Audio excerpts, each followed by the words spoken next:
Everybody, and welcome to a blisteringly hot Three Sisters here for round 5 of the British Supermoto and Superlight Championship, and we're here on a Saturday, a sunny Saturday it is, for our national championship. My name's Danielle Koenig, and alongside me we have John Walsh. Hi, so I am John Walsh, as Daniel introduced me, and it's my first time here at this event, and it's a beautiful day, and I'm very much looking forward to the racing ahead. Absolutely, I cannot wait to get into some racing with you, John. And I don't know, have you ever had any experience with Supermoto before? So I have experienced the Supermoto at Oliver's Mount race circuit, which is the local race circuit to me. So I only live about 20 minutes away. Been going there many years, and I've enjoyed the last 3 Supermoto events there. Well, hopefully you can join us for our next round, which is round 6. That is actually at Oliver's Mount. So lucky you being local. But out on track at the moment, we do currently have our Superlight drivers. They're just out there doing a bit of a sprint racing style things today.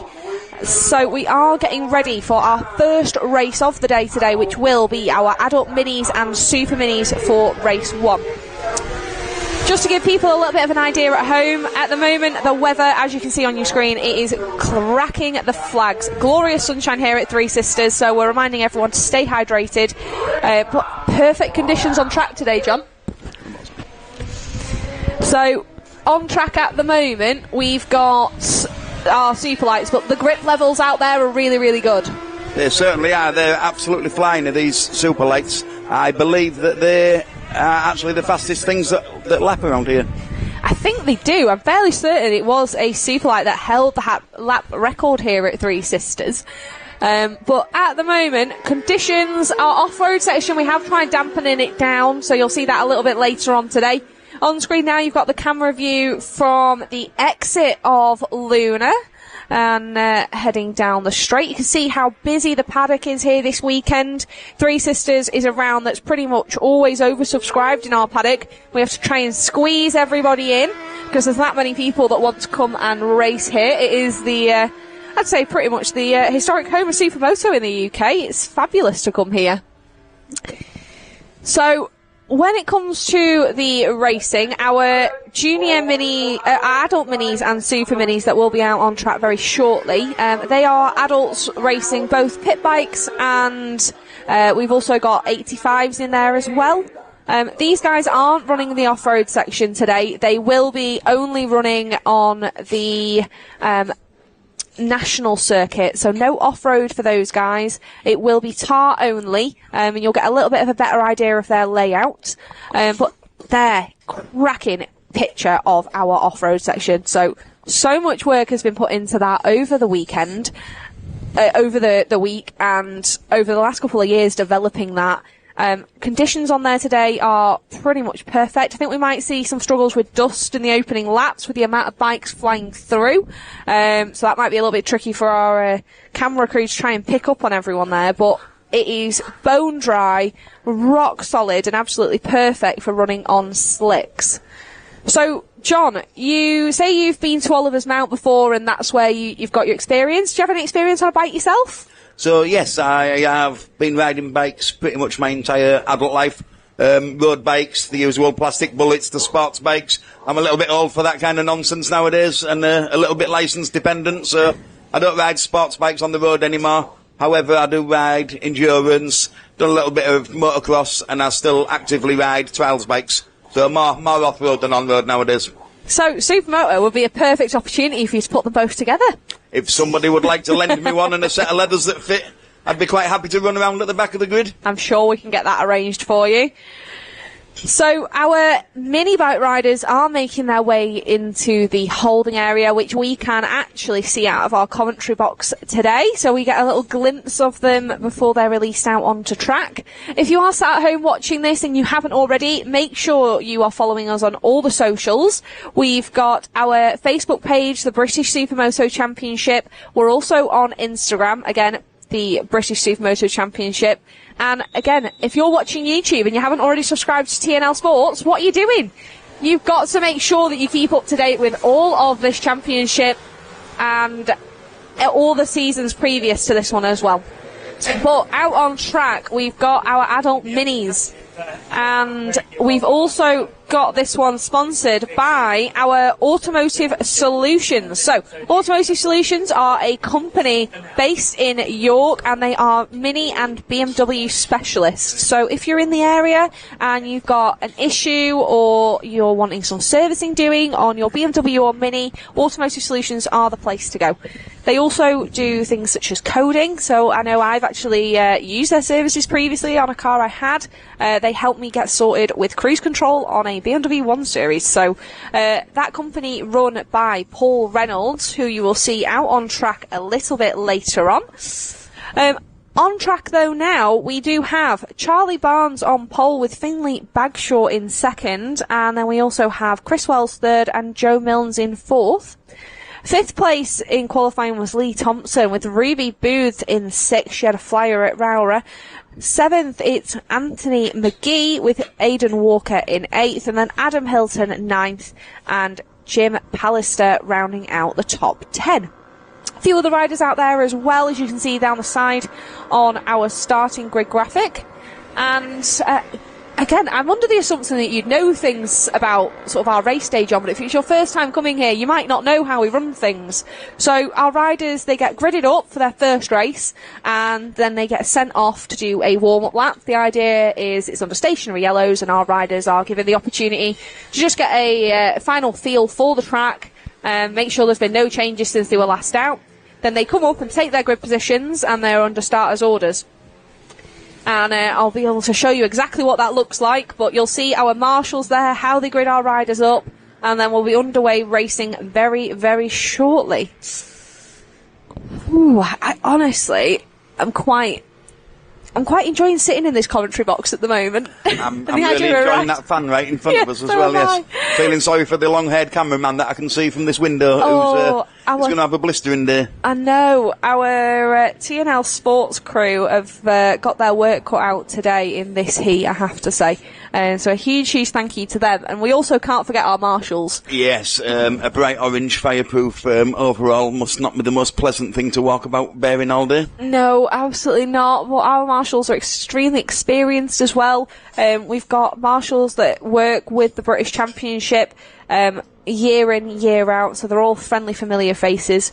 And they're really good with us as well, because in most forms of motorsport, as soon as you bin it and end up figuratively laying down, you end up them telling you no, but our marshals are straight away, get you back on your way. But as we say, on our way, that's our first race. Lights out and away they go, and it's a cracking start there.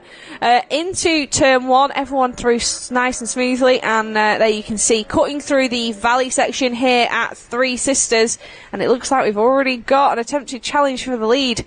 And let's have a little look. So it's quite hard for us to see up here who that is in pole position. That looks to me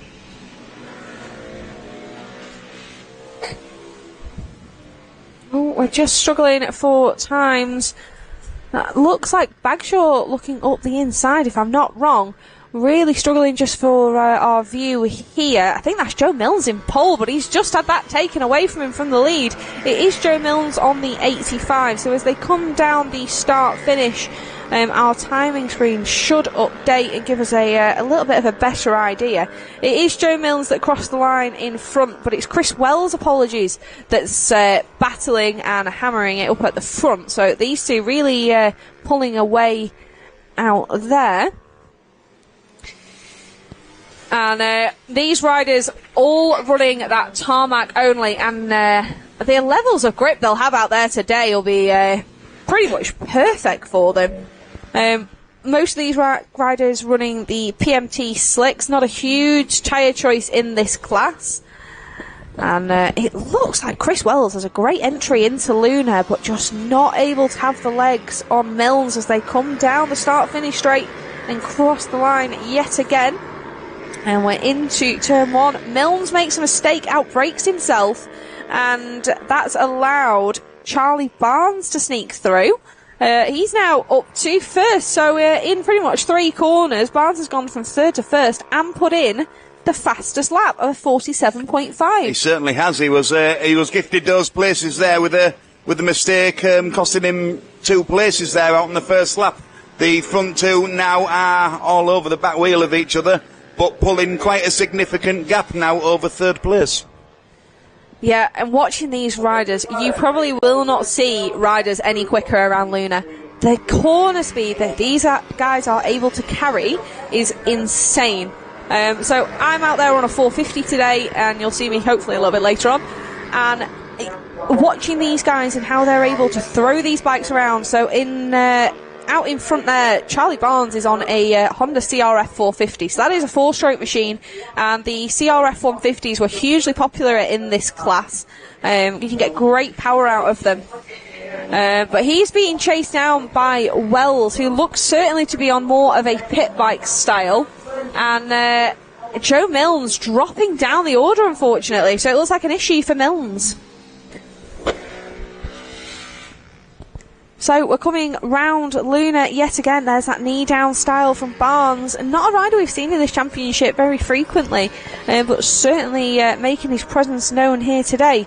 So we've got 6 laps remaining on this one, but they are blisteringly fast laps. So Barnes knocking off another second now with a 46.8, and he's actually extended his lead over Chris Wells. It was 0.7 as they crossed the line last time, but as you can see on the screen, it's certainly opened up more now.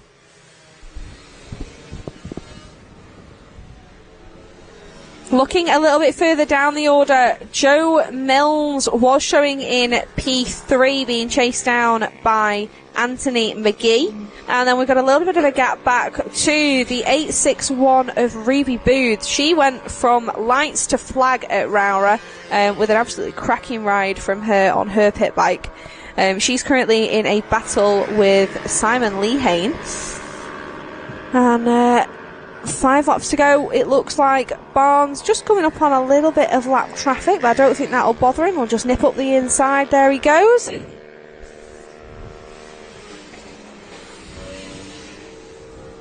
we go. And it looks like Wells now just again nipping through on that back marker as well as they head back towards Luna.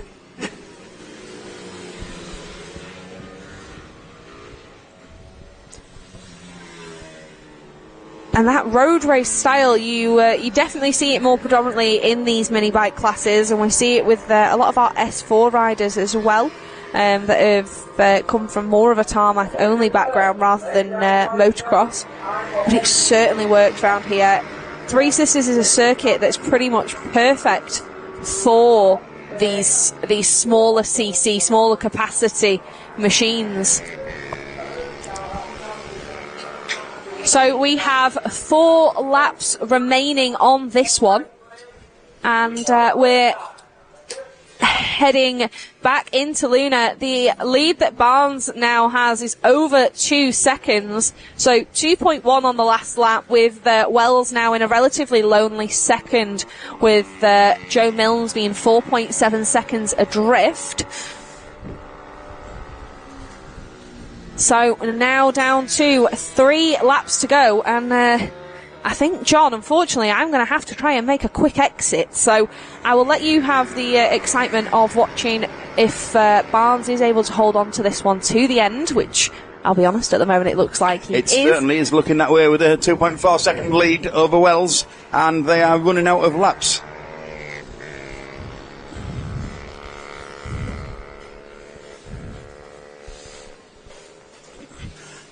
So we still have 3 laps to go with, if you bear with me a sec, we still have Charlie Barnes there up in first place, 2.453 second lead over Chris Wells. Third place we have Joe Milnes. Fourth place Anthony McGee. Fifth place Lee Thompson. In sixth place Simon Lehane. Seventh place Adam Hilton. Eighth place Neil Wilson. Ninth place Jim Pallister, and rounding up the top 10 is Aidan Walker, and that gap is now extended to 3.4 seconds now out at the front. Only 2 laps to go. We have a 7.9 second gap up to third place. However, third place to fourth is only a 2.2 second gap. I will keep an eye on that and see if Anthony McGee can do anything about that final podium place. He's certainly running very well here. Outside of the top 10 we have Craig Louth 11, Roman Ratcliffe in 12th, Luke Wright 13th, Darren Rigg 14th, Ruby Booth currently in 15th, Martin Cooper and Finlay Bagshaw, who either didn't start or has had to retire for some reason. So the 2.2 second gap between third and fourth has actually stretched out very slightly now to a 2.3 second gap. So it appears now on the last lap that the top 3 places are secured. Although in racing anything can happen. They are very, very quickly running out of time. I believe they are over halfway around this lap, the front runners. And that certainly is a win for Charlie Barnes. Second place, Chris Wells. Third place, Joe Milnes. Fifth place, Anthony McGee. Fifth place, Lee Thompson. Sixth place, Simon Lehane. Seventh place, Adam Hilton, followed by Neil Wilson in 8th, Jim Pallister 9th, Aidan Walker in 10th place, Craig Louth 11th, Roman Ratcliffe 12th, Luke Wright 13th, Darren Rigg 14th, and the final finisher in this race was Martin Cooper in 15th place. We have 2, I aren't sure if Ruby Booth has finished this race. It's not coming through as a finish yet on my timing screen. So yes, only the top 12 have come through with times. So the top 3 positions there was separated by 15 seconds. But congratulations to Charlie Barnes there, who rounds out the first place in our first Adult Mini and Super Mini round 1. So the next group up will be the solos of Group C, and it is the round 1 race there. I can see them all in the holding area currently. Looking very hot, I might add.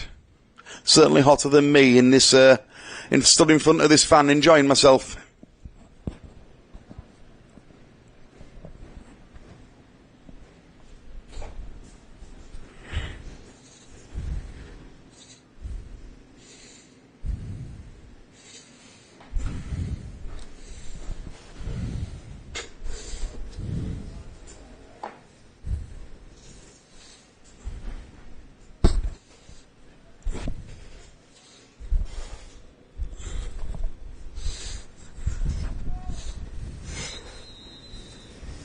And the whistle has just been blown. The riders are making their way out there for the warm-up lap, which sounds ludicrous on such a hot day, but however, they will be making their way around the circuit, ready to line up on the grid.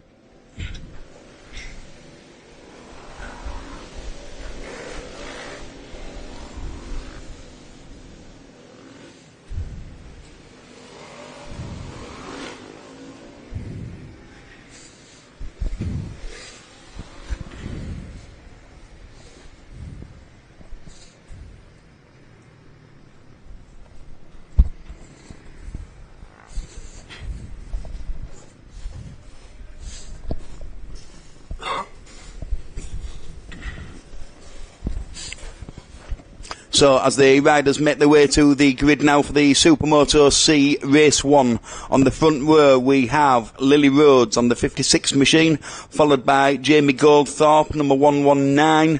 Simon Bentley is the front 3, the number 90 machine. Jordan Grant, 4th place. Tyler Cale, 15th place. Sean Jones in 6th place, sorry, Kyler Taylor is 5th, not 15th, that's his race number. We have Jensen Knowles, 7th, Stephen Haig, 8th, Tom Nutter, 9th, lovely name that, Tom Nutter, and Dean Smith, 10th.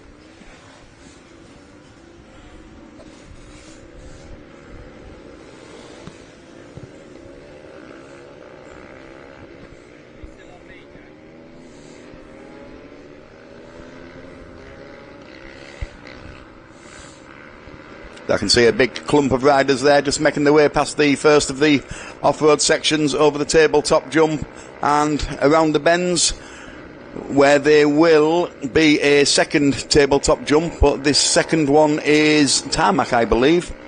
So, sorry, there is the first gravel tabletop, followed by a shorter tabletop also on gravel. They make their way back onto a tarmac section, where they have quite a large tabletop section on tarmac. Some of these riders are absolutely clear in that section. If you do jump a little bit too far, I'm sure you've got quite a heavy landing, but I'm sure they're all experienced enough to manage that perfectly well.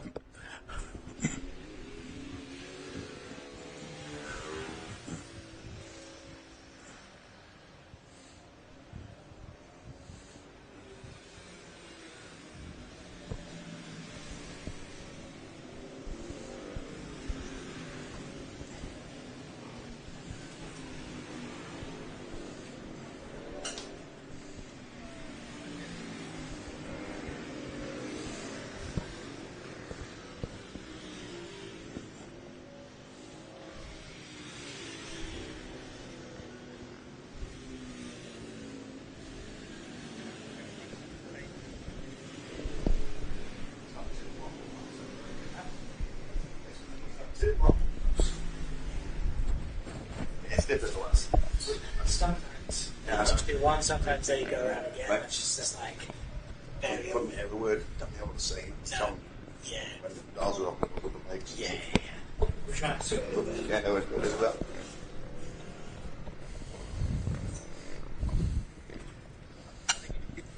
So the riders now are lined up on the grid, and I am waiting for the timing screens to come up so I can re-announce the grid positions there, but I can certainly see the machine, number 90 machine, followed by the 19 and the 56 machine.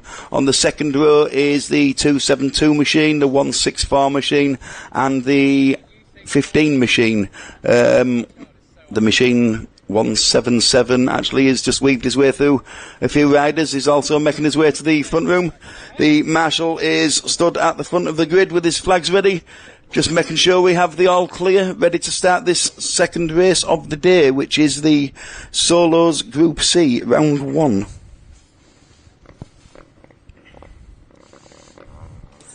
Still a little bit of jiggling about there further back the grid on between the second and third row. And one lad I'm going to keep an eye on is the 272. This lad looks tiny compared to the rest of the competitors, but I did notice him earlier and he was absolutely flying. Under away, and it's a flying start there by the 77 machine. Front wheel right up in the air. Taking the lead so far is the number 19 machine of Tom Nutter. Absolutely love that surname.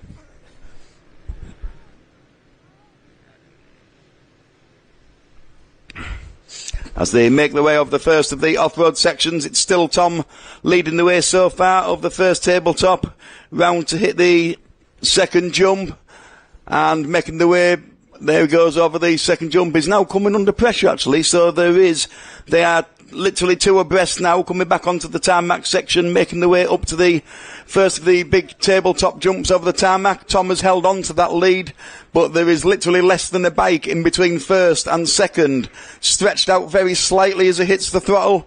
Coming past the control tower now, we have maybe 3 or 4 bike lengths between Tom and the second placed rider, who is, when they pass the timing marker, I'll be able to tell you exactly who they are. But he is now starting to stretch that lead, and the rest of the riders have 8 laps to try and do something about that. So it is still the number 19 machine currently.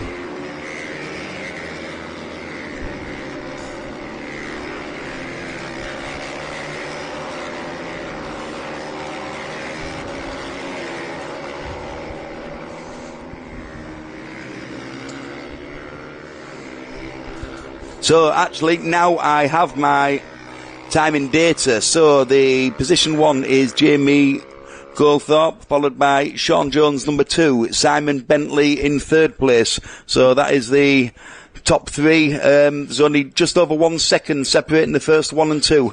So Simon Bentley and Jordan Grant, 3rd and 4th place. Another 1.2 second gap into the 5th and 6th places of Stephen Higgs and Lily Rhodes. So now is the number 19 machine of Tom Nutter in 7th place. 8th will be Jensen Knowles. 9th, Tyler Keel. And rounding out the top 10 is Dan Spencer, as they come past me again for the second time, but this time at full race pace.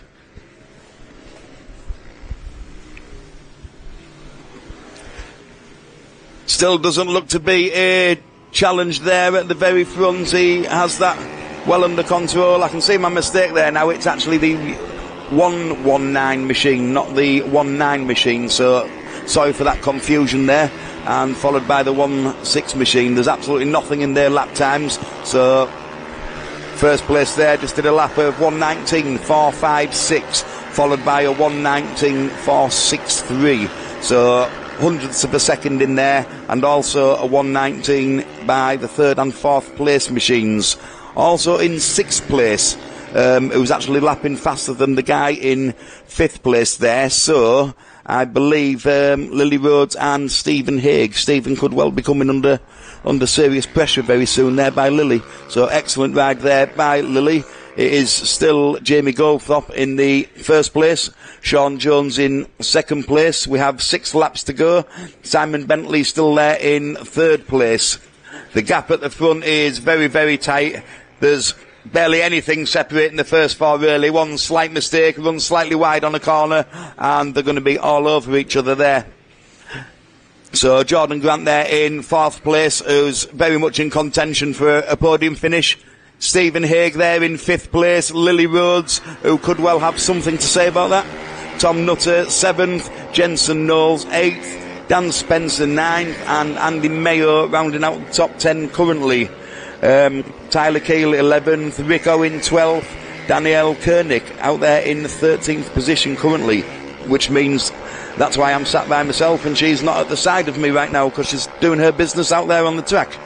So we have 14th, Simon Billum, 15th, Dean Smith, 16th, Lewis Hyam, 17th, Danny Walk, 18th, Stephen Winter, 19th, Gary Butler, 20th, Ian Rogerson, 21, Jessica Mitchell, 22, Jonathan Reed, 23, Philip Ragg, and the list goes on right up to 33 riders currently out there on the track. So still up at the top there is still Jamie Goldthorpe, followed by Sean Jones and Jordan Grant, still in the top 3. Only 2.6 seconds separating the top 4 at this point. Slight gap there up to Stephen Haig there in 5th place, with Tom Nutter, Lily Rhodes and Jensen Knowles all very close to each other indeed.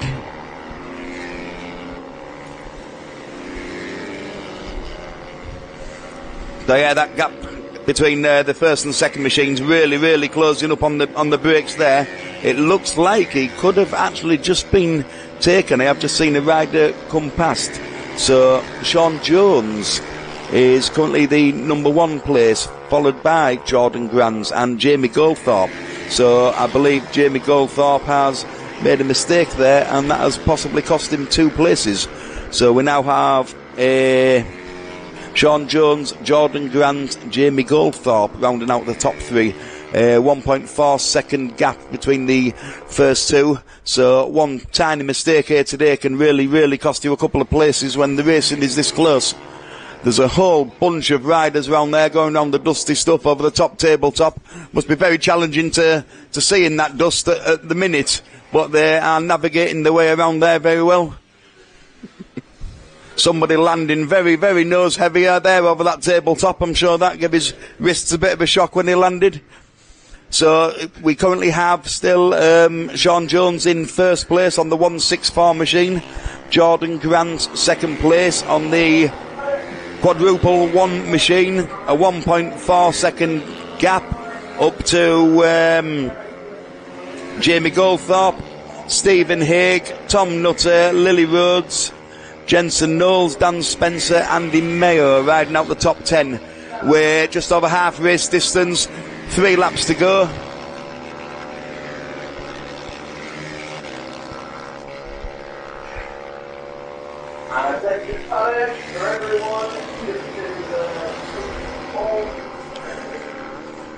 So the 1st place machine here of Jordan Grant currently has a best time of a 1:18.5, so he is actually 0.7 on his best lap away from the machine of Sean Jones. A slightly quicker best time is a 1:19.083 from Simon Bentley, currently in 3rd place, 2.6 seconds off the leader. He has 3 laps to go, so whether he can make a challenge for the 2nd step of the podium, we will find out as this race continues. But Jordan Grant looking very strong there in 1st place. 2.1 second lead and more than half race distance completed, so things are certainly looking very good there for Jordan. So Lily Rhodes is still there in 6th place, and can she challenge Stephen Haig? So there is a slight gap there now between them, so the pressure is off for now. But as we say, one small mistake and everything can change very quickly in this sport. As the front riders there come into the off-road section, it's still looking very good for Jordan Grant over Sean Jones. So there is a clear gap that is extending now. It's up to 3.4 seconds, but very tight between 2nd and 3rd place.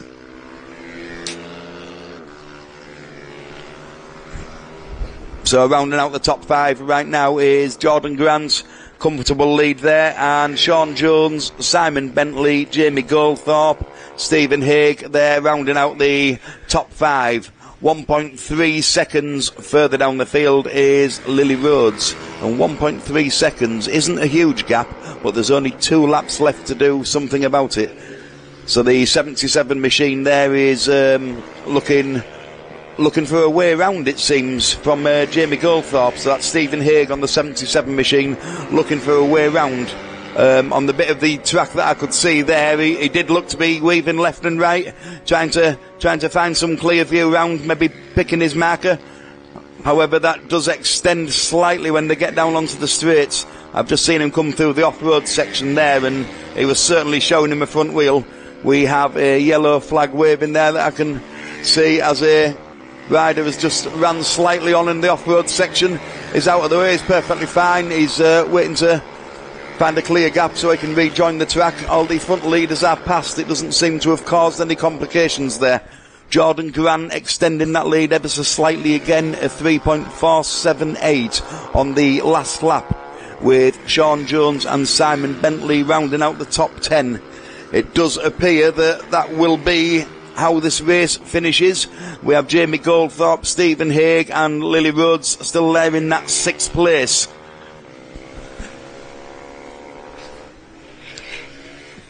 They have 2/3 of this lap completed. It is very, very close there between 2nd, 3rd place. There may be a position change there. We have a 3.4 second lead, and then there's only 3 seconds there separating the rest. And that is a race win for Jordan Grant and Sean Jones. And 3rd place, Simon Bentley. 4th place, Jamie Goldthorpe. And a big clump of riders there.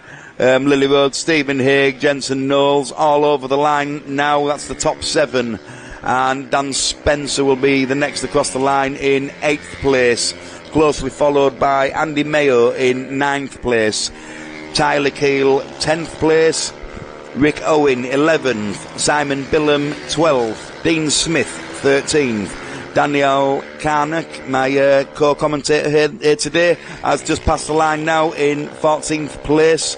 And Lewis Hyam, Danny Wark, Corey Leggett, Ian Rogerson, Jonathan Reed, Stephen Winter. That rides out the top 20. In fact, Gary Butler has just made a move and rounds out the top 20, followed by Stephen Winter and Jessica Mitchell, James Wallace, Philip Rigg, Lee Wood, Steve Smith, Aaron Hillary, Charlie Smith, Lee Room, Joe Gardner. So that's the top 30. Tom Nutter down there in 31st place, so he was running much higher up the grid there. I'm sure there's been a mistake or a reason for that, whether he's had a rider error or a mechanical issue, we are unsure, but I'm sure he'll be slightly disappointed. He knows he can certainly lap much better than that. He was rounding out the top 7 at one point early on in the race, so I'm sure he'll be looking to correct that later on as the day goes in his 2nd and 3rd races. And Adam Woodhouse and Andre Clare finishes out the riders there. So that was the Supermoto Solos C round 1, and next up we will have the Solo Group B race 1. And then the final race before our lunchtime here will be the Solos Group A race 1 after this race, followed by a short lunch. And on the schedule here I can see in front of me we have Bambino training in the lunch, so that'll be very nice to see. There's some fantastic little super mini machines as I've walked around the paddock area earlier. A couple of lads I've seen out in the practice, and also ladies as well, I'm sure. It looks like a grown man on an R1 or something. You've got this tiny bike with a tiny little rider on it, full knee down, maximum attack on the corners. Fantastic to see. So me personally, I'm actually looking forward to seeing some of this training at the lunch, because these are, as we know, the champions of tomorrow.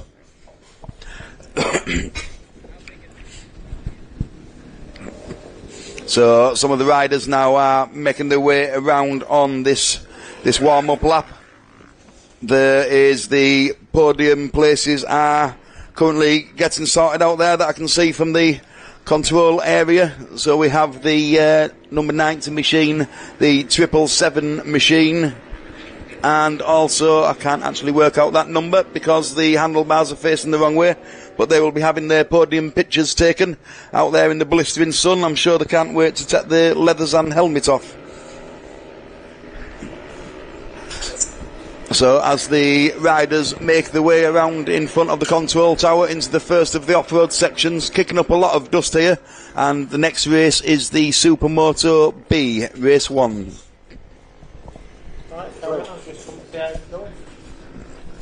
Okay. You'll have a very hot and sweaty Danielle here soon, will you?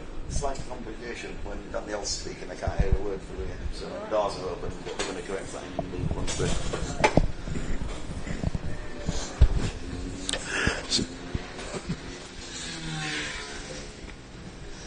So just to confirm, the Supermoto B race 1 grid was, in fact I can't even tell you that because the grid has just changed. I wasn't paying attention as I was watching the riders make their way around over the large tabletop. It's spectacular to see it over there.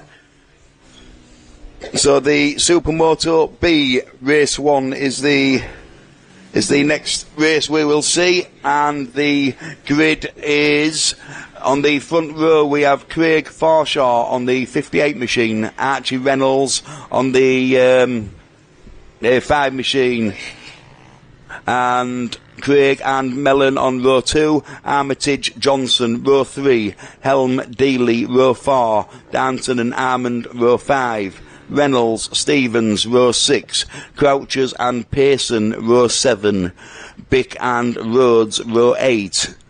Also Rhodes and Wigglesworth on row 9, and Clark and Wood on row 10.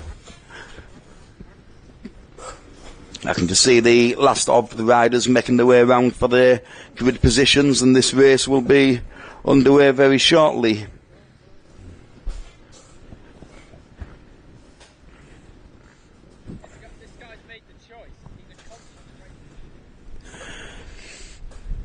Some very last second wiggling about there at the back of the grid as the riders are pointed towards their grid positions by our marshals here.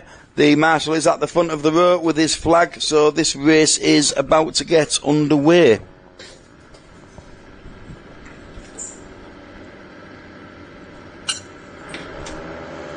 And it's a good start there from the number 5 machine. The 145 machine there making a storming start, coming from what appeared to be the third row of the grid, side by side in what would be joint first and second place. So he has just slotted it firmly into second there, but it was certainly showing a wheel to the first place rider as they come into the first of the off-road sections. Lots of dust. All the riders appear clean at this moment in time. They certainly are quite slow towards the back as they fight their way through the dust. But the front of the riders there, the 37 machine and the number 5 machine, absolutely on it there over the tabletop. Absolutely leaping through the air. The front riders there completely cleared that, landing on the downslope. The pace is very hot here. As they come past the control tower, it's the number 5 machine and the number 37 machine, the 45 machine, that rounds out the top 3, which is Craig Forshaw, Archie Reynolds and Michael Craig. So having a very strong start there. We have Neil Mellon, Luke Armitage, Byron Johnson, Luke Helm, Adrian Dealey, Edward Danton and Dax Almond. Currently rounding out the top 10 as we say hello to Danielle, who's looking very hot and bothered right now, has just made her way back into the control tower after her race. I think I might be a funny shade of red at the moment. Oh my goodness, it is hot. So I managed to get a quick glimpse of turn 1 into the off-road as my walk up here, and oh my god, I wish I looked that cool. It's flying down there. Out front, as you say, we've got on your screen there, Archie Reynolds, absolutely flying there on his new to him 450. So Archie, first time out on the 450 officially at Crail for our last round, and he's taking it to it like a duck to water, absolutely flying. Beat his dad up there as well, Paul Reynolds. and he's looking so comfortable on it. He doesn't look at, oh, unfortunately that was commentator's curses. He just tucks the front and goes down. So that's allowed Byron Johnson, our other youngster out there on a 450, to sneak through. So bit of a shame there for Archie Reynolds, just asking a little bit too much of that front tyre and gone down. But Byron will take that any day of the week. And there he is out on the 450 going down our start-finish straight. Well, let's just hope he's not superstitious, or he's going to be tracking you down later, Danielle, for a word about that, I'm sure. I've been blamed for worse. Well, that did play into his dad's hands, who currently will have bragging rights, it seems, after this race. But he is back on the bike and he is away, so he will hopefully try and improve on those positions. Byron down through the off-road and just, again, spinning up the rear and having a bit of a flyer there. That's going into the first berm after the tabletop, so taking a tumble. So that's both youngsters down and out, but they'll be back up as soon as they went down, I'm sure. So that's giving it back to Craig Forshaw and Neil Mellon, which is good to see Neil making a return back to the British Championship as well. Is that Luke Armitage I can see there as well? Yeah, Luke Armitage on the 145. He's now found a way through on Craig Forshaw. So from what was a youngster battle at the front, we've now got, well, that's still technically a youngster, is Luke. He's not super old. But he's one of the young guns at the front there. And it's this three-rider battle. There's Meelan trying to find his way around the outside with that knee-down style on board his Husqvarna. And it looks like it's giving him a bit of a slingshot down into turn one, but it's not enough to be able to outbrake the number 58 Automotive Solutions rider of Craig Forshaw as they now make their way back down the first off-road and towards the second. Yeah, there's absolutely nothing there in the second, third and fourth place there. Also showing a wheel there coming into our computer screens side by side on the inside lane there of the off-road sections. However, there is a couple of bends, so I'm pretty sure they're about the same length. It appears to be quicker in the first one on the inside lane, obviously, and then extends out over the second. But they're certainly under pressure from each other. The first place there of Luke Armitage looks to be pulling a slight gap there now, and is lapping very well with a 1:15.585. And the second and third place riders are both 1:16s, 2:19, 2:51 respectively. But in fourth place, we also have a rider lapping a 1:15.903. So only just behind the best lap of the first place rider there. That's Kevin Crothers on the 63 machine there in fourth place. They do have 6 laps to go, so he may well have an answer. The 58 machine there has just made a move there, so that's Craig Forshaw, who appears to have just passed Kevin Crothers. So them two are absolutely knocking the socks off each other today as they go over the first of the tabletops. Certainly one of those riders launched it over the top of there, which must be pretty scary, Danielle. That'll be Kev. So that's Kevin Carruthers there on the blue and pink machine. That's the Bathmate. I believe it's Husqvarna he's on. So Kevin, if you see him in the paddock a little bit later on, he used to... his sport prior to racing motorbikes was actually rugby league. Okay. So he's a big fella and he can definitely throw that bike around. And he uses it to his advantage with some off-road prowess. So unfortunately that is where... Craig Forshaw is let down slightly, so super fast on the tarmac, as you'll see here. He'll close in now on Carruthers, but to be able to make a pass is completely different, and the amount of off-road we've got here today at Three Sisters means that it is level playing field for these two. So Danielle, as a Supermoto rider yourself, how brave do you need to be throwing it into a gravel corner with a slick front tyre? I don't know about brave. It's one of those, I ride a lot with my head, sometimes a little bit too much with my head. So as you're heading into this, so you can see Craig Forshaw did find a way through. Here now where they're squaring it up to go over this tabletop, there is some quite loose gravel. I know I can carry so much more speed up to that tabletop, but actually doing it and putting it into practice, completely different. But it looks like Craig Forshaw's used that to sort of give himself a little bit of a G up. Him and Kev Crowthers neck and neck as they went over that second tabletop, but it is Forshaw that manages to hold on to that position and come out in front. He'll now know he needs to get his head down if he wants to try and pull away now, with the remaining of this lap being tarmac only. And as you can see, even just in one corner, he's already pulled about 2 bike lengths there out of Kevin Crowther's. He certainly has there, the 58 machine there of Forshaw, really stretching out as we come past the control tower, and we're out of view, still viewing on the screens but not physically able to see them in front of us. He stretched out what appear to be several bike lengths there. So it's still Luke Armitage in first place, Craig Forshaw second, and Kevin Crothers rounding out the top 3. Neil Mellon, Michael Craig and Luke Helm just outside the podium finishes at the minute, but we have a best lap there from the 4th place machine of Neil Mellon. And that was a 1:15.084. Neil there outbraked Kev into turn 1, but Kev used the run out of the off-road to take that one back. So both these 2 riders, I have to say, they're not in the flush of youth, but they're absolutely brilliant guys in the paddock. And Neil travels all the way up from, I'm not exactly where, but down south. So he's put in a lot of effort to come up here and race with us. And over the last few years, I have to say, he's really come into his own. He's come on so much in the last couple of years. And just watching this now, he, again, like Craig, he will have that preference of being on tarmac. So Kev now, he's got to be trying to do everything he can to not allow Neil back through. But if you watch him, his knee-down style round Luna, he carries so much more corner speed than Kev, if you watch here. So Craig there on the screen now for us. See if we can get a glimpse of Neil in the background if we're able to. Yeah, there he is on the exit now of Luna. Luke Armitage not getting it all his own way. He's not entirely run off at the front, as we only have 2 laps to go. Craig Forshaw looks like he's closing in.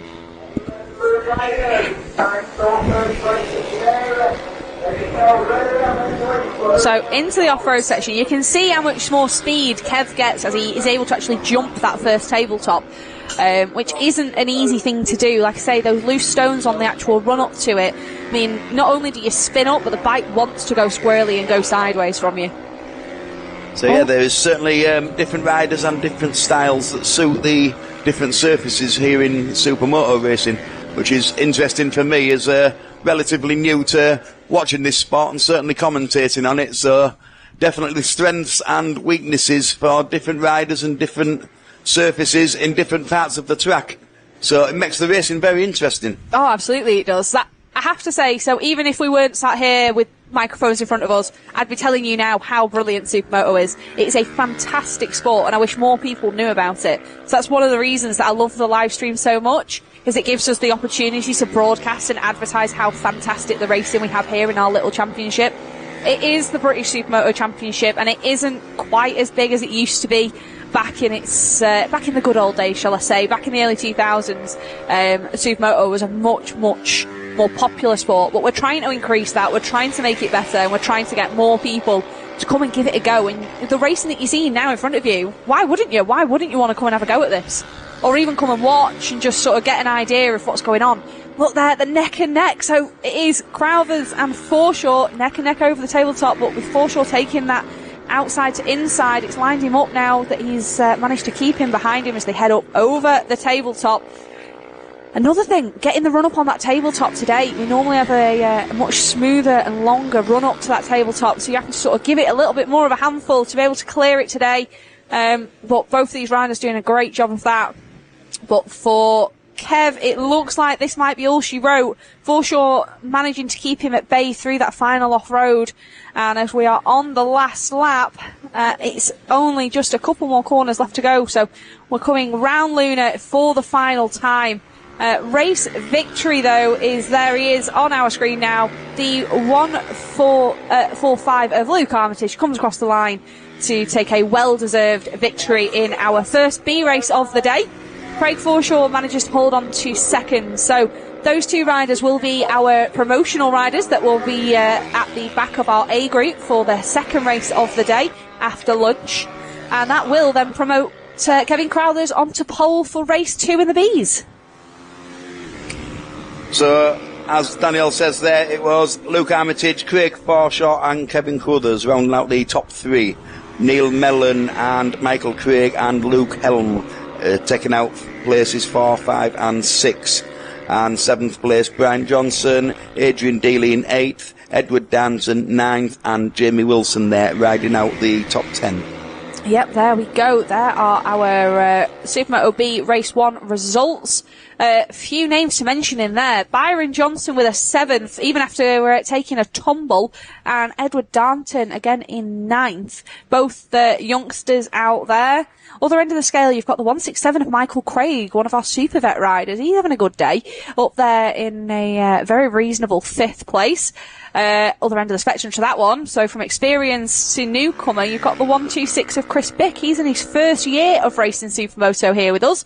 And to be almost into the top 10 in a B group, that's absolutely cracking. So he comes from a motocross background, so it's no surprise that now he's getting to grips with the tarmac. This off-road is suiting him nicely. So some great rides out there, and it looks like we've even had the number 8 of Paul Rhodes out racing with us today, which is nice to see.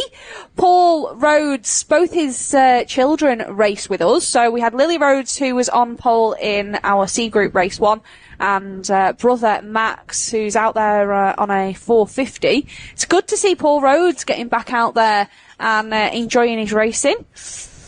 So coming up next, it's our first A Group race of the day, John.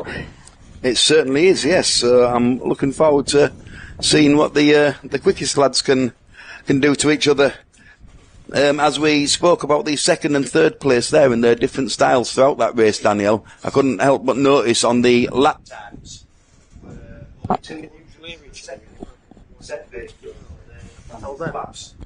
Nothing's happened. I don't know. Sure, there's parts of this circuit that suit every rider in different ways. So I am looking forward to this race, Daniel, to see what different styles we can spot in here. So, with this being one of your first experiences with Supermoto, I'm kind of jealous of you, to be honest. Like, I've been around the sport for quite a number of years. I'm not going to say how many, it's enough. But to be able to watch Supermoto for the first time, I'd love to have gone back to that, see what it was all about, first time out. So, really looking forward to this one. We do have the number 21 of Ryan Kringle. He took pole position in qualifying earlier on this morning. Alongside him will be the number 100 of Alex Mullaney, and then it's the 11 of Max Ingham, who he put on an absolute flyer here at round 1 for us, and certainly put the cat amongst the pigeons, but unfortunately hasn't been able to attend all the rounds since. Rounding out row 1 is the number 7 of Jamie Duncan. Row 2 is headed up by his teammate, the 54 of Richard Blakeman, alongside him, the 94 high-tech coatings rider of Lee Williams. He's then got the 217 Richard Sharp alongside him, and rounding out row 2, a cracking qualifying for the 42 of Oliver Holmes. Row 3, we see the 817 of Harley Sharp, 8 of Blake Wilson, who had an absolute corker of a weekend up in Scotland for round 4, and then it's Chris Walker and Dean Hillier. We've then got another, we won't say foreigner, but not from this aisle, Matt LeBrun in 13th. 14th, we see the 138 of Paul Groom. This off-road certainly suiting Groomy. 15th, it's a return for the number 61, the legend of Supermoto, that is Andy Mitchell. He's coming back after a back injury. I had a little word with him just after riders briefing to see how he was. Good to see him back, and said he was going to go out there and see how he's getting on. It looks like he's getting on quite well there with a 15th in the A's. 16th, we've got the 116 of Harvey Ward. 17th, 53 of Simon Burgess, and rounding out there in 17th is Simon Burgess, Jake Sayer. We have Chris Lambourne in 19th. 20th, the 666 of Darryl Pennington. I think he'll be out there on the Husky today. I know he does like to go out and shake off the cobwebs on his Evo KTM.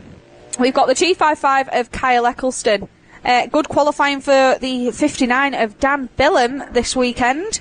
And rounding out our A group, it is in 23rd, the 79 of Peter Bennett. So, All these riders now, as you can see, just making their way round to the start finish and getting themselves gridded up. So it looks like that looks like Alex Mullaney there that's taken to the grid first in position 2. There's Jamie Duncan, Ryan Kringle on board. That's TM Leeds UK 450. And you can see there, so on your screen now, John, you can see, so this rider here on row 2, leaning the bike over. Yep. So that's Richard Blakeman. The reason he does that is to try and get as much oil as you can over onto the clutch. So he's leaning the bike over to the clutch side, so to get as much oil onto those wet clutches so that when he's there holding it right on that biting point, he doesn't get any slipping and he's able to get a cracking start. These boys will show you what an aggressive start into turn 1 is like as well, so there we go. Let's as get him ready. engineer myself, that's a fascinating bit of knowledge there. You simply cannot buy experience, Daniel. I must be like all the gear, no idea, all the gear, no idea equivalent for commentary. There we go. Oh, it wasn't a good start for Alex Mullaney. He was really struggling to keep that front end on the floor there. Ryan Kringle looks like he'd have missed a gear, had an issue there, but he drops right back, and that's allowed Max Ingham a really easy hole shot. Richard Sharp getting a cracking start and sneaking through on Jamie Duncan there out of the first off-road. So it is Ingham, Sharp, Duncan and Mullaney with your top 4 into the off-road, but we know these split lanes can change anything. So through there, all that dust being kicked up, I have to say, it's not fun trying to ride through it. Just guess and hope there's no bumps. Well, that's where there's certainly an advantage for the front row riders there as they hit the dust for the first time at the back of the grid. It must be pretty terrible there, being able to see. I think sometimes for me it's for the best.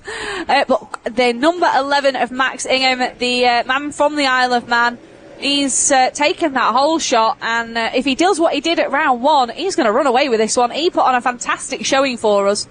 There's Richard Sharp, the man that can back it in, and Jamie Duncan in 3rd place. So the Scotsman looking like that slightly wider line, exiting Luna and trying to get that slingshot on Sharpie as they head down the straight for the first time and into turn 1. Alex Mullaney looking nice and aggressive there in the wheel tracks of Jamie Duncan, the number 100. Alex was, it's down for Richard Sharp. So as I said, really loose stones there on the face of that jump, and Sharpie giving us an excellent example of what not to do. Yeah, it certainly is. The went completely sideways there just as he hit the upslope. That is what Sharpie does. Sharpie is an expert at going sideways. Yeah, I would have expected it on the landing or the tight turn after the landing. But yeah, as you said, Danielle, the run up to that tabletop is clearly very challenging. Oh, it is. It's a tricky section of the circuit. But one person that I've just spotted there is the 108 of Dean Hillier of the Steve Hillier Racing Company team here with us this weekend. He's managed to find his way through up to 4th place. And yeah, let's have a little watch here. So there's Alex Mullaney on your screen now as he makes his way through into Luna. So using those transferable skills from, he's now got a little bit of road racing pedigree to him. Out there at the weekends practicing on an R6, I believe it is. Using those skills and transferring them here. So that looks like Blake Wilson again, trying to get alongside Dean Hillier as they come down that off-road. And then we're through into the second dirt. So Max Ingham, as we thought he would, run away and hidden at the front. He had an advantage over Alex of 3.9 seconds. Which is flying. Immense after one lap there, certainly from starting in the 3rd place. We've got some riders getting tangled there. I think that was Dean Hillier and Blake Wilson just tangling bars there on the exit. It might have actually been Ryan Kringle who's trying to make a charge back through the pack after what can only be described as a pretty poor start for him. So all eyes on this battle, which has been for second. Alex Mullaney, a quick glance over the shoulder, and he can see now he's got some breathing room from the number 7 of Jamie Duncan. And there it is. There is Ryan Kringle up the inside of Dean Hillier, hard on the brakes into turn 1. on board that TM Leeds UK 450, and then heading towards turn off-road 2. So these two alternating lines, they are quite similar in sort of speed, because you do have an inside and outside line on both. It looks like most of our A riders are preferring the inside to sort of the longer outside line. We've seen here a few times that riders, it's very easy to put too much confidence in the front, and the front wheel just wants to sort of hop out of that berm. So it's easily done. They were all told in riders briefing this morning that there is a split lane. Once you have chosen either inside or outside from entering the off-road, you stick with it unless it is absolutely exceptional circumstances such as a faller. If you do cut and swap lines and it is deemed to be for an advantage, you will be given an overall 10-second penalty. So it's worth knowing that these riders are all aware of this.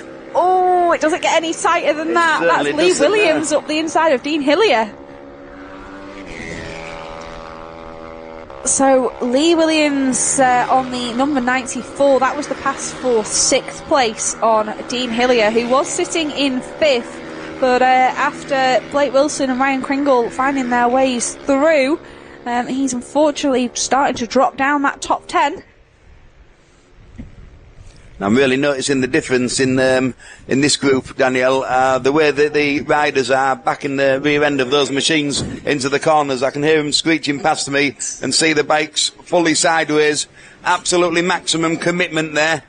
And that advantage there at the front, Max Ingham, is still just opening up. I don't think he's going to come under threat for the rest of this race, as long as I don't give him the old commentator's curse. However, 2nd and 3rd place are certainly not decided yet. No, absolutely. And this one on your screen now, that's Blake Wilson. So Blake is running a Cove 450, so the first Chinese manufacturer in our British Supermoto Championship, and certainly at the sharp end. Fastest lap time, though, just awarded to Ryan Kringle, who's just heading up over that tabletop now. So Ryan Kringle, after that poor start, he's now broken through to the 109s with a 109.7 on that last lap. That looks like, who's that gone down? Ooh, not quite sure who to see that is with all that dust. But Ryan Kringle is the one that's been putting in a charge. There's Jamie Duncan. Jamie holding a relatively secure 3rd place now. So I think that must have been Kringle there that's gone down. Just as I say, he's put in the fastest lap. He manages to take a spill in the off-road. So maybe I do have the commentator's curse today. Well, quite possibly, but I do notice that the gap there between 4th and 3rd place is 1.2 seconds, but with Ryan Kringle's blistering lap there of a 109.7, and the rider in front of him, the 3rd place of Jamie Duncan, was a 110.4, so possible to take that position for the last podium step. Yeah, unfortunately I don't think it is. He's now tumbling down our order. Oh, I think we might both be cursed, Danielle. So we're going to have to hide at lunchtime. That has been a nice little award to the 94 of Lee Williams, though, who is now up to 4th place. Blake Wilson in 5th. There he is, going over that 2nd off-road tabletop in off-road 2. So back up over the tabletop, and I think depending on the weather, John, are you staying overnight today, or are you heading off later? I am heading off later because I stayed overnight last night and it was actually wonderful. I had the back doors of my van wide open, fresh air all night. It was really, really pleasant, actually. Have you had a chance to take a walk of our track? No, I haven't done a full walk of the track yet. It might be worth, maybe at lunchtime, I know it's really, really hot, go and have a little wander. I'll even walk over with you. It's get a little bit of an idea of the size of that tabletop that these guys are clearing. It's definitely something else when you're actually stood on it. There's Lee Williams getting the power on. At the top of this off-road as well, that first one, you've got some quite deep bumps, so these riders making it look as smooth as the M6. I can promise you it isn't. You've again got loose stones, but some quite big holes developing. See it as well, coming around these berms, you'll see the back end of Blake's bike sort of bouncing around a little bit. It is quite rough through those berms. It's a little bit unsettling, but it's not bothering these guys at all. It certainly doesn't appear to be, and I'm guessing the suspension setup on these machines, Danielle, is very stiff for the tarmac sections compared to my days of racing motocross. Obviously you have a very, very soft setup bike because it's the entire track is off-road. Yep. Sometimes you're 20 odd feet in the air with a 40-foot tabletop. I imagine it's a very different experience on these machines, certainly with the slick tyres, smaller wheels, Absolutely. and very firm suspension. Yeah, you're right there. The suspension setup that most of our riders use will be just focused on the tarmac, so making sure that you've got more of a road race style setup. So Luna is a perfect example of one of those corners that to get it right is so tricky, but bike setup makes a massive difference. So I've had experiences myself, and I'm sure other riders can attest to it. If you've not got the confidence in the machine when you're hard on the brakes, so you're braking really, really hard and then tipping in, if you're starting to get feedback through the front end where it's pattering, that can be down to a number of things: suspension setup, tyres, even the weather conditions on the day. This circuit's also used for drifting, so that's another thing to think about. But the setup is all aimed at tar only. The off-road you sort of just manage and do, and you'd be surprised how much grip you can actually have on a set of slicks on dirt.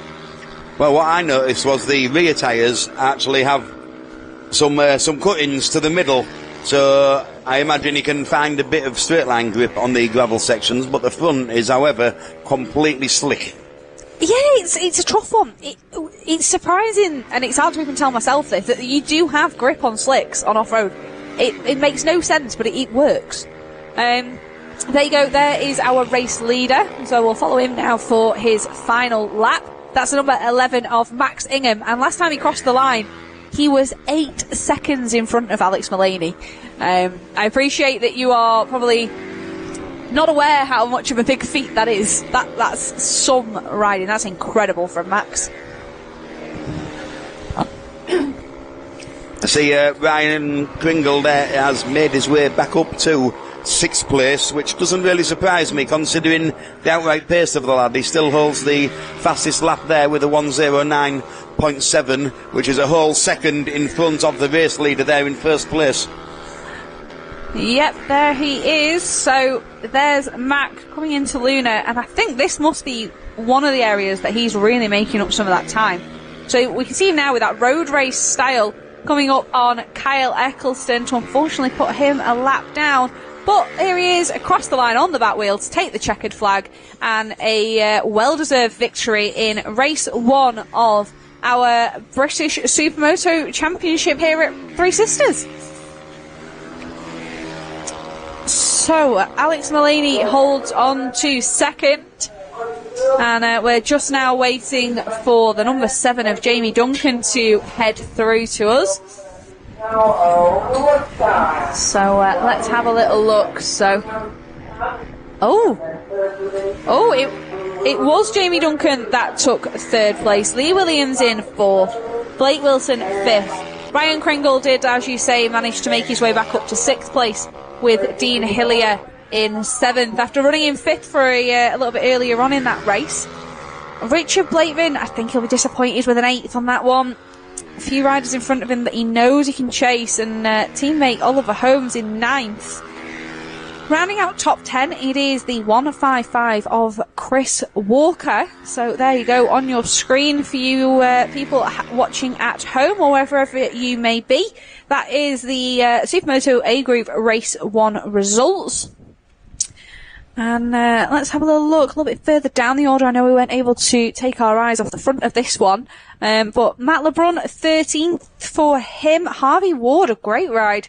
He finishes up in 15th place, so he's chipped away at that massively.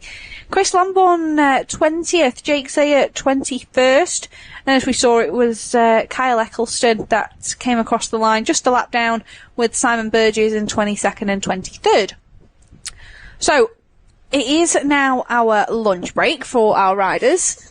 So what we'll do, we will take a little bit of a break here on the live stream, and we'll be back up probably in the sort of next sort of half an hour, and it will be our junior minis and super minis, I believe, on track very, very soon.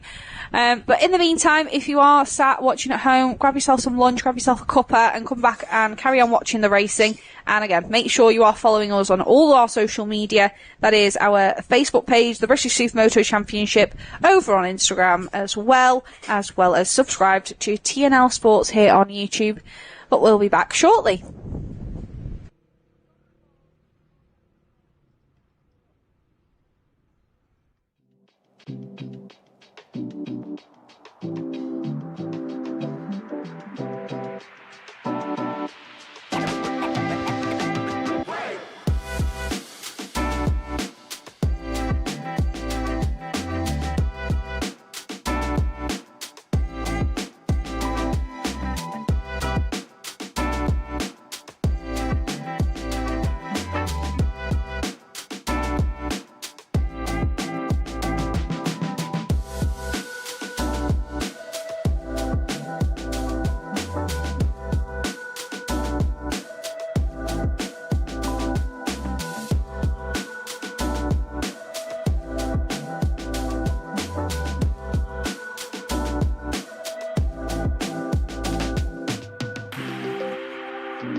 So welcome back, everybody. We have had a relatively quick lunch break, and our riders are back out on track very, very shortly. We do have our Junior Mini and Super Mini riders. So, John, this will be your first time seeing our youngsters, our younger riders out there racing with us. And we do have a very, very full packed grid, so they're absolutely fantastic to watch. I absolutely loved watching them in practice. There was one young lad in particular whose name or number I didn't take too much attention of, and I certainly don't want to take anything away from the other competitors, but he was about laid flat coming around this first corner that I can see. It was like a full-grown man on an R1, and he must have been, I don't know, maybe 6, 7 years old, absolutely on it. Like, what a fantastic, youth to grow up doing it. Our academy class is so full of talent. So this rider here that's just gone round turn 1, that is Byron Johnson. So Byron, you'll have seen him out earlier on a 450. Just because they're on the smallest capacity machines does not mean they are any less racing. They are absolutely flying on these bikes.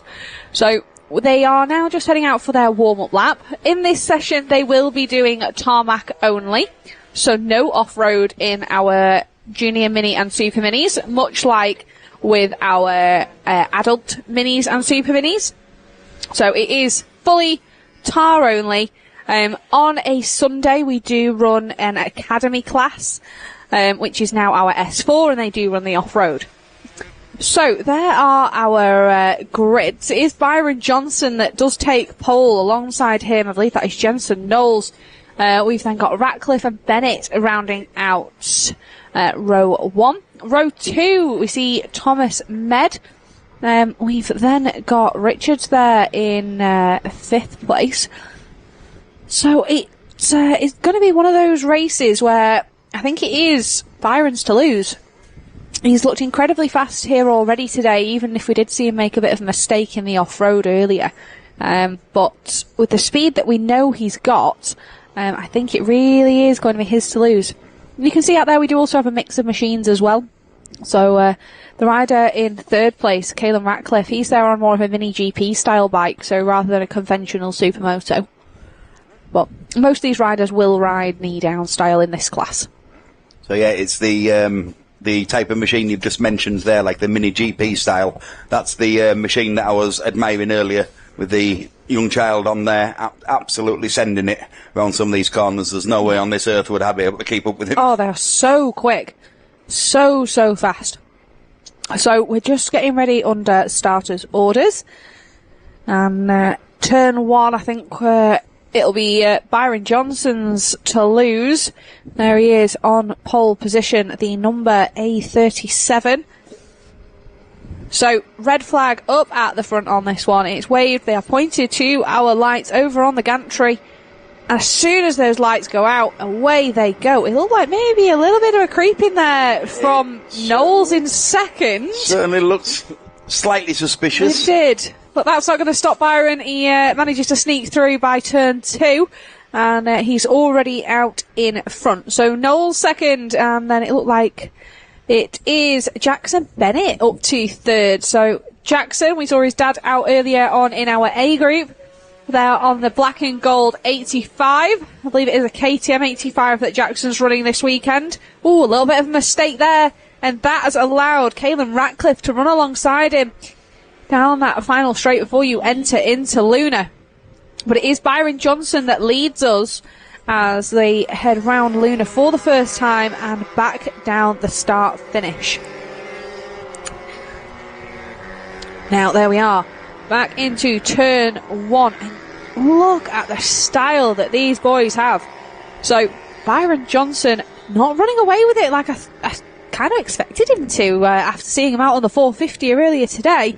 He's not run away from Jensen Knowles, and Caelan Ratcliffe looking incredibly racy there in 3rd place. He is all over the back wheel there, isn't he, of the 2nd place rider. So the first of the GP style machines with the 2 Supermoto styles in front. But yeah, certainly a battle there between 3rd and 2nd place. Yeah, and there we go, back round Luna. There is the clubhouse here at Three Sisters. Knowles looking like he got a better run out of Luna. Does he have the legs to be able to show a wheel into turn 1? He's looking up the inside, but he's not quite close enough. And Ratcliffe, again, as you said, all over the back end. So, really close for our top 3 in this one. Jackson Bennett has dropped off slightly after that mistake that we saw on that wall. You can see him there just towards the end of our pit lane straight. So Jackson Bennett holds 4th. We then have a little bit of a way back. And let's have a little look on our timing screen, who the rider is currently sitting in 5th. Let's have a little look. So that is, it looks to be Zach Richards in 6th place, with Thomas Med now down to 7th. Cole Reynolds having a good run. What a move that was there from Caelan Richards. 2 for 1, and he promotes himself up from 3rd place to 1st in front of Byron Johnson as quickly as that. So it was the Jackson Bennett was the young rider who I've noticed now. He makes that bike just because of the size of the lad. He makes that bike look like a full-blown super bike, and fantastic style. He's going to develop very well, is that lad. I can tell by his style already. He's going to be a very quick rider when he's a little bit older. Yeah. Now watching these guys around Luna, so it's Caelan Ratcliffe now in up to 1st as they come across the line. Our timing screen is actually showing one of our slightly less experienced riders. So Casey Hillier, she's out there in what is her 1st year in this championship. Timing's got her down as currently leading this one. I really wish she was, but unfortunately that's not the case. She had a few issues off the start, so it's a couple of laps down on this one. It's good to see we do have a couple of the girls out in this class, though. A big shout out to the number 15 of Lucy Craig out there as well on her KTM. Fantastic to see her getting out there and enjoying her racing, and getting a little bit quicker each time out as well. So one of the challenges that these riders up front will have to face and navigate is, this is a very mixed group, it's a very mixed class. So our riders here at the sharp end, up at the front, we've got Caelan Ratcliffe, Byron Johnson and Jensen Knowles in that 3-way battle at the front. They've now all also got to navigate round through some lap traffic. So that looks to be Jackson Nuttall. So Jackson, he's out there currently in 13th place. So it just goes to show how quick these lads at the front are already lapping up to, with 6 laps to go. So up there in 1st place, the Caelan Ratcliffe machine is really all over that now, pulling a nice gap there over the 2nd place machine. So it's a GP style machine leading the way over the 2 Supermoto style machines there now. And this track and that bike seem to be really suiting each other, obviously without the off-road sections in this particular class. And there he goes again past another back marker, and making it look easy for such a young lad. Yeah, he's got absolute style for miles. And like you say, with these riders being that little bit smaller, being a little bit younger, these smaller GP bikes, they fit them so well. And like you say, looking at them, they look like proper little racers. They look like proper GP riders. There's Casey Hillier on the 108 of the Steve Hillier Racing Company. And we're now down to 4 laps to go in this one. But like you say, it is tarmac only. It is horses for courses. I'm sure if we added a bit of dirt in, it might not all go Caelan's way on the GP bike. But this is certainly basically forcing Byron Johnson to try and push just that bit harder. He's not having it all his own way. He's got the work to do to try and break through those couple of tenths. Best lap time at the moment is awarded to our race leader. It's the number 96 of Caelan Ratcliffe with a 45.680. On the last lap, there was only a tenth between their fastest laps, and the gap across the line was 0.59, so nothing in it. Oh, finding a way there through, squeezing through the back markers. They have broken away now from Jensen Knowles in third. He is currently lapping at a 56.2. There we go. Back round. It's hard to gauge sometimes the rear end grip you've got coming out of that corner. I know it's, especially in the wet, notoriously one that catches people out, but there's quite a lot of rubber there. Grip isn't something we're short of today here at Three Sisters. Like I said earlier, it is absolutely cracking the flags here. We say metaphorically, not a cloud in the sky. There are a couple, but not enough that they're giving any sort of shade or relief from this heat. What's making it really interesting for me, Danielle, is seeing the ease in which they can pass the back markers, because that could really make a difference between the first and second place outcomes. So far, I've witnessed them pass several back markers, and as the rider in front, Caelan Ratcliffe, sneaks his way past without hesitating, not rolling off the throttle at all, that really puts the pressure on Brian Johnson to follow suit, because any hesitation at all, that gap will increase and make it all the more difficult. 2 laps remaining. They're absolutely in the mix there now, coming past 2 riders. So that's Caelan Ratcliffe through. And as we see him approach the corner, as Brian Johnson managed to get through as well, clean. He certainly has, Byron up there to second. Now, looking on our timing screen, that was the rider of Josh Walker. Josh Walker is currently sitting in 8th place and having an absolutely cracking ride. I've raced where we've had sort of mixed classes and groups and been out on track with Josh. He's come on absolute leaps and bounds and is one of our Trips UK team riders. So for these lads at the front there's Cole Reynolds in 7th, and they've just lapped up to 7th. It's absolutely astounding the speed that these guys are pulling. But it is the last lap, and this is the final corner. Caelan Ratcliffe has done everything he needed to do to take a well-deserved victory in our first Junior Mini and Super Mini race of the weekend. So it's first place to Caelan Ratcliffe, second place to the number 37 of Byron Johnson after starting on pole. Third it is Jensen Knowles. We've then got a little bit of a gap back to our 4th place, just as we've already seen, as I said, lapped up to 7th. It's unbelievable. Absolutely unbelievable. And like I say, we know there is obviously going to be a range of abilities out there, but the idea of our championship and this paddock is we want to be all-inclusive. We want to get as many people out here on bikes, and if that starts with our youngsters and our mini riders, then that's fabulous. That's what we want to see.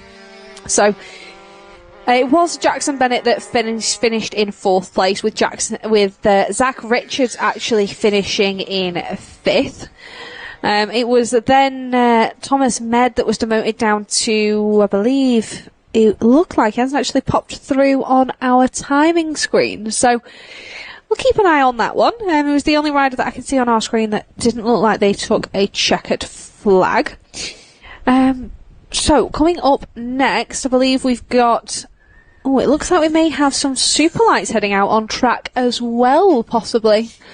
So I think just today it's not an official race day for those guys and their British Championship. So we'll just have to see if we will be broadcasting some of our Superlight action from today from the British Championship.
So, coming up now, we do have our Superlight Sprint for their race 1. And we're just, there they are, in the holding area. You see there, our riders just riding away. We do actually have a podium down there, so behind that branding there on screen telling you what race we've got coming up, and it is sponsored by Mark Bates. We have a podium, so our top 3 in every class do get the opportunity to head down there and get a photo in front of the banner. It is a well-deserved opportunity. If you manage to finish in the top 3 of any of the races that we've got here this weekend, you're having a great day. So there we go. There's some of our Superlights, and there is our grid. So it is Adam Holroyd on pole. Certainly is, and Jamie Crombie in second place, and third place is Paul Hudson. Dave Milnes in fourth place, Jeff Wilkes 5th place, Paul Smythe in 6th, Peter Merhead 7, Mark Bates 8, Darren Oakes 9, and John Kershaw rounding out the top 10. Now, looking at there, it looks like we should also see Duncan Macbeth out there as well. Now, Duncan Macbeth is a multiple British champion out racing in the Superlights. And just having a little look at that, it looks a little bit topsy-turvy to me. I have a feeling we might be running some reverse grids. Yep, I thought as much. Yeah, we've got confirmation from timing. We are running reverse grids, so we are topsy-turvy. We're putting it on its head. Like I said, this is not championship for these guys today. It's all about track time and pretty much having a little bit of fun. So that's what we're going to do. How else to spice things up other than flipping it on its head? Well, absolutely that, and these machines certainly do look fun. I know from my experience of the hill climbs at Oliver's Mount that these are certainly the fastest things up there. I imagine the corner speed on these is pretty immense. And also, I was speaking to one of the drivers earlier, and he says the G-force after the back straight coming around the long corner probably in speeds in excess of about 110 miles an hour, and the G-force is actually pretty exhausting. He was quite tired after the race. So, like you said, if anyone can lend you a bike and a set of leathers and you'll go out and ride round at the back, I'm the exact same with these guys. I'd love to give one of these a going round. They look great fun to drive.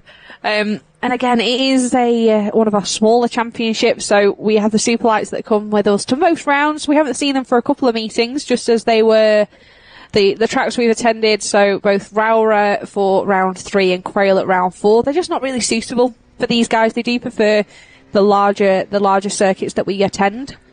So the next time we'll see them, I don't think they're attending Oliver's Mount for our British round, but I think they do have a separate round as well in our championship, and we've also get to see them at Teesside later on in the year as well. So we've just got a few drivers still making their way out onto the track, but we'll get these guys underway for their warm-up lap.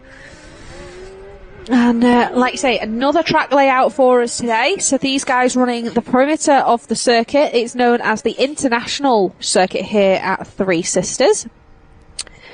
And if you want to see some absolutely fantastic driving, these guys are to watch. There's a few guys out there that are so experienced, and if you have a chat with them in the paddock, you would not think they drive like absolute demons on track. Perfect example of that, you've got Paul Smythe, Jeff Wilk, Peter Muirhead, the man from Scotland. He's an absolute gent, but as soon as you put 4 wheels under him and a steering wheel in front of him, you wouldn't know it. So, yeah, we're just waiting for these guys to head round to the start grid, and we'll get underway with a little bit more of racing, but of the 4-wheel kind.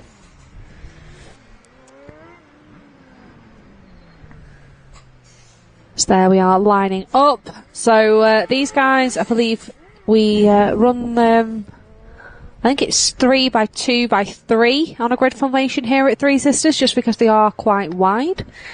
And that's obviously for sort of safety and the track limits that we've got here.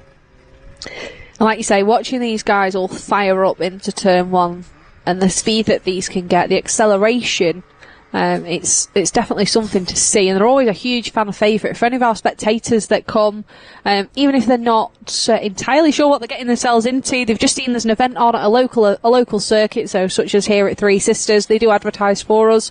People that turn up and watch the racing, these Superlights are always a fan favourite. They put on a great show for us, and like you say, they are so quick. So unbelievably fast. That's why they hold so many sort of lap records at circuits and across. But we had a mistake there on the start. So yeah, it appears Adam Holroyd there on the start possibly stalled, or something certainly happened, and he was passed by at least 5 or 6 vehicles there before I saw the cameras change. So that's disappointing for him. Yep, and already we've had a mix-up there. So looking, that's Jeff Wilkes already up from 5th up to 2nd, and that to me looks like it is. That's Peter Muirhead. There he is in the number 8 machine out in front, already breaking away from the rest of the group and flat out. So you'll see them there clipping the grass on the exit of Luna, trying to use up as much track as they can, and then up over the top and towards down into the valleys. That corner there, not Muirhead's favourite, I have to say. So Peter Muirhead, unfortunately, had a rather nasty crash at the end of the mountain, and it unfortunately resulted in him having 2 broken legs. So the fact that he's able to come back from such a big crash and be fighting fit and back at the front of this class is definitely impressive. Looking a little bit further back in the group, we've got John Kershaw, Duncan Macbeth fighting his way through. So Macbeth there in the purple and orange 1000cc Superlight. He is, as I mentioned, multiple British Championship winner and one to watch as he works his way through. And that is actually the gentleman that I was speaking to now. Recognising the car and seeing it on the timing screens. Yeah, lovely gentleman. Absolutely lovely. They're all absolute gents in this paddock. They're fabulous to talk to. So there they are, 3 driver battle into Luna, and it's Macbeth that manages to find a way through there.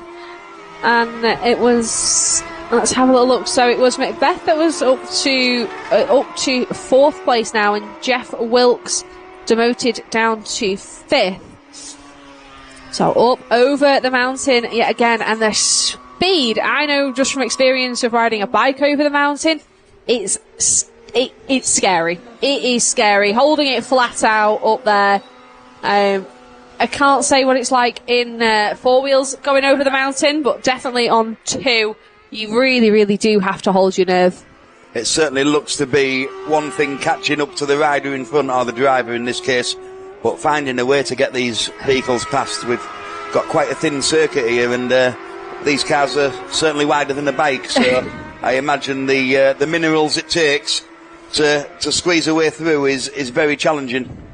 Yeah, but these guys definitely not shy of making a pass, so you'll see the way they can get these cars handling and pretty much steering from the rear end of the car. Obviously, you've got steering through the front axle, but they're able to sort of square them off, almost like a bike, like you would with motocross, and able to steer using the rear. It's so impressive. So back in around Luna, it is Paul Hudson that's leading us. So Peter Muirhead having an issue, and he's now down to 5th place. So the number 4 of Hudson is who now leads us. But this man is the one I'm watching. It is,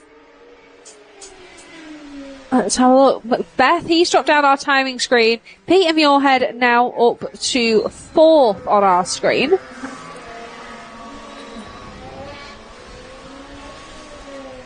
So, not entirely sure if it's maybe a penalty issue with Macbeth or a timing issue, but he is showing on our screen as in 10th, but he's definitely still in the mix.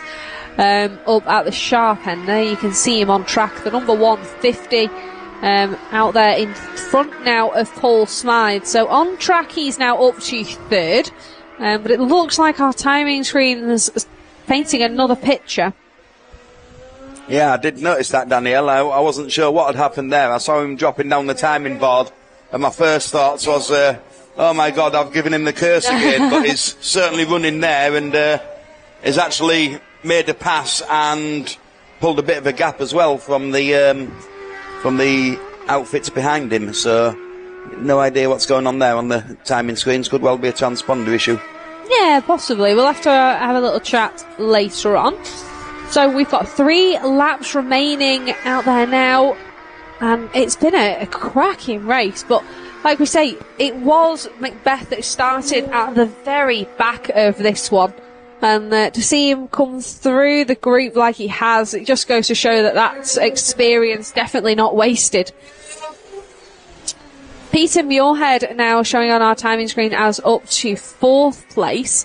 But just having a little look, he is currently sitting behind the white machine. There he is of Paul Smythe as they enter into Luna. So is Muirhead going to be able to try and get a run now as they exit Luna and head down the start finish with just 2 laps to go?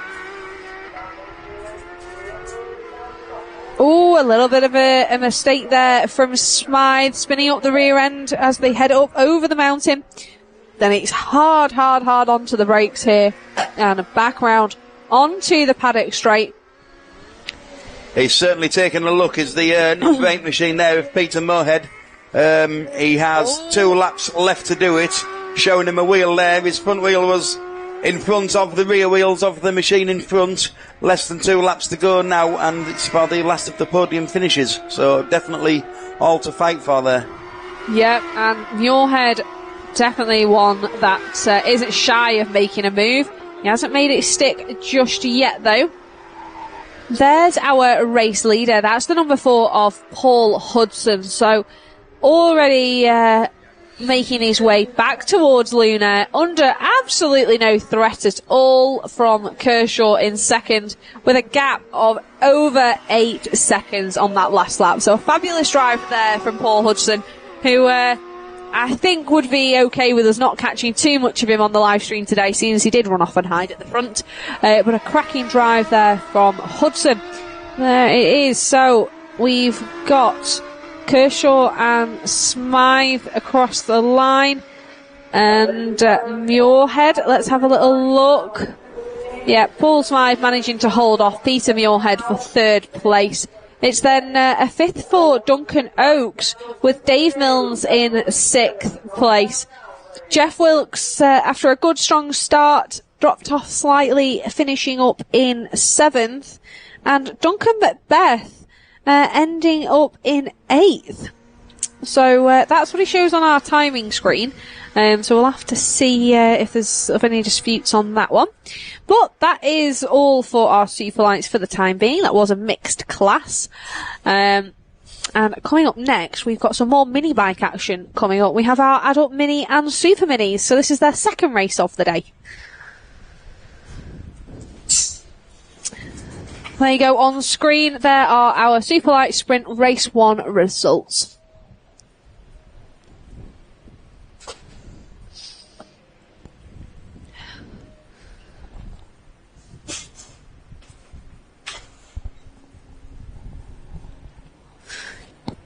So it's definitely not cooling off here yet at Three Sisters. The heat outside is, I'll be honest, almost suffocating when you're riding round. You're okay when you're heading down those fast straights. As soon as you get into anything technical, especially on these Supermotos, heading into the off-road, it's suffocatingly hot.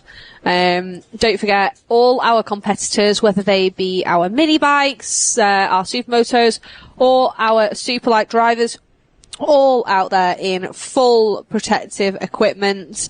So whether that be boots, gloves, helmets, racing suits, you've got your race leathers. It is hot here today. So a reminder of any of our competitors that are sat in the paddock, because I know a lot of you do like to sit and watch the racing even while you're here. This is your reminder to have a drink of water. Make sure you're staying hydrated. If you are listening to me now, make sure you get a drink. It's far too hot to be allowing yourselves to get too dehydrated. And if we have a look, I wonder if we're able to see our holding area. We'll be able to see our adult mini bike riders getting themselves sorted. And see if we're able to catch them before they head on out.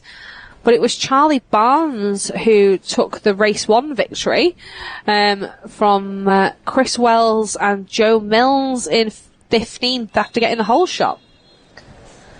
So I think these guys are now just being let out onto the track, and they'll take up their grid positions after they warm up lap. So these guys will all be waved straight through on the start finish for their warm up lap, and then they will take up the positions once they have completed that warm up. So it's just to help us to get through the day just that little bit quicker.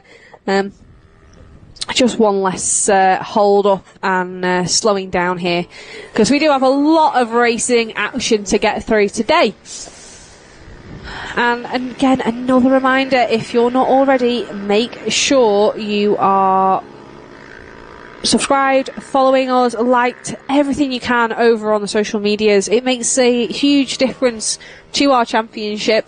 We try and increase our reach, and if you are watching the live stream today, share it with your mates. Even if you're here racing today, if you head over to our Facebook page or our Instagram, you can share the link directly to your own socials. Get the word out there that this is where your friends, families, sponsors, supporters, they can all watch you race. I'm sure your sponsors will say, oh, I'd love to see you, but I'm never in the area.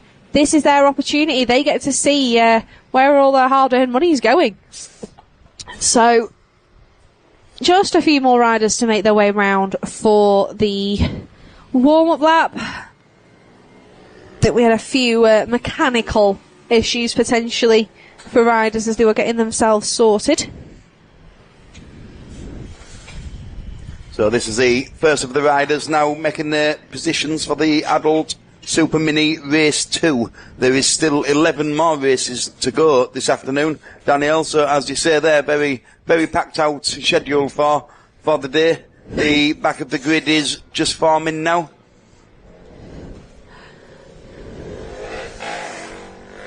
Yep, I have to say, I do feel like I've got a very busy day ahead of me. So, not only am I up here commentating with you today, I also do have to sneak off again towards the end of this one to be able to go and race myself. So I'm currently racing in the C group this afternoon. I actually haven't even looked to see where I finished. Probably should do that. But I'm out there racing in the C's, and I also race in our British Supermoto Women's Championship. I have to say, numbers are dwindling. We need some more of our women, so if you are sat watching this at home thinking, love to give it a go, but it's all boys, I promise you it's not. Make sure you come and have a go, and if you need any help or advice, feel free to message me. I'd be more than happy to help. But getting underway with racing, they are under starters' orders, and away they go. So, fairly even Stevens off the line. But it looks like Charlie Barnes getting the run into turn 1. And there we go. Nice and smoothly through the first corner.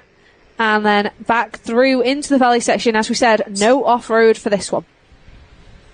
Yeah, very strong start there by Charlie Barnes. Now has pulled a significant few bike lengths. We're just seeing what looks to be a pass. He has his medic stick there, so that's a position change into second place, and it also looked like a position change from 6th up to 5th there as well, as we are waiting the riders coming past the timing sensors. So we have information up on the screen there, but certainly 3 or 4 riders by the looks of it.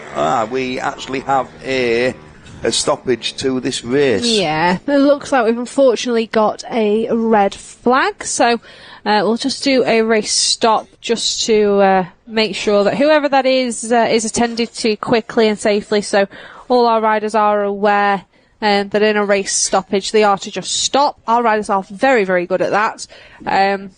I know in some championships you do see people just carrying on pootling around the track. If you've got live machines on circuit, then that unfortunately does slow down and hinder our medics being able to attend whoever needs them. So we'll just wait for these guys to make sure that whoever needs it does get the attention that they need. So, let's have a little look. So, you say you've come over from Scarborough, Oliver's Mount Way? So yes, I live in a little market town called Malton, so I'm roughly 20 minutes on a good day away from Scarborough, and I really do appreciate the Oliver's Mount circuit. It is an absolute gem. Yeah, I think Scarborough is one of those circuits. We've been going to it now for the last few years, and it's been one of those tracks that's been absolutely fantastic. It's developed year after year after year that we've been. It's been cracking. So just at a little note, apparently it appears to be oil on the circuit that is the issue. So it's a technical red flag rather than a medical one, which is never good, but I think it's the better of the two options here today. So it looks like we're just getting the marshals there, giving the riders instruction, which I think is to head themselves back to the paddock, where they can hopefully get out of the beating sun and maybe get a little bit of shade while we get the circuit cleaned up. But back to Oliver's Mount. It's one of those circuits, and if you do get the opportunity to go back and have a watch of the live stream that we've had from there, the off-road section has developed massively from what we saw the first year we went, which was just after COVID, through to what we've got there now, and I'm really looking forward to heading back there. And I unfortunately, I've managed to run the off-road section, the new updated one, just the once. I've raced there just the once on it, but the racing that we got from it was fantastic. It's slowly becoming probably one of the best circuits we have here. So our go-tos have always been Three Sisters. We've also got Teesside, but Oliver's Mount and the work that's been put in by the team there. So we have Andy Hayes and Wendy Hayes, who I know run it. The work they put in to make it better has been so helpful. When it comes to the off-road sections, so you're aware, we actually have members of the paddock and teams that have helped. So a big one and a big supporter of our championship is the Walker Group. So Chris Walker, he's done a lot of work with us where he's brought in machinery to not only just build the off-road sections, but he's also put his time into it. A lot of other people did as well. And it just goes to show what a friendly paddock we've got, I think. I know, I feel like I'm bragging about us. Well, I can certainly vouch for what I've seen here today. A very lovely bunch of people for my first time really present at or any involvement in the Supermoto meeting. I have spectated at Oliver's Mount, but equally there are a cracking bunch of people there, and it is actually an Oliver's Mount meeting next weekend for the Cock of the North racing, so a completely different championship, but I would strongly recommend anybody listening to this, if you've not been there before, give it a try. You will not be disappointed. The racing is absolutely brilliant. It is England's only road racing circuit. Yep, you will probably also get to hear my dulcet tones there as well. So, again, road racing, it's one of those paddocks that in the last couple of years I've had a lot more experience in. I'm really grateful that I was given the opportunity to be able to go over there and commentate alongside Bradley Hicks. I call him the Oracle of Oliver's Mount. What he doesn't know about Oliver's Mount isn't worth knowing. He's a fountain of knowledge of that place. But again, it's one of those paddocks where it's not super clicky, everyone seems to get on, and especially with sort of how high stakes that can be, I think you do see a lot of camaraderie, and I think we get a lot of that here. If you've got an issue with your bike, say you've broken a foot peg or a brake lever, there's always someone in the paddock that'll try their best to help you. Here, borrow this, or let me help you get that fixed. It's not the type where it's all about the results off the track. Obviously, as soon as they get the helmets on, things change. And we do have some competitive rivalries out there. But off track, so many of these guys, are great friends. It looks like, if I have a little peek out of our commentary box window, yeah, and there on your screen, our adult mini bike riders just taking the time to have a bit of a chill in the holding area. So we're still waiting for the restart on this one. I have to say, it does give me a little bit more time to stay in this office with a fan, because I'm up next. So towards the end of this one, I have to make a sharp exit. Yeah, we don't realise how lucky we are to have, well, I certainly realise how lucky I am to have that fan pointing at me right now in the shade of this control tower. I took your advice, Danielle, at the lunch break, and I was escorted by a marshal, Nick, over to the off-road sections where I stood on top of the tabletop, looking at the different lines available, and 15 minutes I was stood there and I was already starting to cook. And for those that haven't seen me, I've got a very, very thin white shirt on that's open at the top, and the marshal stood at the side of me with his orange fireproof overalls. I certainly felt for him out there doing a cracking job in this heat. It does appear very slightly cooler than it was yesterday, but still certainly very, very warm to be stood outside in that sunshine all day. I noticed the riders that have parked up in the holding area have been sensible enough to get the bikes as close to the structure as they can in the little bit of a shade, and they're certainly enjoying that, although there is one or two still sat on the bikes with full helmets on and whatnot. So there you can see, this is what's causing our delay. It looks like, and I'm going to guess one of our mini bikes has unfortunately had an issue and dumped some oil onto the circuit, so it's quite a significant oil leak. And unfortunately for me, I also think that's right in the smack bang in the middle of the track where I'm starting for race 2. So that'll be interesting. Can't wait. No pressure there, Danielle. I bet you almost wish you didn't see that, because it's certainly going to play on your mind now, isn't it? I hope not. I really do hope not. But it is what it is. It's all the fun and games of racing. Unfortunately, these things happen. We do try and mitigate the risk of things like this happening. We have technical inspection of all the machines that head out onto the circuit. They're all inspected. So we do have sort of bits and pieces in place. So they all must have wire-locked sump plugs. We all must have crash bobbins and sliders, handguards. It's all these things that are in our rules and regulations to try and make the racing as safe as possible. But as much as you can plan and prepare, accidents do happen. So hopefully we are able to get underway very, very shortly. It appears from the images and the length of the area that they're cleaning up there, Danielle, it's almost certainly been leaking oil into the oil catch tray at the bottom, and as the rider has set off, it's possibly splashed out of the back of there, so it wouldn't have been noticed, and well, the rider almost certainly wouldn't have noticed that, and it'll be the marshals there on the start grid that's spotted that, and fair play to him, he's managed to raise the flags and stop the race before the riders came around on the second lap to have rode over that, so excellent work there by the marshals. As safe as ever, as observant as ever, and they've managed to capture that. It does look like a couple of the marshals there now are making their way across the track and just having a quick inspection up there at the first of the right-hand bends. But the clean-up operation looks to be certainly about finished. All the dust is down, the sawdust to absorb the oil. A couple of marshals still there, working even harder right now, pushing some of that sawdust, I believe it is. Yeah, around. I think we use a mixture of, it's like granules, so more like a kitty litter, is what we use, for absorbing spills here. But hopefully it's the case where we are getting about sorted. It's never ideal, but these things happen. And looking out of our commentary box window, most people having the sensible idea to try and hide in what very little shade there is down there now.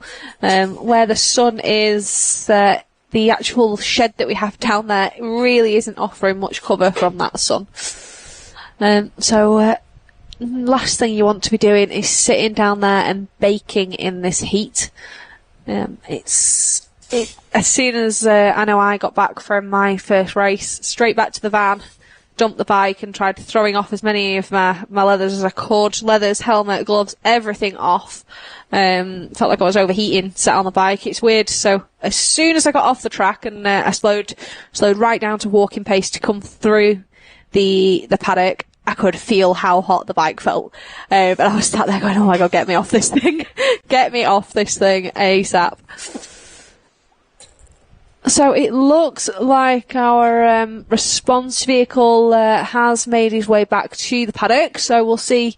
Looks like the riders are now getting instruction down here to sort of start getting themselves ready, which is good. So just a few more moments, hopefully, for this delay, and then we will be back up and at 'em with some more racing. Again, one of these, I have to say, this championship is a good opportunity for, we see quite a lot of sort of sports bikes riders that go out and buy mini bikes for winter training. So you see riders, so I know for a fact, riders like Brad Ray, Kyle Ride, they've all got smaller CC bikes that they use during the off-season, just for that little bit of extra bike time when your larger circuits aren't running track days, and you'd rather not drop your however much Ducati or Yamaha or Kawasaki in the wet. It's a lot safer if you're going to be dropping something like a CRF 150, for instance. They do crash reasonably better. So this championship's a good opportunity for those riders that have got one sat in the shed and nothing going on at the weekend. Get yourselves down here. It's a great fun paddock, and the more the merrier. That's what we want to see. We want to see this championship growing and developing over time. The only way we're going to do that is if we're getting the word out there for our riders. It certainly does look appealing, Danielle, from what I've seen. I do have a hold on the CRF actually tucked away in my shed at home. I may have to acquire some road wheels and maybe have a go at sliding around. What have you got? I've got a CRF 250X, so Brilliant. it's an endurance version. It could actually suit it because it's got a longer gearbox. Yeah, absolutely. So it could actually suit it. It needs some serious suspension work and some brake upgrades. However, it's a little bit down on capacity with it only being the 250 model and not the 450. You say that, but we've got a lot of our S4 riders, when they are making that step up from a youth bike being on an 85 and making that step up in machinery to something like a 450, we do see them quite frequently on 250. So Lily Rhodes is a fantastic example of this. Lily Rhodes is out there on a 250 and she's flying. She's absolutely flying, and don't get me wrong, she has so much talent. She's got bucket loads of talent. But one of the things, she's not the biggest girl in the world. She's quite small in her frame, and that smaller capacity engine means that the centrifugal force that's trying to basically make that bike stand upright is a lot smaller on a 250 to what it is on a 450. So she's able to throw that bike around a lot more than I think if she was on a 450. Don't get me wrong, I still think she can absolutely ride one. It's more the case that that's a little bit easier for her with manhandling it, and especially through like our off-road section. Lily's not the tallest either, so she's had that bike lowered, suspension set up for her, and even here with the long straights she's got, the amount of speed she can make up in the corners, and the fact that even if she is down on capacity, horsepower-wise with her weight difference as well, honestly, it makes such a difference here. So if you are sat at home and you've got a motocross bike in the shed and you think, do you know what, I think I could come and have a go and do this, absolutely do it. We've got so many Facebook groups as well, where our riders are always posting bits and pieces for sale. You can pick up wheels, scrub tyres, brake setups, and then if you want to go down the route of getting a little bit more in depth, you go in for things like your slipper clutches that make a huge difference and sort of make a Supermoto bike, should I say. And most of the riders in this paddock, I'd say probably 8 out of 10 have all come from, they started out on a bike that really wasn't made for it, they threw some wheels in and went and had a go and they got hooked. They got bit by the bug. So, unfortunately, it looks like this delay is going to be longer than expected. All our riders have been now told to go from the holding area and back to their pits. So I think we might be worth taking a little bit of a break from the live stream, and then rejoin once we do have the bikes back on track.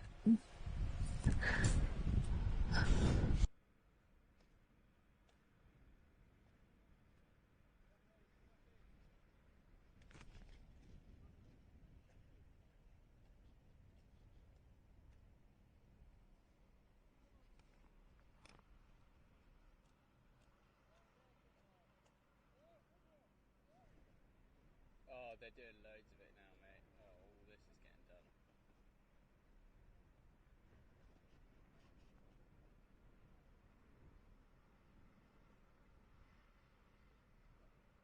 Well, it's Rob's the one driving, mate. So.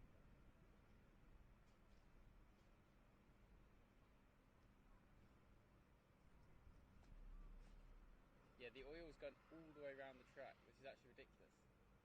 Oh my god. But he's not even finished the first bit yet. Wow.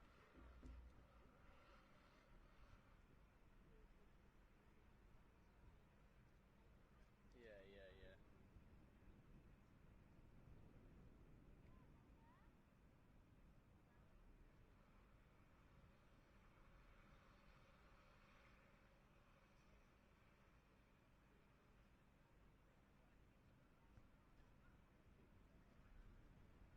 Yeah, I'm alright, mate.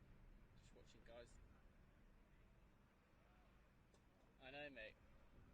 That's what I'm saying. That's what I'm saying.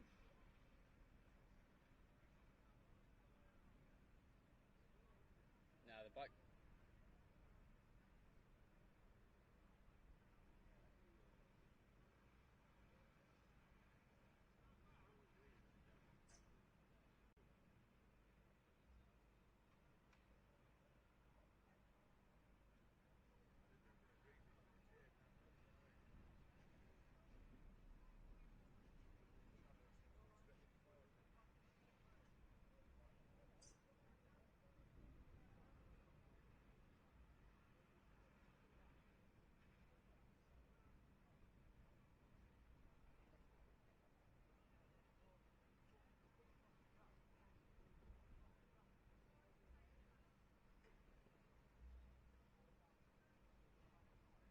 Oh, very specific. Yeah, I can't argue with that.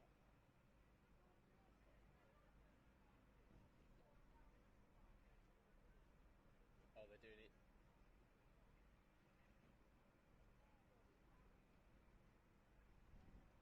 Alright, mate.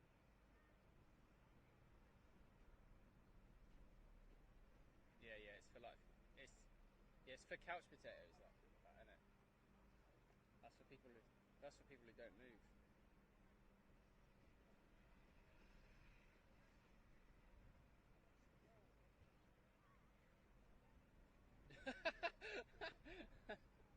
Huge.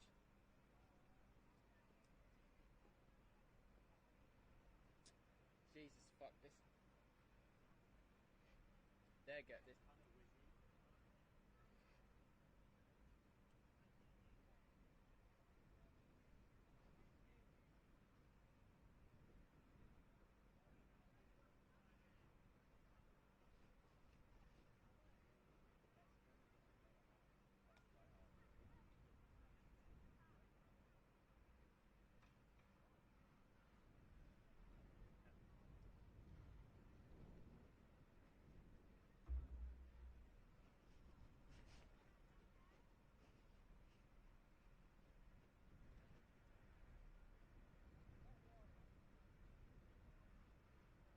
What?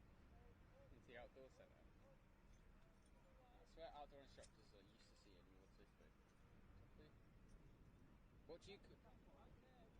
You call it tofu. Tofu. Tofu, isn't it? Tofu.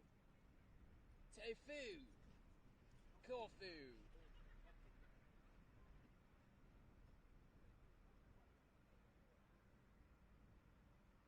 Tofu.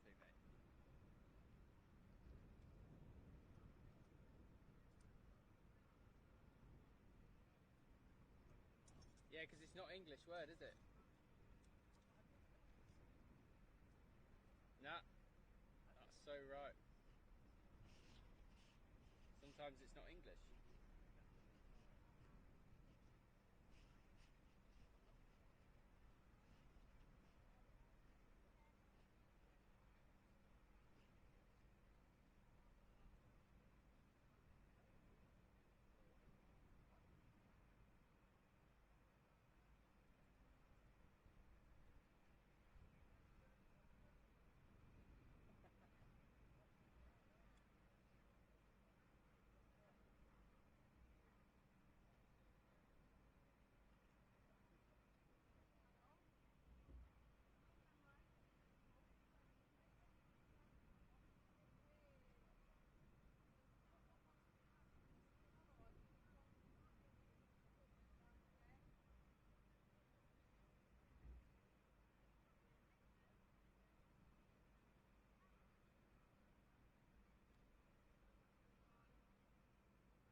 Yeah, it's gonna be it.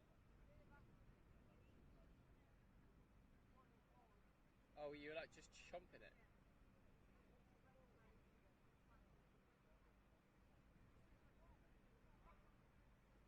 Yeah, I thought you brought it in to cook it. Oh, you were just eating. Oh yeah, the joke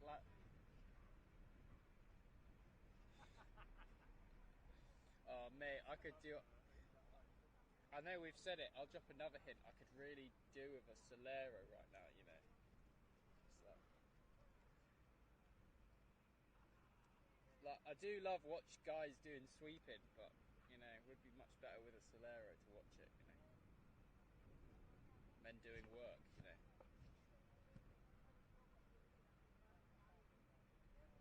Oh mate, they're not going anywhere. Like, can you see? Oh, you can't see.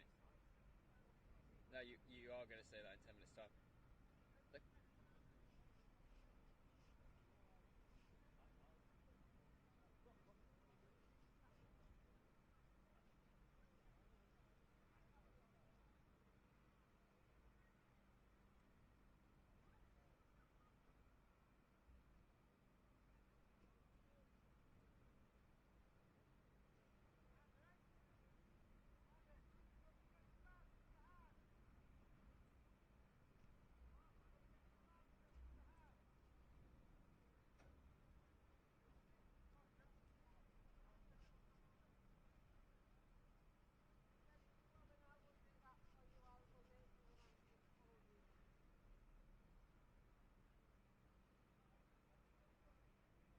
Attention parents, attention parents. Anybody that has got any brochures, could you please bring them to the dummy break and give us a hand to brush the oil up, please?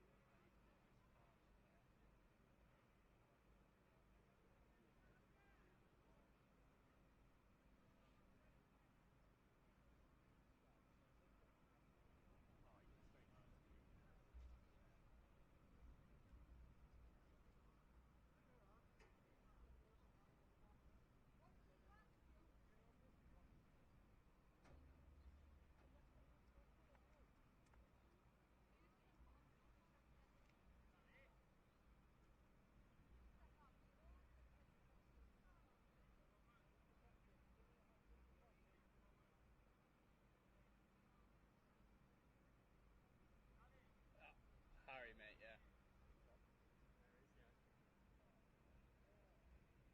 Yeah, I got him.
would, I'd kiss you. Well, only if you want me to. Alright, thanks. Thanks. Huh? Yeah, I can. Okay, am I cleared? Am I cleared to do that? Jack? I think Jack's gone, mate. Well, on my Okay, well, I'll take it as a yes. on my screen they're putting even more out. Like they're putting even more out. You know, it's like it's they haven't swept any of the stuff they've just put out off the track.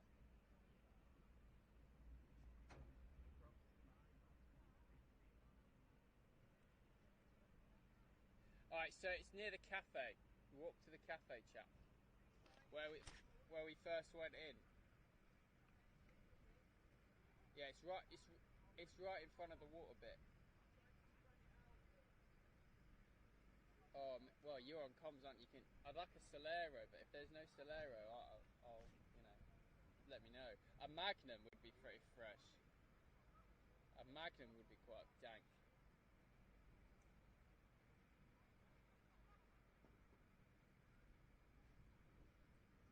Thank you, mate.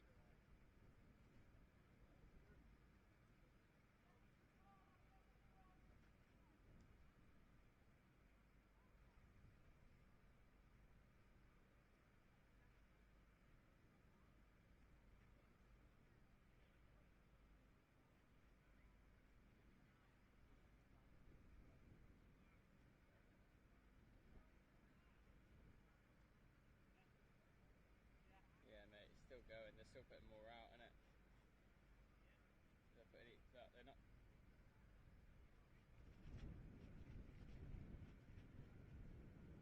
Oh, Magnum would be amazing, mate. Can I get a classic, please, chap? Thank you, thank you, thank you.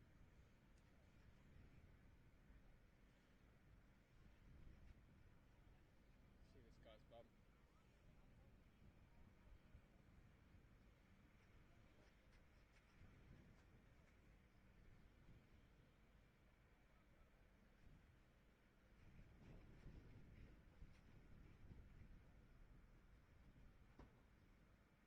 No, they're still going. Like they're not.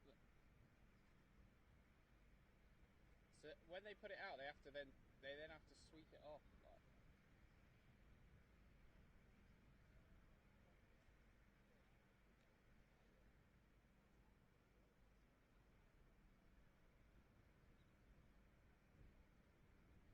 Oh, no.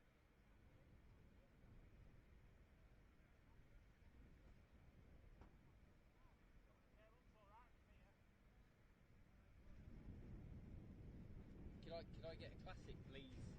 Thank you.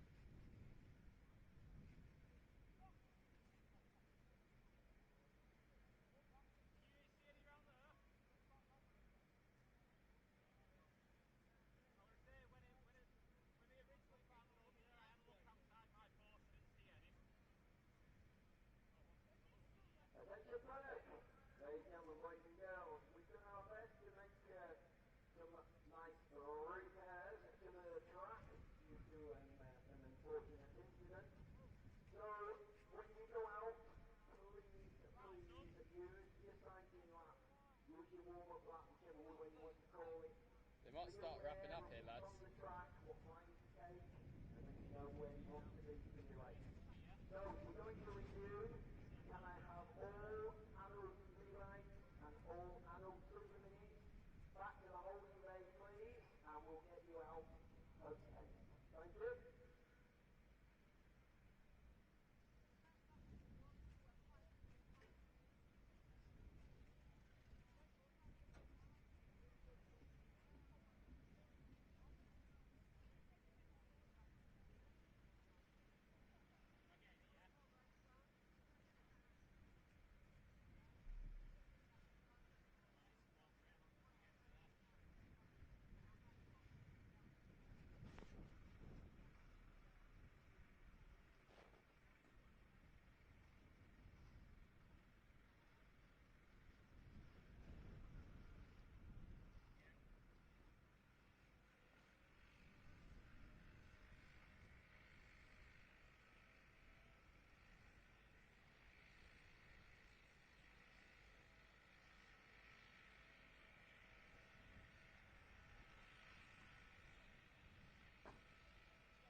but on my screen they're still putting it out, you know? Like it's still full work.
There's a car on the track and a bunch of blokes on the track still. As you can see.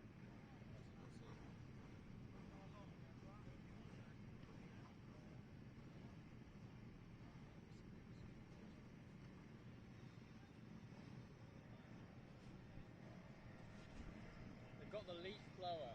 You see this? You see this, right? You see this? They've got the leaf blower here.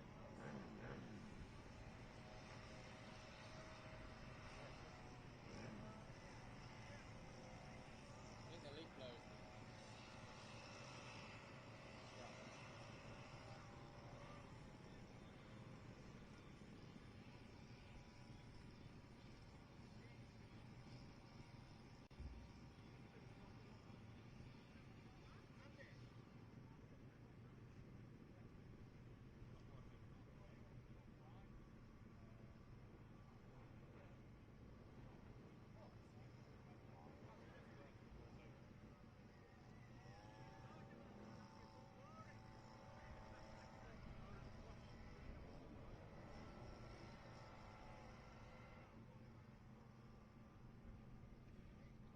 I don't think strawberry's that bad, to be honest. I'll come down to the fence.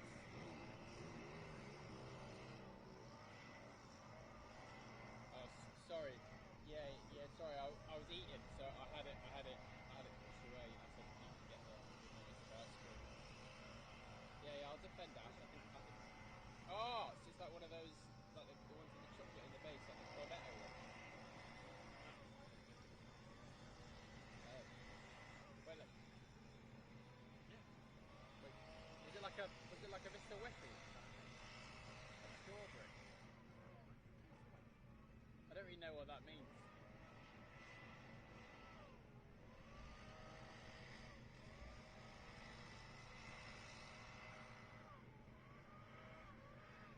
You see this?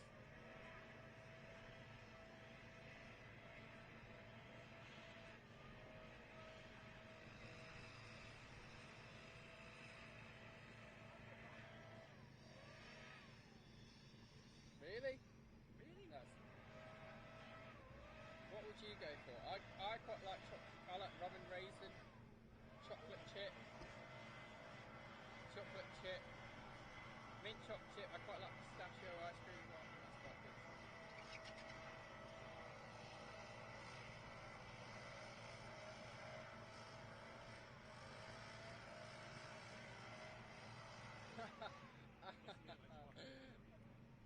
No, that can. No, see, that can get fucked. That can get fucked. That's ridiculous.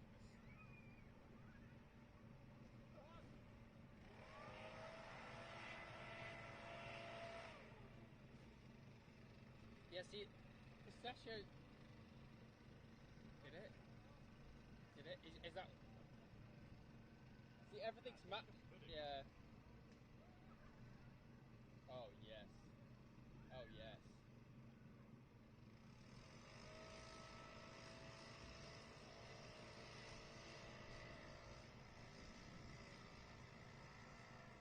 Now see, crumble is.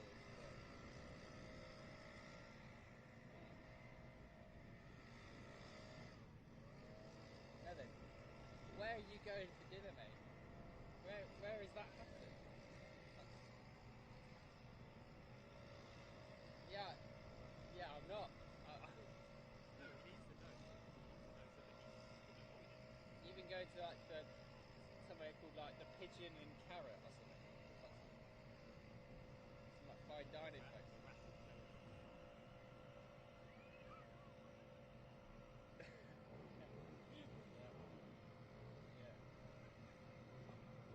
I went to a Green King the other day called The Rock. Which is The Rock. And I was like, this is a cool Green King. It was called The Rock, yeah. Yeah, it's good, isn't it? They're not.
So we are back, and it is our adult mini and super mini riders that are out on track now, just for their second warm-up lap.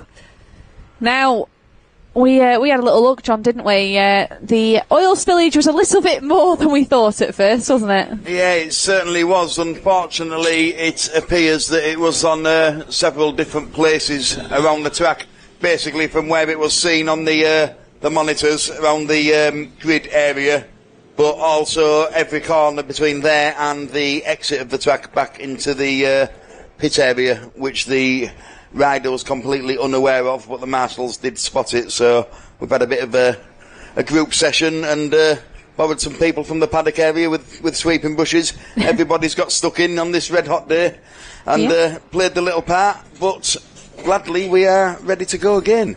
Yeah, we are, and they're all getting themselves gridded up. I don't think we'll be naming and shaming whoever it was, but it's unfortunate. So all the riders now, they've had their warm-up last opportunity to be able to see where the oil is on the track, and we're pretty much ready to get racing. So again, as we said, it's Charlie Barnes on pole, Chris Wells second, Joe Milnes in third, and Anthony McGee rounding out our front row.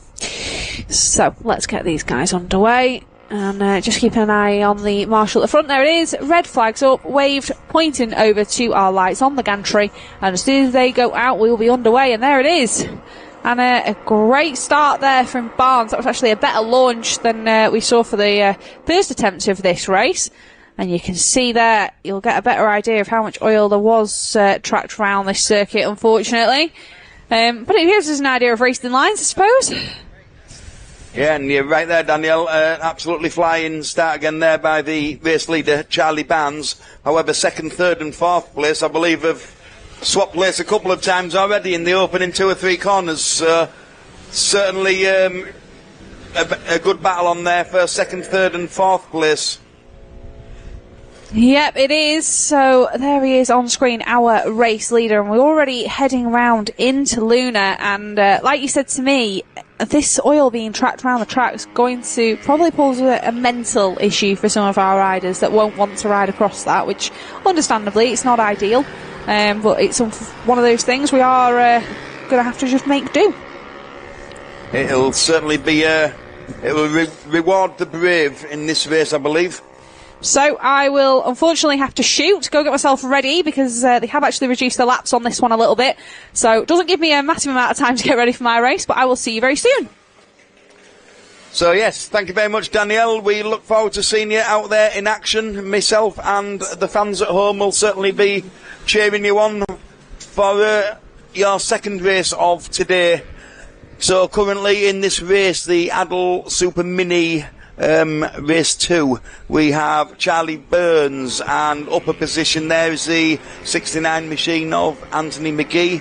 Chris Wells has dropped down a position into third place, so that's rounding out the top 3. The fastest man on track so far is Charlie Barnes with a 49.6, only just behind there, fractions of a second off. Also 49.7 is Chris Wells. So in fourth place, upper position of 2 is Simon Lahan. Fifth place, Adam Hilton, who has dropped down a position. Joe Mills in 6th. Lee Thompson 7th. Neil Wilson, upper position there into 8th. Aidan Walker 9th place, and rounding out the top 10 is the 74 machine of Craig Louth. So still Chris Barnes up there at the front, obviously not too fazed by seeing the dust and granules from that unfortunate oil spill incident.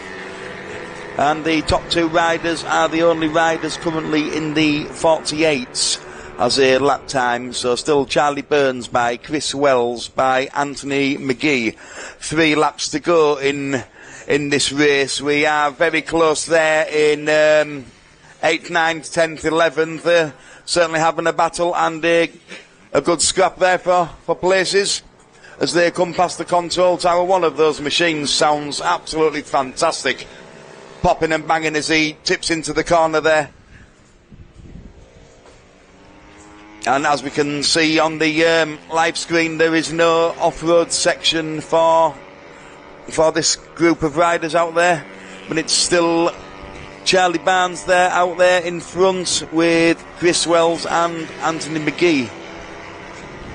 There is a 2.4 second advantage now there for Charlie over Chris, and another 0.492 further back is Anthony McGee. So this certainly isn't the closest we have seen this weekend so far. However, anything can happen. Less than 3 seconds separating the top 3, so only one slight mistake, slightly running wide, and it could all change.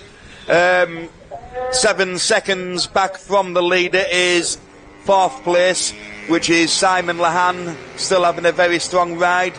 It looks like we're having a change of position there on the screen, quite possibly as they're coming back and starting to lap some of the riders further down the field.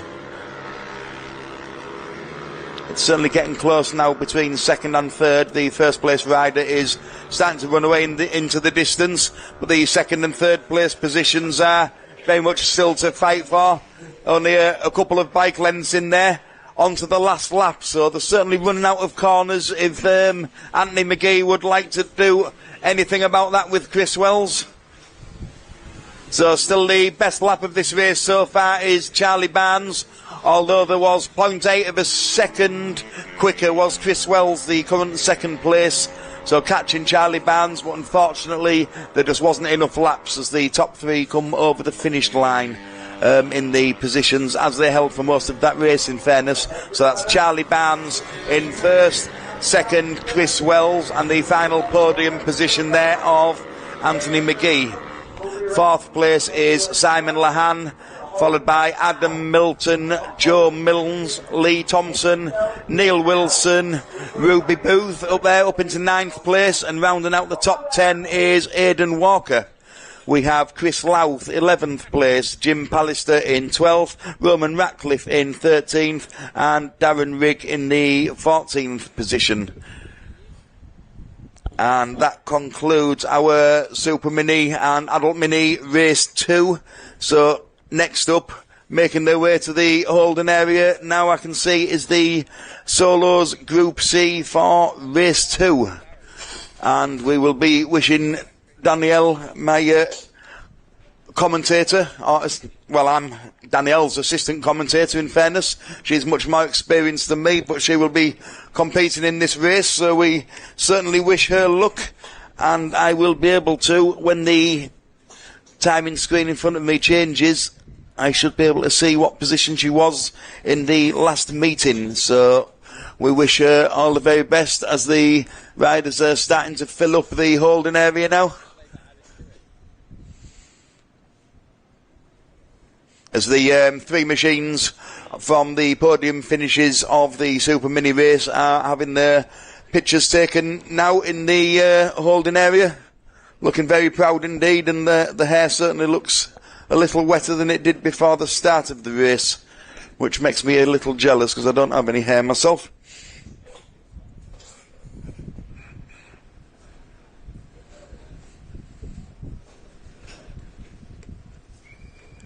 And there is the whistle being blown for the riders to make their way onto the track for their warm-up lap before they make up their grid positions.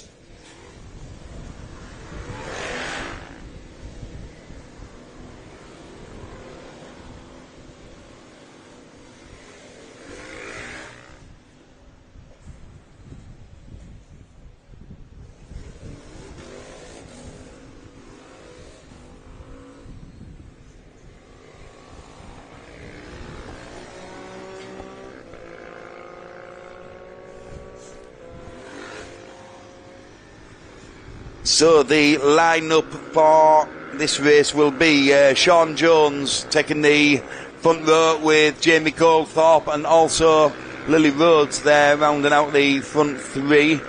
And we have Stephen Haig, Jensen Knowles and Dan Spencer taking out the up to 6th place, followed by 7th Andy Mayo, 8th Tyler Cale, 9th Rick Owen, and the top 10 rounded out there by Simon Billam on the 552 machine. So the next row back is Smith and Koenig and Hyam marking out the next of the rows, and I can see now in the last race there for Danielle, our commentator here, she was 12th the last time out, so I'm going to be making a note of that and wishing her very well. I'll certainly be very pleased if she can take a top 10 finish, as I'm sure she'll be very pleased as well soon. So the riders making their way around the off-road section.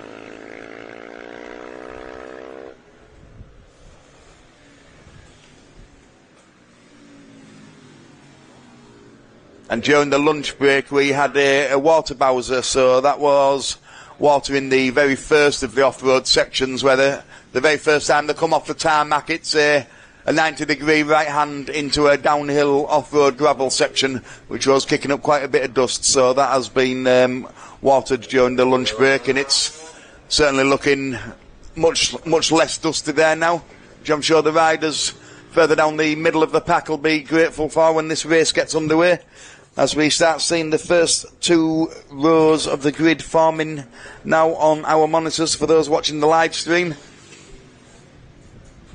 Roughly half of the grid still to make their way up, but it's filling up fast now. So again, this is the 164 machine of Sean Jones, followed by the 119 of Jamie Goldthorpe, and the 56 machine of Lily Rhodes is the first three machines there we will see. And Stephen Haig, Jensen Knowles and Dan Spencer. So that should line up the first two rows of the grid.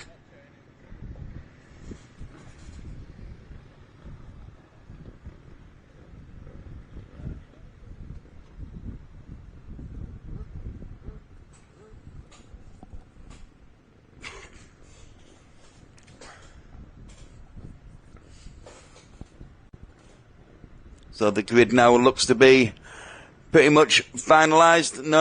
One of the marshals is asking one of the riders to swap position on the second row back, which he does so, and that marshal is away, so we're waiting on the red flag being held up by the front marshal at the front of the grid. And there is the red flags up in the air, and it is being waved. So that's rider away there, and the rider on the far side of the screen there having a launch and very, very good start, but the rider on the inside, the 164 machine there of Sean Jones, managing to just take that lead there, but three abreast there coming into the first of the tight left-handers, up onto the first of the off-road sections, the tabletops. Starting to separate now very slightly is the rider in first place, the 77 machine of Stephen Haig. So he did get a very good start up from fourth on the grid, currently leading the race as they leave the off-road section back onto the tarmac. It's the 77 machine, followed by the 164 machine of Sean Jones, who was our front row starter. So fantastic effort there by Stephen Haig to go from fourth up to first place, where he's currently holding that position as they come past the tower for the first time. First five riders there seem to be clumped together. Number 6, very slight gap back, then 7, 8, 9, 10, 11, all very, very close together. So this looks like it could be quite a good battle in this race. We obviously have 7 laps still to go, as I'm waiting for the riders to come past the timing blocks for the first time, so I can get some information on screen to be able to tell you who the fastest rider is so far.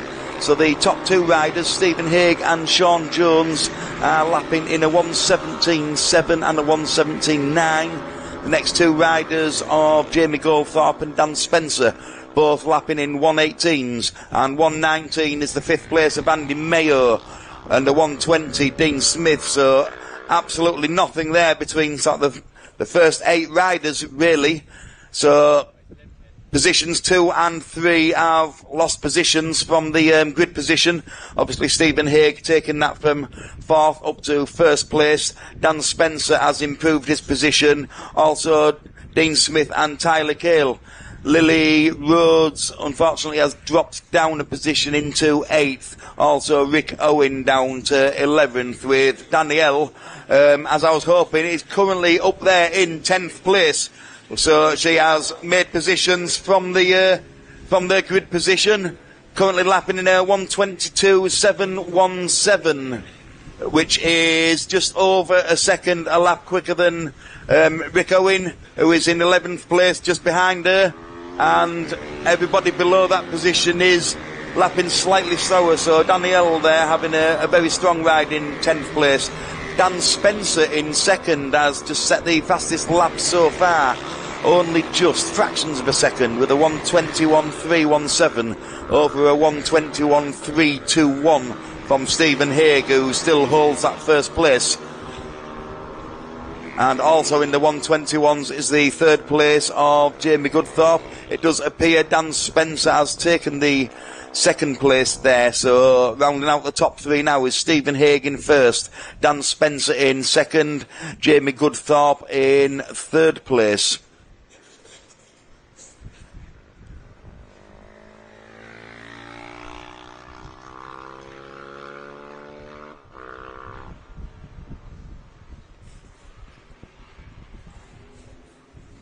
So Andy Mayo fourth, Dean Smith fifth, Tyler Cale rounding out the top six, Lily Rhodes upper place there into seventh place. Danielle now up into ninth. Still the fastest man on track is Dan Spencer with a 1:21.313. Jamie Goldthorpe there on the screen. Oh, sorry, the gap between Jamie Goldthorpe and Andy Mayo, 1.416. It's the 2:07 there on the screen. Danielle, as I've been mentioning the commentator, having a very, very strong race indeed. So up now into seventh place. And Lily Rhodes, the sixth position rider, has just set the fastest lap so far of this race with a 1:20.681. So absolutely blistering pace there, quicker than the five machines in front of her. There is 4 laps still to go in this race. Stephen Haig still commanding the race from the front, who hasn't really been challenged since the first corner, where he made a fantastic start. Dan Spencer second, Jamie Goldthorpe third, Andy Mayo fourth, Tyler Cale fifth, and Lily Roberts is the top six. And Danielle Koenig is the top 7, with Lily still being the fastest lap as the machines come past me here in the control tower. Down to 4 laps to go.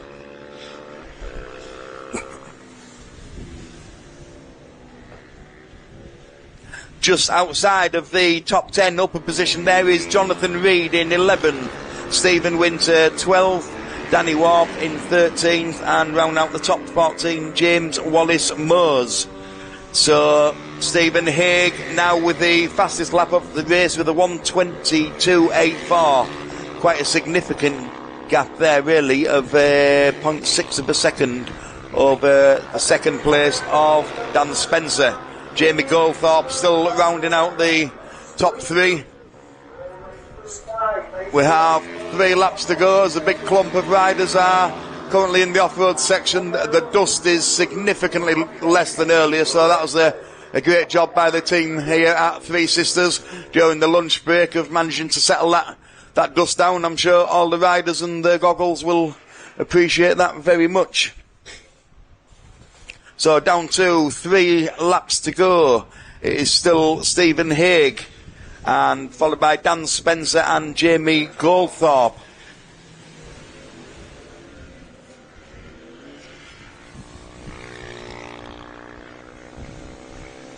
And there is on the screens currently the 77 machine, the KTM powered machine there from Stephen Haig.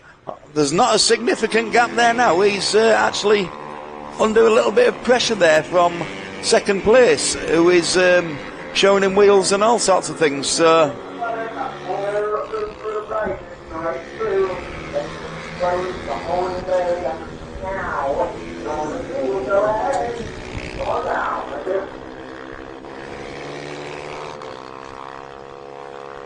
Jamie Goldthorpe still in third place with a 0.4 of a second advantage over the fourth place of Tyler Keel, with 2 laps left to go for those riders, maybe 2.5 laps for those 2 riders just mentioned. So the last podium place is still under contention there, but it's certainly Stephen Haig looking like he's dominated this race from the first corner all the way through, really. So a fantastic ride there from Stephen.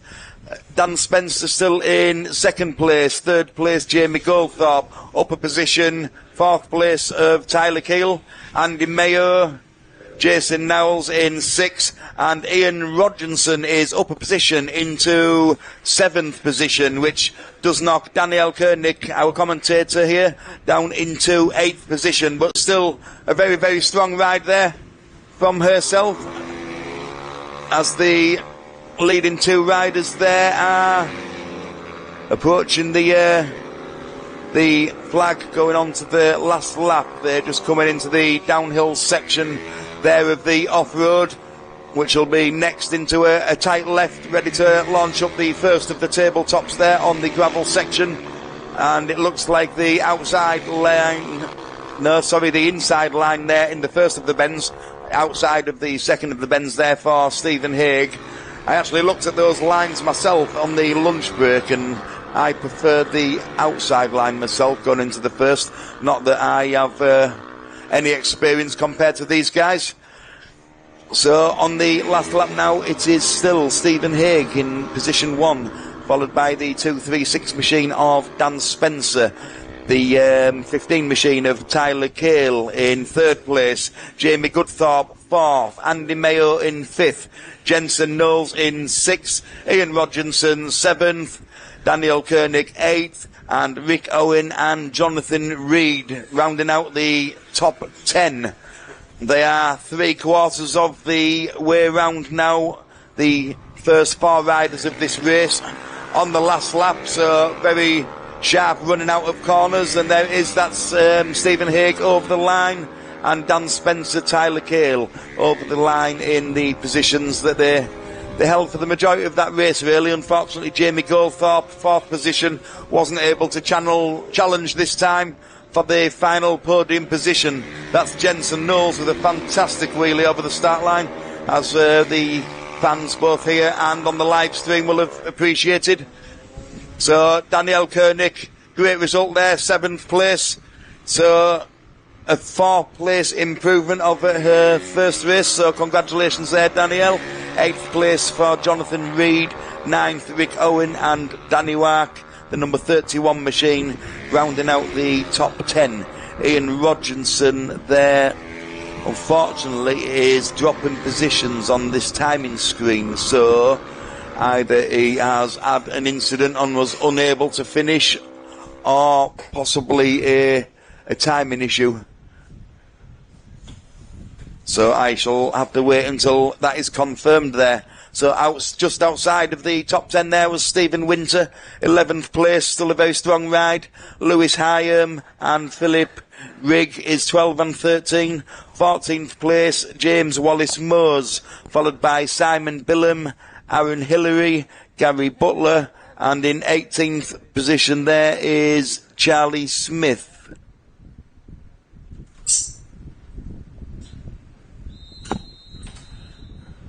So 19th and 20th positions there, Lee Rudd and Steve Smith.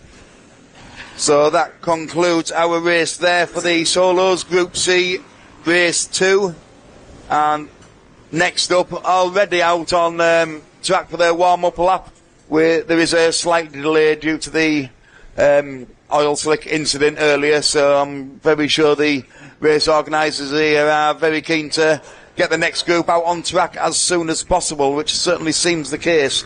So it is Supermoto B Group Race 2 is the next action we shall see here at Three Sisters.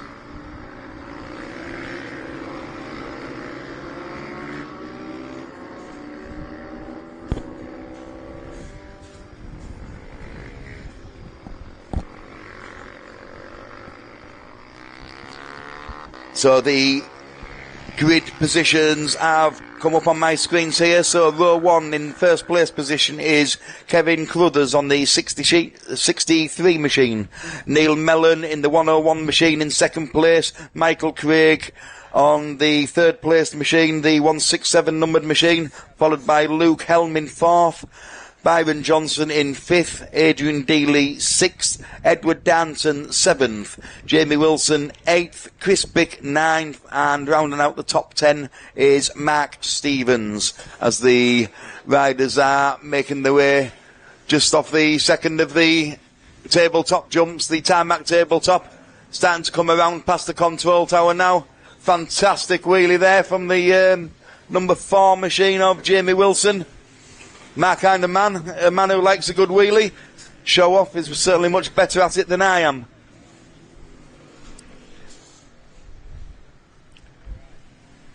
So the riders now are starting to take up their grid positions.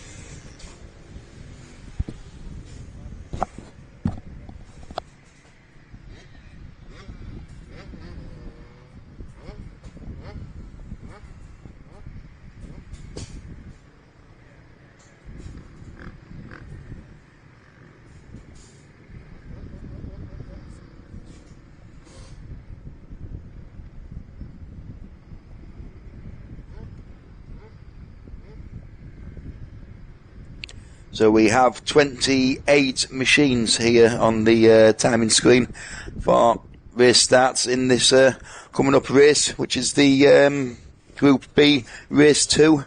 So again, just to round out the front row is the 63 of Kevin Crothers, the 101 machine of Neil Mellon, the 167 of Michael Craig, and the 55 machine there of Luke Helm, rounding out the front row. Byron Johnson, Adrian Dealey, Edward Darnton and Jamie Wilson make up the second row.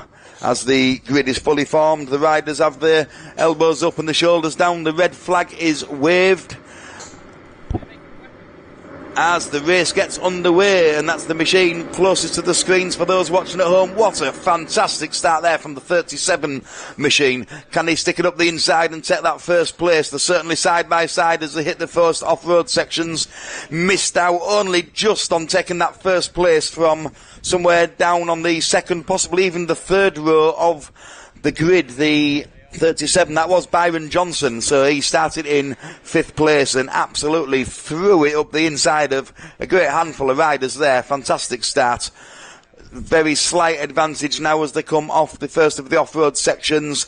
Only 2 or 3 bike lengths for the first place rider. Completely clears that tabletop that time round. That must have been quite a hard landing, so he clearly knows Byron's there and means business, because he used all of that bike's horsepower there on the 63 machine, Kevin Crothers, as they come past the control tower for the first time.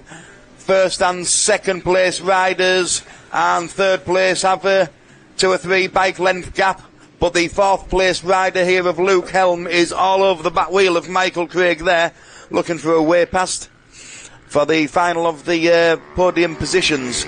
Still at the front is Kevin Crothers, and he's now been challenged. He's been shown a wheel. Can he stick it up the inside? So yes, the 37 machine there just sticking it up the inside of Kevin Crothers and takes the lead into the off-road section of the first tabletops. He's got the outside line on the first sections, which gives him the inside line now, so they're currently side by side, but should have the advantage as they come back onto the tarmac. And I say advantage, it is only just an advantage. You couldn't fit one bike between them right now. So that is Kevin Crothers in first place, followed by Byron Johnson, second place.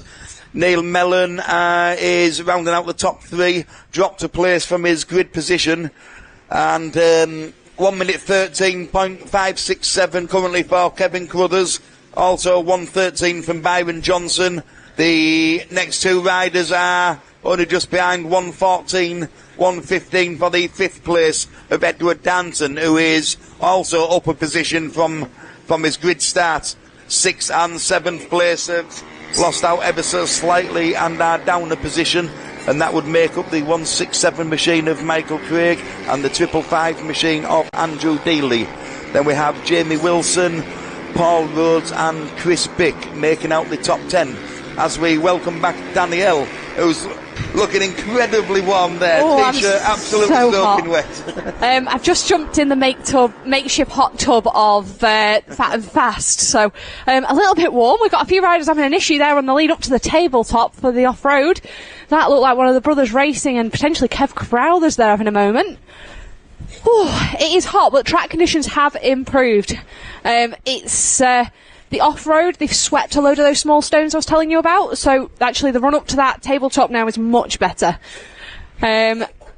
Which has been reflected in your position there, so fantastic. Congratulations on that. That's an improvement of 4 places from your opening race. I'll take that. I didn't really have endurance in that one. I have to say, this heat is not doing me any favours. But let's have a little look. Byron Johnson out in the lead on this one. Fab. Yeah, and he had an absolutely flying start off the line there. He came from the second row and was showing a wheel to the first place rider there on the first corner. Only just missed out, but he did take that lead on the second lap. Oh, lovely to see. So Byron definitely getting to grips now with that 450. Looking up there, so I was right, it was Kevin Crowthers that had an issue up on in the entrance to this second off-road. So that's promoted Luke Helm now up to second with Edward Darnton, who's there on your screen now, bright yellow helmet on the TM Leeds UK 85. He's having a fantastic day. So an 85 out there against all the 450s, John. You don't see that every day. No, you certainly don't, and it just goes to show that in the right hands, still a very capable machine. Yep, Aid Dealey, he's there in fourth.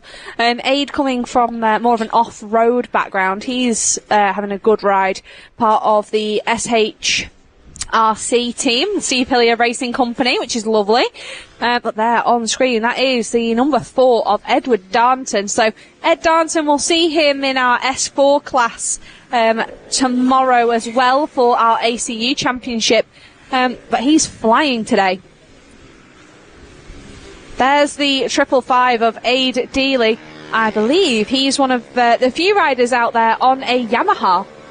So Dan Spencer, who I believe was in the C groups with me, he's been a long-standing Yamaha rider, but we don't see that many in the paddock, so it's good to see a few more of them making their way through. On screen now, we've got Jamie Wilson in 5th with Michael Craig there having a battle as they head down that first off-road. Some bigger holes developing towards the top of the off-road now, but it does smooth itself out the further down you get. And then back out onto the tarmac through into the second off-road, as I said.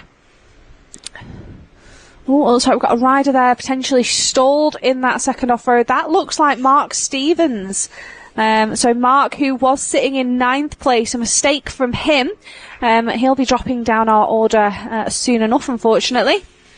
Yeah, I don't think he lost too much time. It certainly looked to be a stall. Fortunately, there was no other riders in those thin lanes behind him that had to sacrifice some time there, but he did manage to get going. He certainly lost several seconds. Well, I think he'll be losing bragging rights this weekend. So the newcomer, Chris Bick, the 126, both those guys come up from the same part of the world. So Chris actually works for Mark. They're builders.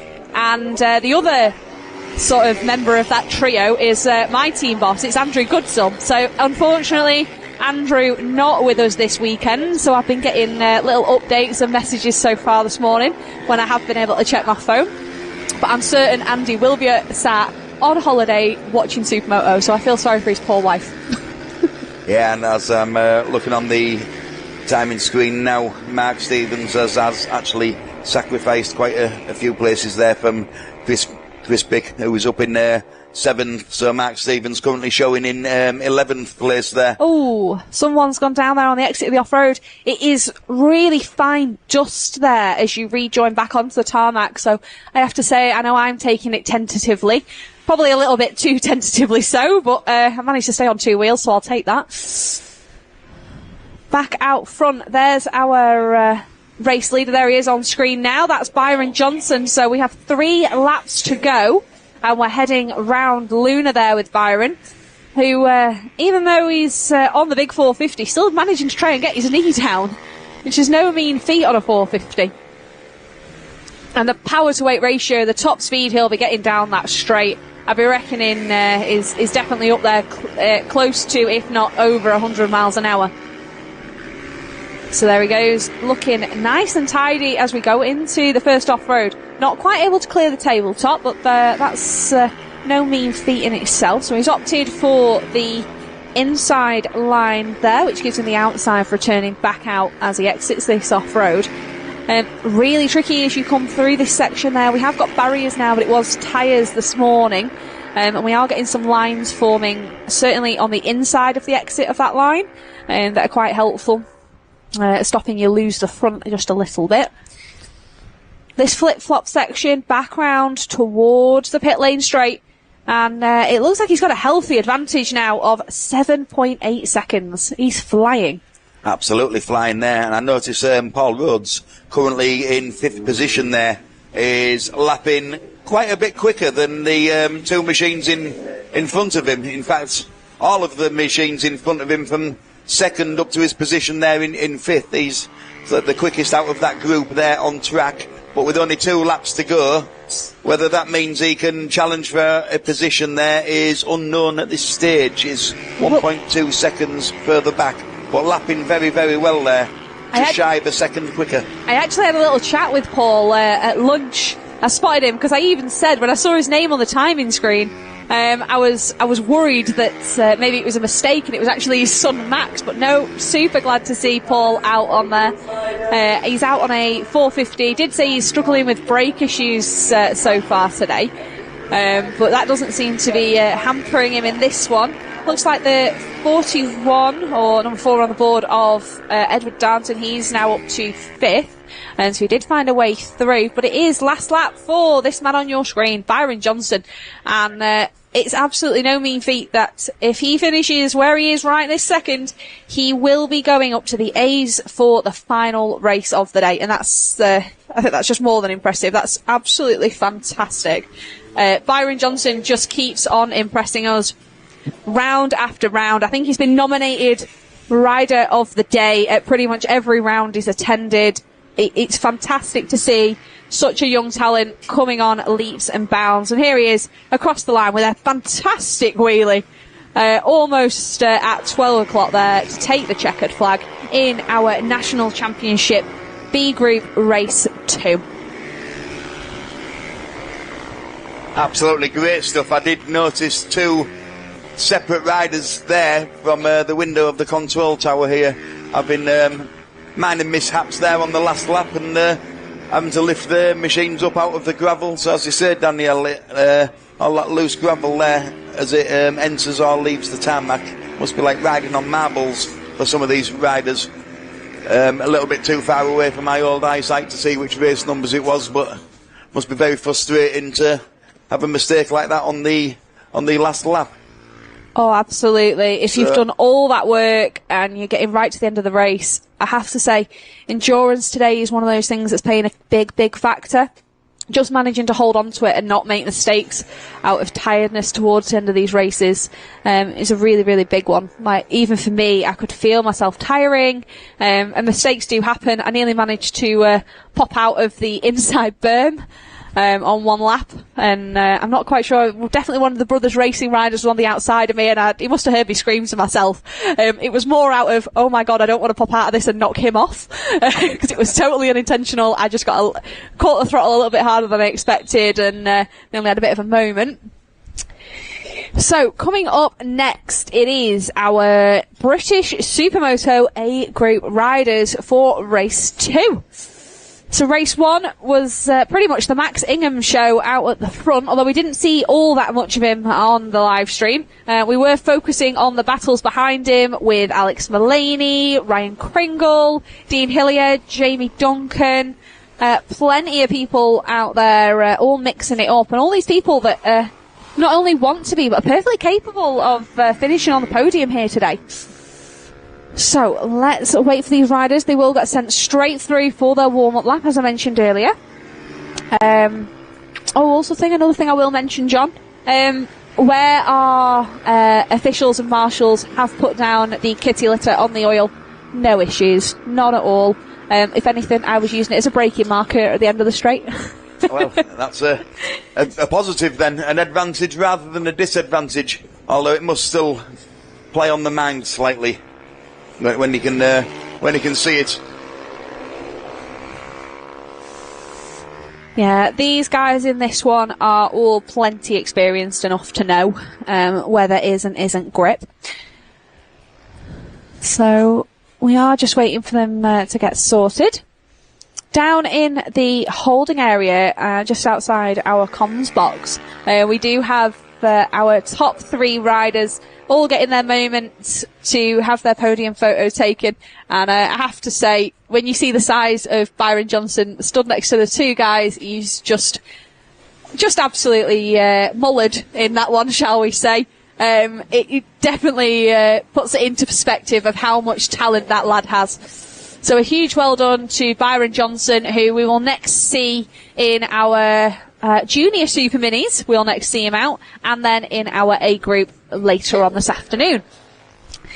But there you go, on the screen there are our A group riders making their way round Luna to take up their positions on the grid.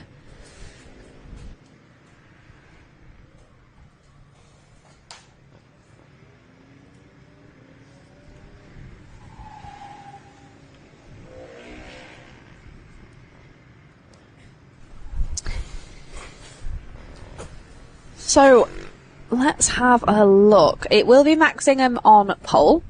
We then have Alex Mullaney starting alongside him there in second. And then it's Jamie Duncan third and Lee Williams rounding out our front row on the number 94 High-Tex Coatings Husqvarna. Lee Williams, so far this season, he's shown flashes of absolute brilliance in this championship. So notably so taking a race win at Teesside for round 2. We had 3 different race winners that weekend on the Sunday, so that was great to see from Willow. And Willow's one of those riders that he's done a bit of everything, so it's nice to see him sort of coming back to Supermoto in the last couple of years, and him and his family put a lot of effort into this. There we go, we've got a waved red at the front of the grid. And there we go, away we go, and it's a cracking start from Jamie Duncan there, but just pipped to it by Max Ingham. And is Jamie going to be able to hold off the youngster of Alex Mullaney? Jamie goes wide down there, and it is a lot smoother out there, but you do have the marble, so a good run down the first off-road and into the second. Up there over the first tabletop, we've got mixtures there of lines, so Ingham, Mullaney and Duncan all opting for the inside to outside, with Willow opting outside to in, and it looks like it could have been beneficial for him there. Is he going to be able to sneak through? Not quite on Jamie Duncan, as they now make their way up towards the tabletop for the first time. And again, it is Max Ingham that's already starting to try and break away from this group. And he looked absolutely silky smooth there over the tabletop, landed perfectly on that downslope, like butter. Yeah, Max, considering he doesn't race Supermoto consistently with us, and it's the first time we've seen him in this championship, when he comes, he definitely makes an appearance and puts the cat amongst the pigeons out there in this class. So, knee down style, carrying so much speed around Luna, and Alex Mullaney, all he can do is chase at this point. And flat out now into turn 1, hard on the brakes there. And then we are down through the first off-road. So Ingham there on a Husqvarna FS 450. I then believe that we've got Alex Mullaney on the KTM, as well as Jamie Duncan there on the fat and fast number 7.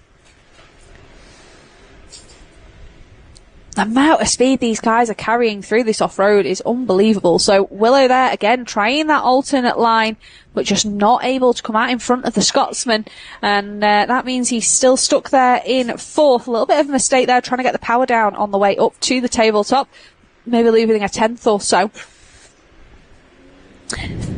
Looking down the order, it's been a good start for the number 54 of Richard Blakeman. Although not in this leading group, after an 8th place in race 1, he's now sitting in 5th, currently in front of the number 8, the youngster of Blake Wilson. Richard Sharp's dropped down a few places to 7th place, with Oliver Holmes up to 8th, Chris Walker in 9th, and Harley Sharp currently rounds out our top 10.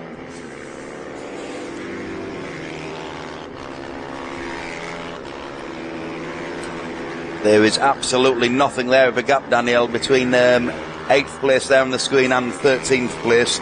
There is literally hundredths of a second separating, so very, very close in the middle of the field. Max Ingham still taking the race win so far. The 100 machine of Alex Mullaney is currently the fastest man on track with a 1:10.005. All of the first four riders are all lapping in the 110 area. Still very, very tight in there. Not quite the leading two, but there's a big bunch of riders there in the off-road section all at the same time. Yeah, Mulaney definitely looked closer to Ingham on the entry to the second off-road. It'd be nice to see Mulaney try an alternate line. So both riders opted inside to out. I think Mulaney needs to try and switch that up and see if he can make a move. Because he is keeping the pressure on Max in this one. He's definitely a lot closer. He's not allowing him to break away. And it is Alex Mulaney that currently has the fastest lap. But as they come across the start-finish, it was a 1:10.005 fastest lap for Ingham. And both riders retaliate by bringing it down to a 1:09 with Max a 1:09.868. So absolutely flying. But again, there we go. There's both riders opting for the inside line. And a little bit of a foot drag there from Mulaney as he makes a mistake through the off-road. And you can see that's cost him already as they made their way over the tabletop. What was interesting there for me, Danielle, was seeing Max Ingham come onto the first 90-degree right-hander into the downhill off-road section. He was completely sideways, feet off the pegs, bike all over the place. So that just shows how much pressure Alex Mulaney is putting on him there, because Max was right on the edge there of controlling that machine and staying on it. Yep, and we've lost our fifth place man. I must have commentators cursed today because Richard Blakeman's dropped down the order, which is a real shame to see. He was currently sitting in fifth in front of Blake Wilson. On our timing screen, he's now down to 20th, so a real struggle there for the number 54. He's got a lot of work to do to try and redeem himself in this one. But look how close they are going into the off-road now. So that's Lee Williams and Jamie Duncan. So Willow finding his way through on the Scotsman. And Jamie won't be happy with that one. They haven't let the leaders break away though. So it is a pair of battles going on up at the front between Ingham, Mulaney, Duncan and Williams. And Williams, I believe, possibly made a position up just before it appeared there on the timing screen. He passed Blake Wilson, who has now actually dropped down to 6th place, as Richard Sharp and Lee Williams have also made their way past. But there's 5 laps still to go, so it could all change. Currently, Max still leading from Alex Mulaney and Jamie Duncan still. Yeah, I have to say, these A's, although they are quicker, they do get the joys of these longer races. So, it is, we have 4 laps to go here, and this is where the endurance will be starting to set in. This is where we might start seeing mistakes happen as these riders push, and the energy levels are starting to drop. It's hot out there. And especially through this off-road, you don't have the wind that you have going down the straights to cool you. You really start to feel it. So Jamie Duncan all over the wheel tracks of Lee Williams as they came up over the tabletop, round through this flip-flop section, back out onto the main circuit, and then round this left-hander and onto the the pit lane straight, sorry. Looking further back down the order, Richard Sharp managing to keep the youngster of Blake Wilson at bay now for 5th place, with Oliver Holmes having a cracking ride up to 7th, so fantastic to see that.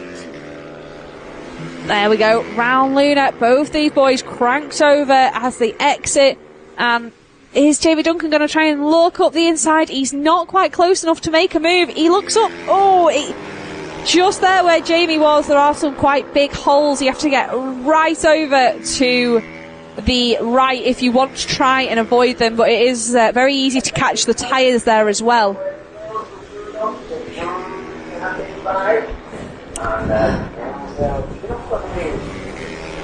Round out of the second off-road section, back onto the tarmac.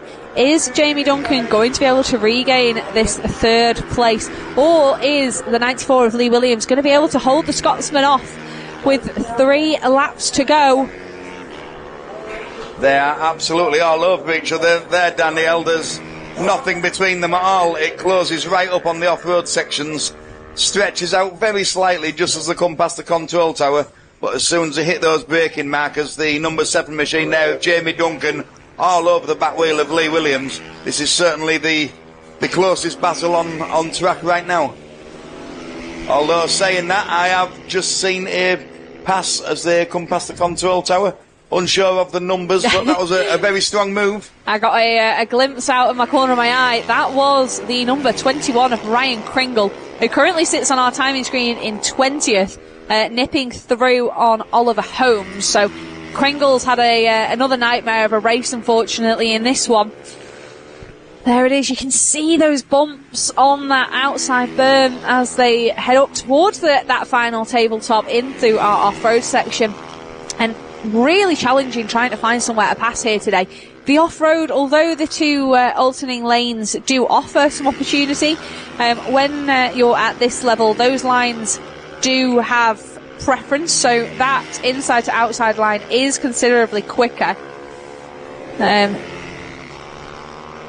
we go, round, back through and down, heading towards Luna. And Luna's one of those corners that most of these riders, unless you're able to squeeze your front wheel, which Jamie Duncan's been sent the long way around if he wants to try and move, trying to get the run on him down the straight is going to be a challenge. Both these bikes quite evenly matched. And the only way I can see Jamie making a pass is if he gets a better run down through the off-roads and shuts the door on him. But no, Willow sees him coming and closes the door into the second off-road. Jamie finally takes a different line and opts for the outside to inside line, sorry. Is he going to be able to make it work? He's about half a bike length in front as he exits, but Willow there just shuts the door and manages to hold on. I think that was probably the best option that Jamie had there, which was to at least try and keep the pressure on there, but unfortunately not able to make it work. Well, he certainly had to try something as they are on the last lap, but that was proper touch and go, shoulder to shoulder racing almost at one point there. It looked like the number 7 machine was of Jamie Duncan was, I thought he might have done it there on the off-road section, but he wasn't able to do so. I don't know what's happened on Jamie Duncan's transponder, but on the timing board he has dropped right off, but on the screen I can certainly see him there holding that position. Yep, so it looks like we're maybe a little bit of an issue with our timing, unless there are some penalties involved there, but I wouldn't expect so. There we go, checkered flag. It was a race victory for the number 11 of Max Ingham. Alex Mullaney managed to sort of keep touch there with the man from the Isle of Man, with it being 3.8 seconds that separated them across the line. So not a ridiculous gap, but definitely still more work to do for the number 100. Lee Williams manages to secure third place, keeping Jamie Duncan at bay. We then have Richard Shark, Blake Wilson, Oliver Holmes in 7th place, and Richard Blakeman having a bit of a tough ride, but coming back through to 8th, with Chris Walker in 9th. And Andy Mitchell rounds out our top 10. Oh, I'm so glad to see Andy out there, and I really hope he's enjoying his racing this weekend after having a couple of rounds off. He's out there on a Triumph 450. So again, new machinery here to our championship, and definitely showing that they are competitive at the sharp end here in the A's.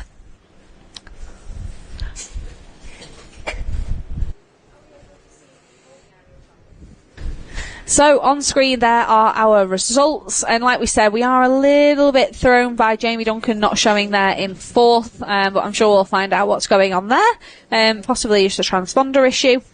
And then down here at the bottom of our comms box, there's the podium we were telling you about. So there's your top 3. You've got Max Ingham there in the middle. Closest to us is Alex Mullaney and Lee Williams there on the far side in 3rd. So coming up next, it's our junior minis, and this will see Byron Johnson back out at the front, racing around against those mini GPs. So really looking forward to seeing these guys. I'm sure Byron would love to have a race start like he did in that last race. He was absolutely flying off the line there. Well, we'll see what he can do. He's going to have a busy rest of his afternoon. He's out now in the Junior Minis and Super Minis, and then next up we will see him having to then go from the A's, and then the final race of the day is directly after. So he's got a busy afternoon. We'll see how he fares with that one. So it was Caelan Ratcliffe that did take the race win in race 1 earlier on before lunch. He's out there, as we said, on that mini GP style machine. We also then saw Jensen Knowles take a very secure 3rd place from Jackson Bennett.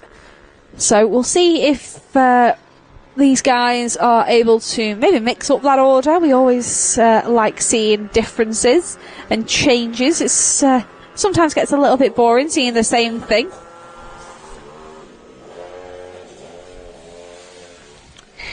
So there you go. On your screen now, you'll see, there we go, just our few riders making their way over to us over at the start.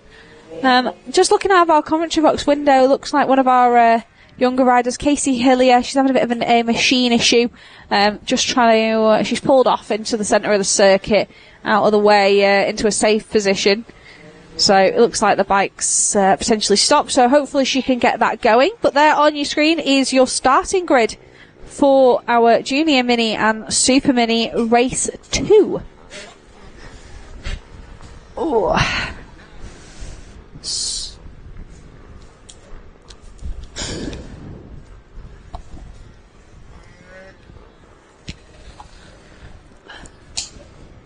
So, sounds like Casey Hillier's got that bike up and running again with a little bit of help from race director David Dearden. Just have to give him a bit of a thank. Unfortunately, I think she may have some mechanical issue with that bike because she has pulled off the track again, so I don't think she'll be joining us in this race, unfortunately, Danielle. Looking out of our commentary box window, I can see Dad Dean sprinting across the track, bless him. So Dean Hillier, who has just, I think that's Dean, or it might be brother, I think that might be uncle running over to him. Yeah, that's, Dean's just been out in our A's, so if he is running around, I don't envy him in this heat. So we'll get these guys all up and running as soon as possible. And there you can see they're over on the start. All the rest of our riders ready to go. Yeah, it looks like we are retiring Casey Hillier, unfortunately. So hopefully she's able to get back out for the next one. So we'll just make sure we're clear of the track and all our marshals are then back in position.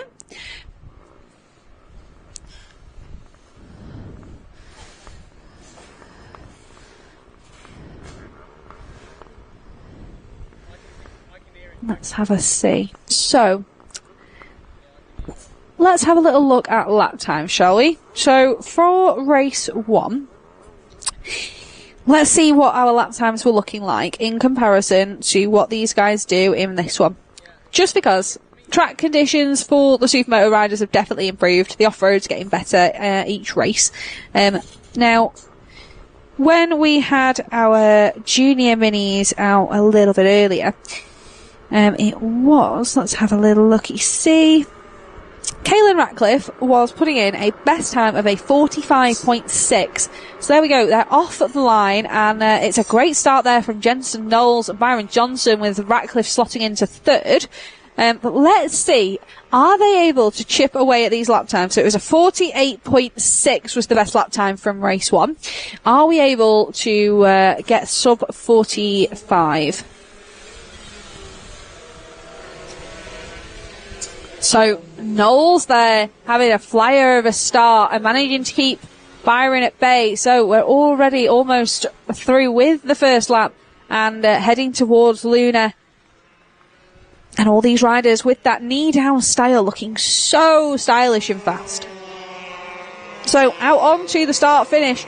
Ratcliffe wasting no time trying to get alongside Byron Johnson and sneaks through up to 2nd there on the brakes into turn 1.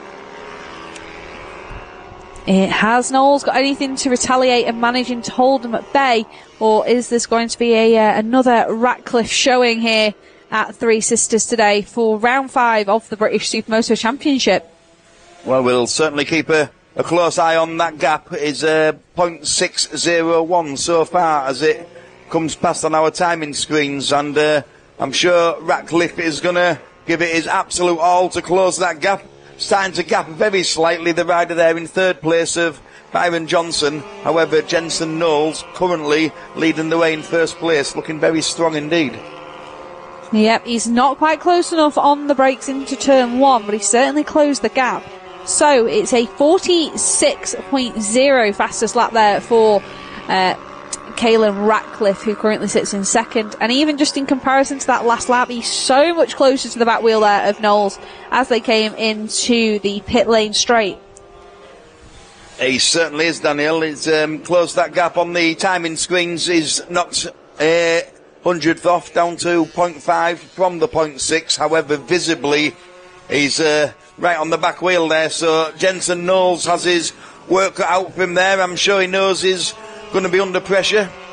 He'll certainly be able to hear that bike. In fact, I've just seen him take a couple of looks over his shoulders there, so he knows he's under pressure. Yeah. And they have just been held up a little bit by somebody else there. Yeah. Does that look like Caitlin's taking the lead? Yeah, Caelan Ratcliffe through to the lead, and that's demoted Jensen Knowles down to second, with Byron Johnson still there or thereabouts in third place. There he is on your screen there, exiting onto the pit lane straight. So that round, and heading in towards Luna. So this is where Caelan Ratcliffe really is able to use that mini GP bike to his advantage. He gets a great run out of Luna down onto our start finish, and he's pulled. Let's have a little look at our timing screen, because he's certainly had a bit of a run away there at the front. He's already out to an advantage of 1.3 seconds within one lap of taking the lead. So a fantastic start there from Caelan, and he's broken through to the 45.4s. So I did say the track conditions are improving.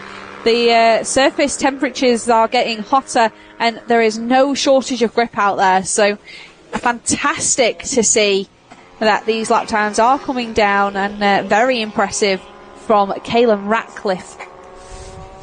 And what I did see there, Danielle, as through the left-hand window here of the control tower, was as Caitlin came past the last time and silky smooth straight up the inside of a back marker. Unfortunately, Jensen chose to go around the outside and did get held up quite significantly. So not taking anything away from Caelan Ratcliffe there. He absolutely glides past other riders, and it just didn't quite go Jensen's way there. So that's what opened up that gap.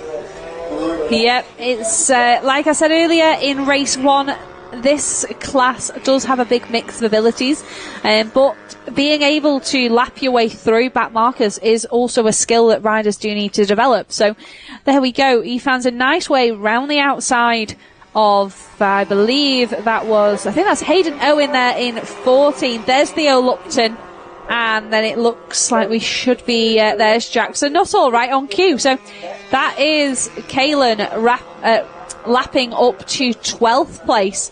So Jackson Nuttall having a good ride there. He needs to try and chase down Rip Jennings. So not much in it in the gap behind him. Rip Jennings currently sitting in 11th place on our timing screen, and he's about 2 seconds adrift of Noah Bagshaw, sorry. So there is our race leader heading round Luna with, it'll be 2 laps to go this time as he crosses the start finish. And looks like he is just coming up again on another one of our back markers. That is Lucy Craig on the number 15. So Lucy Craig, her dad Michael Craig, we saw him a little bit earlier on in the B group, but Lucy out there in her debut season with us. She started off in the Bambinos, which I'm sure if you saw at lunch, John, we do have some of our tinier tots that go out there and get a little bit of a feel for riding on a completely non-competitive, nice and relaxed environment that's safe and nurturing. That's where Lucy started. I certainly did see them, and I've got to say, absolute credit to the parents, bringing them up the right way. There we go. So there is Ratcliffe across the line, and it is now the last lap here for our Junior Mini and Super Minis, and we haven't seen any improvement on that lap time from his lap where he managed to take the lead. It is still a best lap time being held by Ratcliffe of a 45.404, and the laps round here are so quick. And just give you an idea, Jensen Knowles isn't lapping a million miles off. If anything, he was actually quicker on his last lap than Ratcliffe was. There's that big gaggle of riders there that we saw. But here he is, our race leader, takes the checkered flag as he comes across the line. A fantastic ride there from Caelan Ratcliffe to take the victory here. It's then the youngster of Jensen Knowles, and Byron Johnson demoted down to third place. All that excitement of getting into the A's after winning our B group must have tired him out. Certainly must have done. However, still a podium position, so that's still something to be very proud of indeed. Unfortunate to lose a position on the last lap, but the highlight for me in that race there, Danielle, was watching Caelan Ratcliffe glide past. The position is impressive enough, but his ability to overtake people without hesitation is phenomenal. Absolutely, and he managed to lap up to 8th place. Lapped up to 8th. So fantastic riding there from Caelan Ratcliffe. And then there is our results there on screen for you at home. So these guys do get their opportunity of a little podium, as we said, down in the holding area. But coming up next, it's actually a little bit more of our four-wheeled action. We've got our Superlight Sprint Race 2 coming up next. So again, another track change, another circuit layout for us today.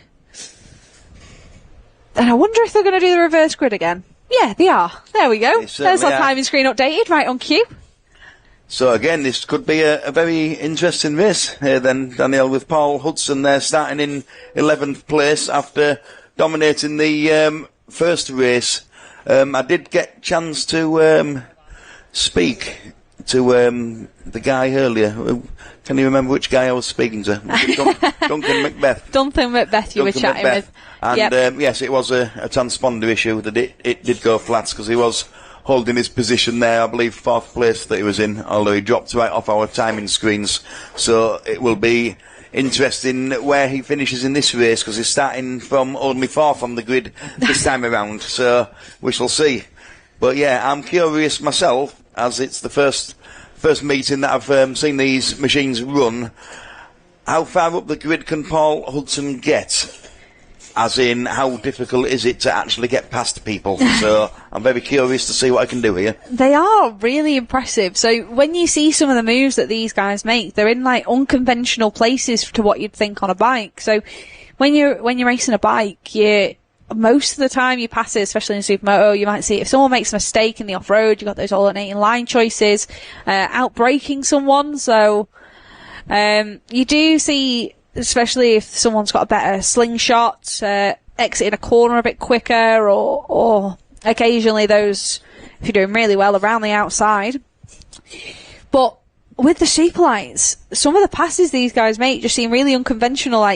I look at them and go, God, I wouldn't even think to try and pass there. And they somehow make these buggies squeeze their way through and fit.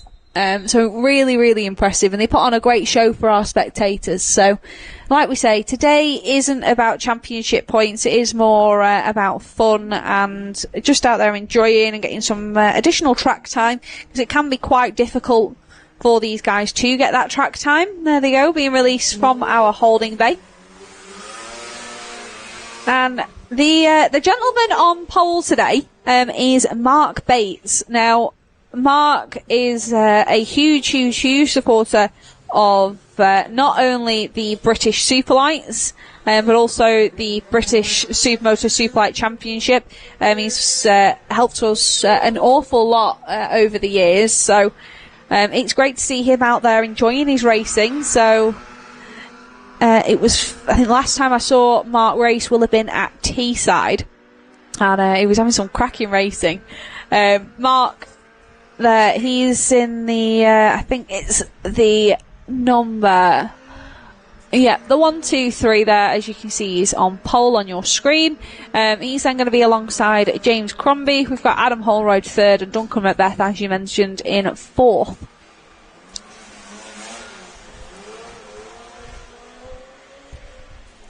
So I was also made aware, Danielle, of the different engines that they can run in this class. So I'm sure you'll be able to correct me if I make a mistake here. But you have the 1000cc 5 blades, also a 900cc version, and then the one that surprised me was a 2-stroke, like a Ski-Doo engine, which I believe are something like a 700cc 2-stroke. 600s. We've got S3 are our 600s. So they are, like you say, like snowmobile engines, 2 strokes, automatic as well. Yeah, I saw one of them on the grid with a pull start, like a lawnmower pull start on it. Then you've got our S2s, which are our 900s. And then the S1s, as they are now known, they were S10s, the 1000cc's. Obviously, today, like we say, they're not out there for championship points. They are all mixed, so it doesn't really matter. But normally on a race day that you'd see them on a Sunday, they are split by class. Having that extra capacity does help. So there you go, on screen, we're just getting ready, and you can see right on the front row, you've got one of those 2 strokes, it's making a lovely cloud of smoke, which is what we like. But we're under starters orders, and it's lights out, away we go, and in a plume of his own smoke, that is Mark Bates, I believe. They're getting a good run as we head up over the mountain for the first time. There we are, back down and into our pit lane.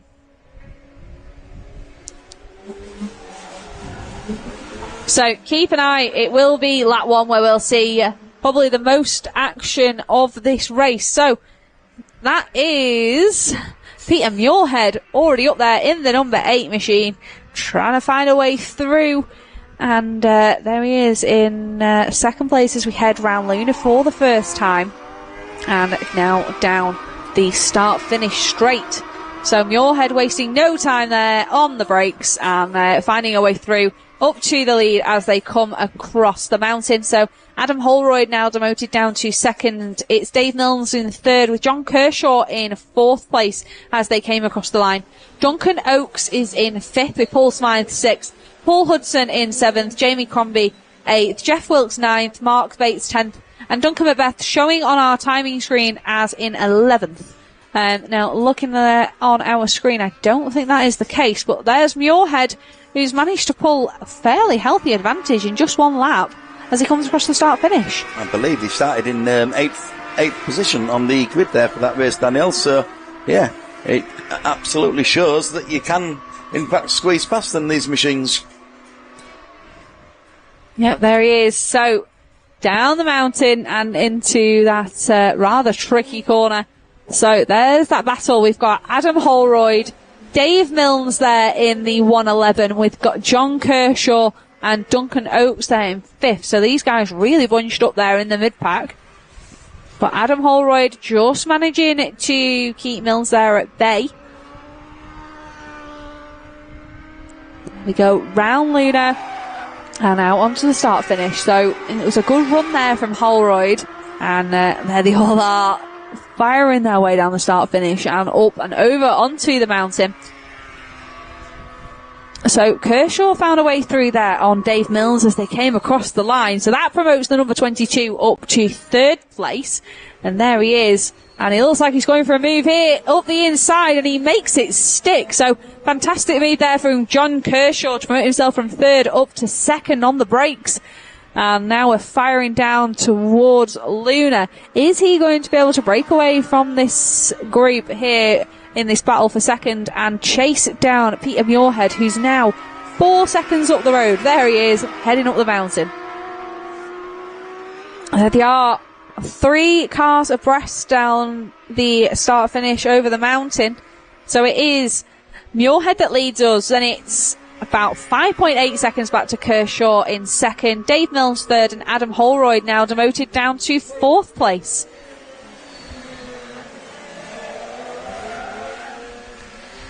They are weaving their way through the end of the paddock straight and then back round, heading towards Luna now.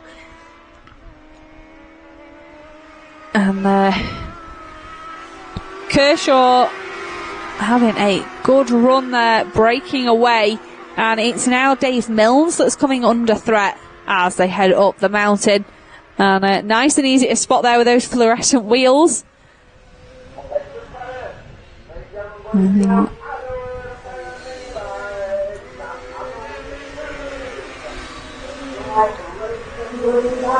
round.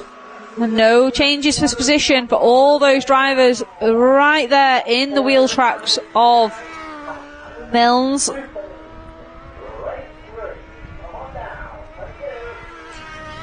Round Luna, and if you are able to get the opportunity to come and watch these in the flesh, nothing could be taken away from the sounds that you hear of these guys going absolutely flat out down the straight, exiting Luna. There's absolutely nothing like it. So, as much as I love the live stream and will sing its praise, there is nothing like coming and watching racing in person. And if you aren't able to make it here this weekend, our next round is at Oliver's Mount over in Scarborough. And we'd love to see as many people there as possible. And it is on the weekend of the 22nd and 23rd of August. So if you are sat watching at home, make sure you get those dates in your calendar. They can be found over on our website, bssc.pro. So head over there and you'll find all the details about our championship. Oh, Duncan Macbeth making a brave move over the mountain. And that's a very, very brave pass up there, and that has brought him up to 4th place. So Macbeth just behind the there he is on screen, behind the 46 of Duncan Oakes on our timing screen. Look at him, he's not a man I'd want in my rearview mirror, I can tell you that. There's our race leader. That's Peter Muirhead getting a little bit sideways there back out onto the pit lane. The Scotsman having a fantastic drive, currently within a lead of 7.8 seconds as he comes into Luna for the final time in this Superlight Sprint Race 2 here at Three Sisters. And there he goes across the line to take the checkered flag and see if we can see that battle to the flag from second onwards. Is Kershaw going to be able to hold on? He does. Kershaw does hold on to second place. And Macbeth, I think, just snuck by on on Dave Mills there as well. So a cracking drive for those guys. Putting on a great show for us there in the mid-pack.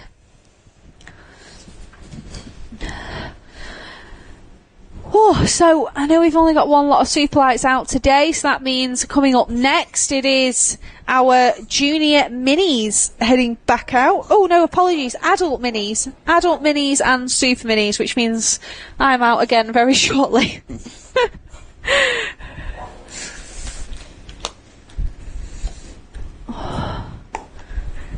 Just having a little look out of our commentary box window, I can see the 861 of Ruby Booth, one of our other female competitors in this championship, so good to see her back out racing this weekend. But on screen there are your results. As we did say, that Duncan Macbeth having transponder issues, so not fully reflective of that race.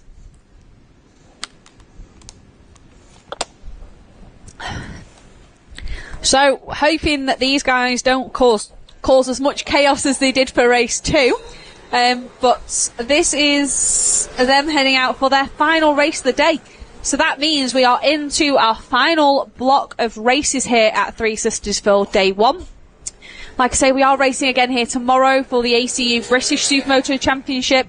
So a slightly different format, but very much the same. And we do see a lot of the same riders competing in both. So if you are in the area or fancy a drive up to see us in Ashton in Makerfield, make sure you do. There is our grid for our Adult Mini and Super Mini Race 3. So it's Charlie Barnes on pole again for this one. Certainly is. He's had a cracking weekend so far as Charlie Barnes, and he is followed up by Chris Wells in second place and Anthony McGee. So they are the front 3. We've got Simon Lehan and Adam Hilton and Joe Milnes rounding out the top 6. Lee Thompson, Neil Wilson, Ruby Booth rounding out the top 9, and in 10th place there, Aidan Walker.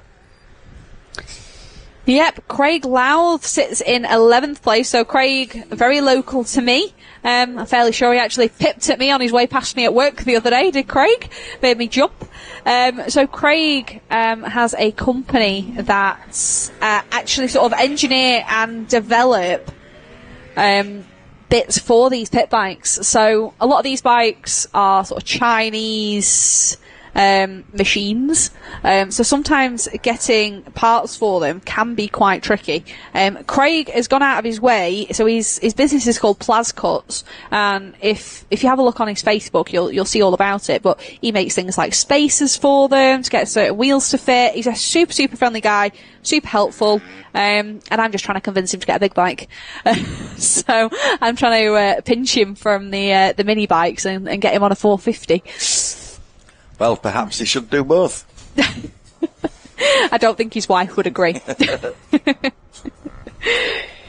So we'll just wait for these guys to get under orders. There's the red flag at the front of the grid being waved, so pointing over to the lights there on the left-hand side. You can see them on the gantry, and out they go.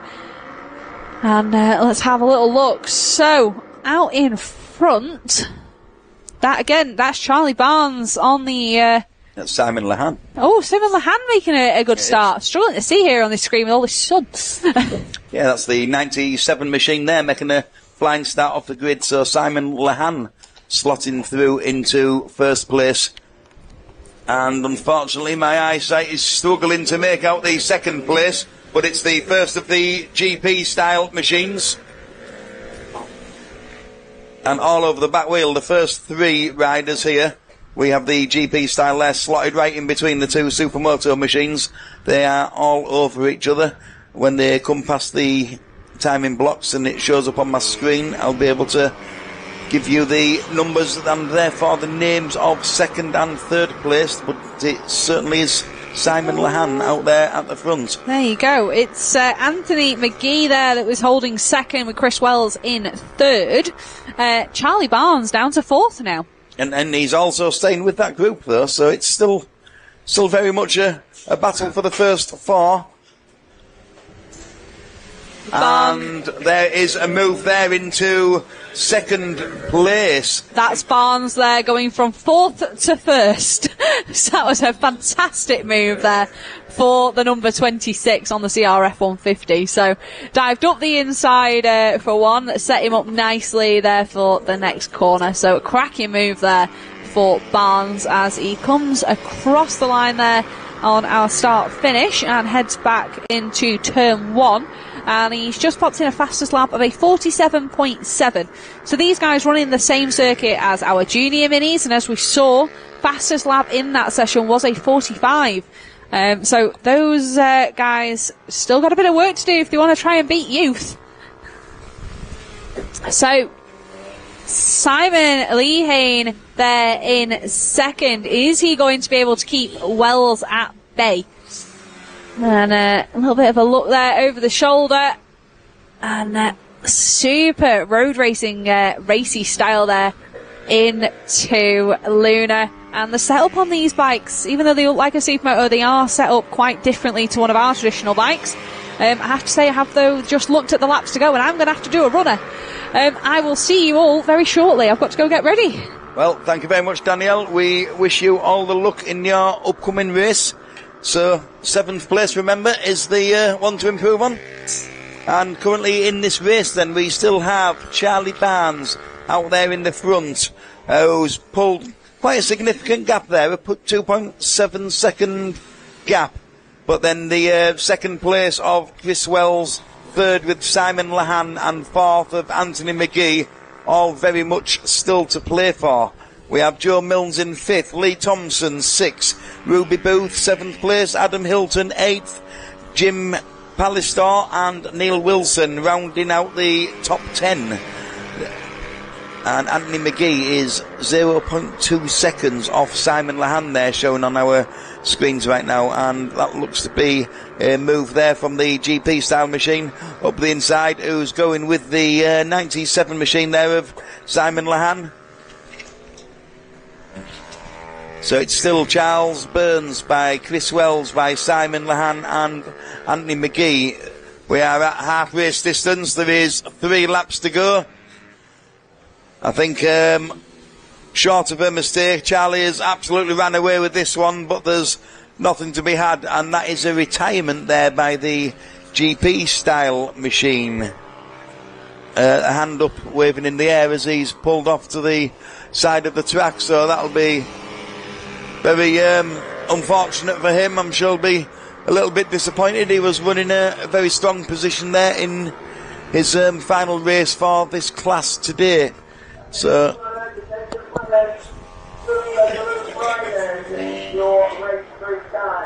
we have 2 laps to go now as the first of the riders there comes past our control tower. Elbows sticking up and they are absolutely planted on the ground. Second place appears to have pulled 5 or 6 bike lengths from the third place, but third, fourth and 5th place machines are absolutely all over each other. 0.1, 0.7 and 0.1 respectively is that gap between those riders. A 3.9 second gap was between the first and second. Sorry, that has opened up. It's an 8.6 second gap between the first and second place machines. Still the man out there in front is Charlie Barnes, and also the best lap of the race with a 46.379. So, and also his last lap was a 46.6. The only man to have lapped in the 46s in this entire group, and appears to be doing it consistently. We're on to the last lap now and approaching the finish line, and there he goes over the line now. Charlie Barnes, fantastic result. Well done, Charlie, for that, and we'll see if the second, third and fourth places remains as it were. So that is Chris Wells over the line, securing that second place, and the final of the podium positions was indeed Joe Milnes on the 15 machine. So Simon Lahan, Lee Thompson, Ruby Booth all over the line. That's the top 6. 7th, 8th and 9th now also over the line. So Adam Hilton was the 7th place rider, Jim Pallister in 8th, Neil Wilson in 9th, and Craig Louth rounding out the top 10 in that race. So Roman Ratcliffe, Luke Wright, Darren Rigg also over the line.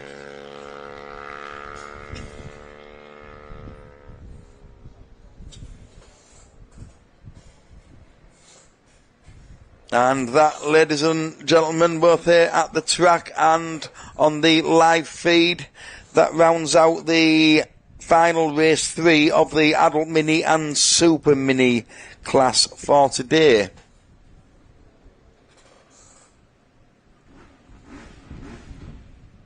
So Charlie Barnes, Joe Milnes and Lee Thompson, all with... Sorry, I take that back. Charlie Barnes, Chris Wells and Joe Milnes taking the podium positions for that race. So they will be making their way there to have their photos taken on the podium, which I'm sure is always a very special time for anybody, regardless of age or class, because that is ultimately what it's all about. So the next race that we'll see here is the Solos Group C, and that's the race 3. today. So the third and final race for this class, and we have our very own commentary lady, Danielle, is again competing in this. So she's had strong results today, had an 11th place finish in her first race, an improvement up to 7th place for the second race. So let's wish her well and see if we can have an improvement on there. The track conditions right now are absolutely fantastic. The off-road sections, although the first of the downhill sections has dried out significantly, the dust levels are still very low compared to what they were earlier. So I'm guessing the very loose fine stuff has been blown and swept away, but it's certainly looking in great condition out there. 1 or 2 holes appearing, I believe, in certain sections of it, whether you take the inside or the outside line, but overall the berms that are there now are formed and are much more solid, and most importantly any sort of awkward stones have been shoved and bounced out of the way on the upslope for the first of the off-road tabletops. So our riders are all on the track right now, making their way around on the warm-up lap. The first of the riders is just hitting the first of the table section, as you can see on the live screen. And as they make their way around, the outside lane there on the long left-hander after the tabletop, when I looked at lunchtime, was a very significant sized hole there, which must be quite terrible really, as your front wheel hits there. It's certainly going to make the handlebars shake, and is one to be avoided. However, the outside line did appear more favourable to me, but my opinion doesn't count for anything because I'm not racing, nor have I raced in the Supermoto class, so I'm sure these guys know better than me. In the race briefing first thing this morning, just to make people aware, if you are watching on the live stream at home, as they enter the off-road section with the tabletop, there is a white line painted on the upslope. Whichever side you go on, it is the rider's choice, the left side or the right side. You do then have to stay in what's effectively your lane throughout the entire of the excuse me, of the off-road section.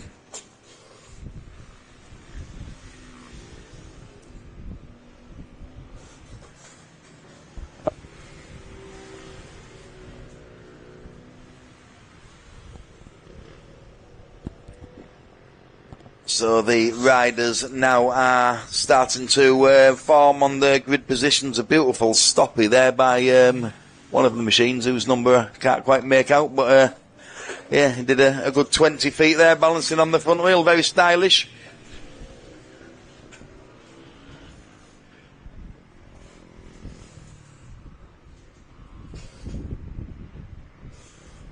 So the grid positions for this race, the Group C Race 3 of today, is Dan Spencer, Tyler Cale and Jamie Goodthorpe, and Ian Rogerson will be the front row, the first 4 riders, followed by Andy Mayo, Jensen Knowles, Danielle Koenig and Jonathan Reed is the first 2 rows. Rick Owen, Danny Ward, Stephen Winter and Lewis Hyam will be row 3, as the last of the riders take up their grid positions there. The marshal with the red flag stood right in front of the track.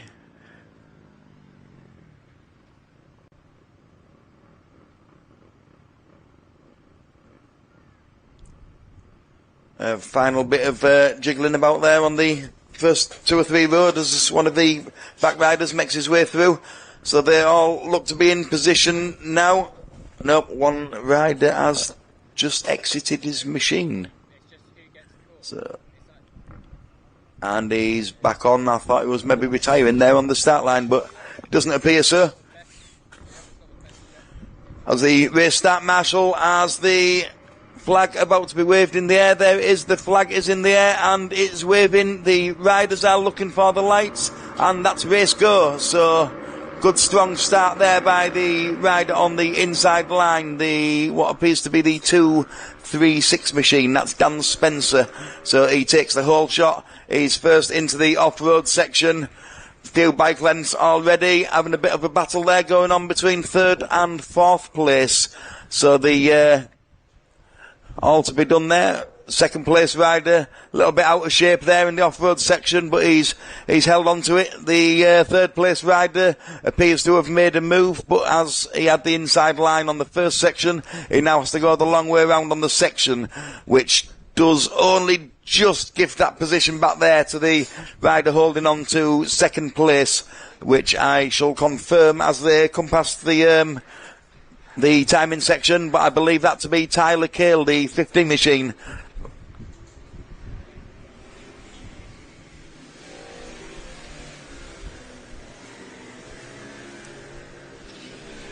So 1st and 2nd place riders seem to be very stable in those positions right now. 3rd, 4th and 5th very much to fight for, nothing between those. And the rest of the grid all very much bunched up tight together there still. As the race leader there, Dan Spencer, comes off onto the gravel for the 2nd time of this race. 6 laps to go. It's through the gravel clean. Nice dominant lead there. The 2nd place rider is Andy Mayo, as it is on the screens now. So strong 2nd place. 3rd and 4th very much having a battle, which is the Ian Rodginson, the 434 machine, and the 119 of Jamie Goldthorpe. We have Jensen Knowles in 5th position, and Jonathan Reed and Rick Owen 6th and 7th have all improved from their grid position. Daniel Koenig has dropped 1 position, currently sitting in 8th place on the 207 machine. Still Dan Spencer up at the front there. And 3rd and 4th place are certainly not giving up on this one. They keep having a look around each other. The 4th place rider of Jamie Goldthorpe has actually dropped a position from his from his grid position. But certainly looking for a way around. The rider in front of him there, Ian Rodginson, knows he's there and keeps looking over his shoulder, so he's feeling the pressure and the heat right now out there. So 5 laps to go. Dan Spencer has just dropped to 119.5 lap. The only rider so far in the 119s is stretching his lead out there. It doesn't seem as committed as some of the other riders in the off-road section. However, he's certainly got a gap and the fastest lap time, so perhaps he's taking it steady, or it may be the case that is that good that he makes it look smooth and easy. Well, however, yeah, still absolutely dominant in there as he goes over the tarmac tabletop. 2nd, 3rd and 4th place. It looks like there was actually a position swap there whilst in mid-air, possibly between the 4th and 5th positions there. So 1st place coming past the control tower now. 2nd, 3rd, 4th, all very tight, grouped up together. The 5th place machine of Jensen Knowles is a different class of machine there, so I believe that is the 85 machine there, but up in the mix with the big 450s. So yeah, very, very strong ride behind for that lad there, of Jensen Knowles, sitting on the back wheel of the riders in front. And that's a position place there as the 119 machine of Jamie Goldthorpe makes a move. So they are knocking the socks off each other currently as they go over the tabletop on the off-road section. He has the inside line there, does Jamie Goldthorpe. The outside line was Jensen Knowles.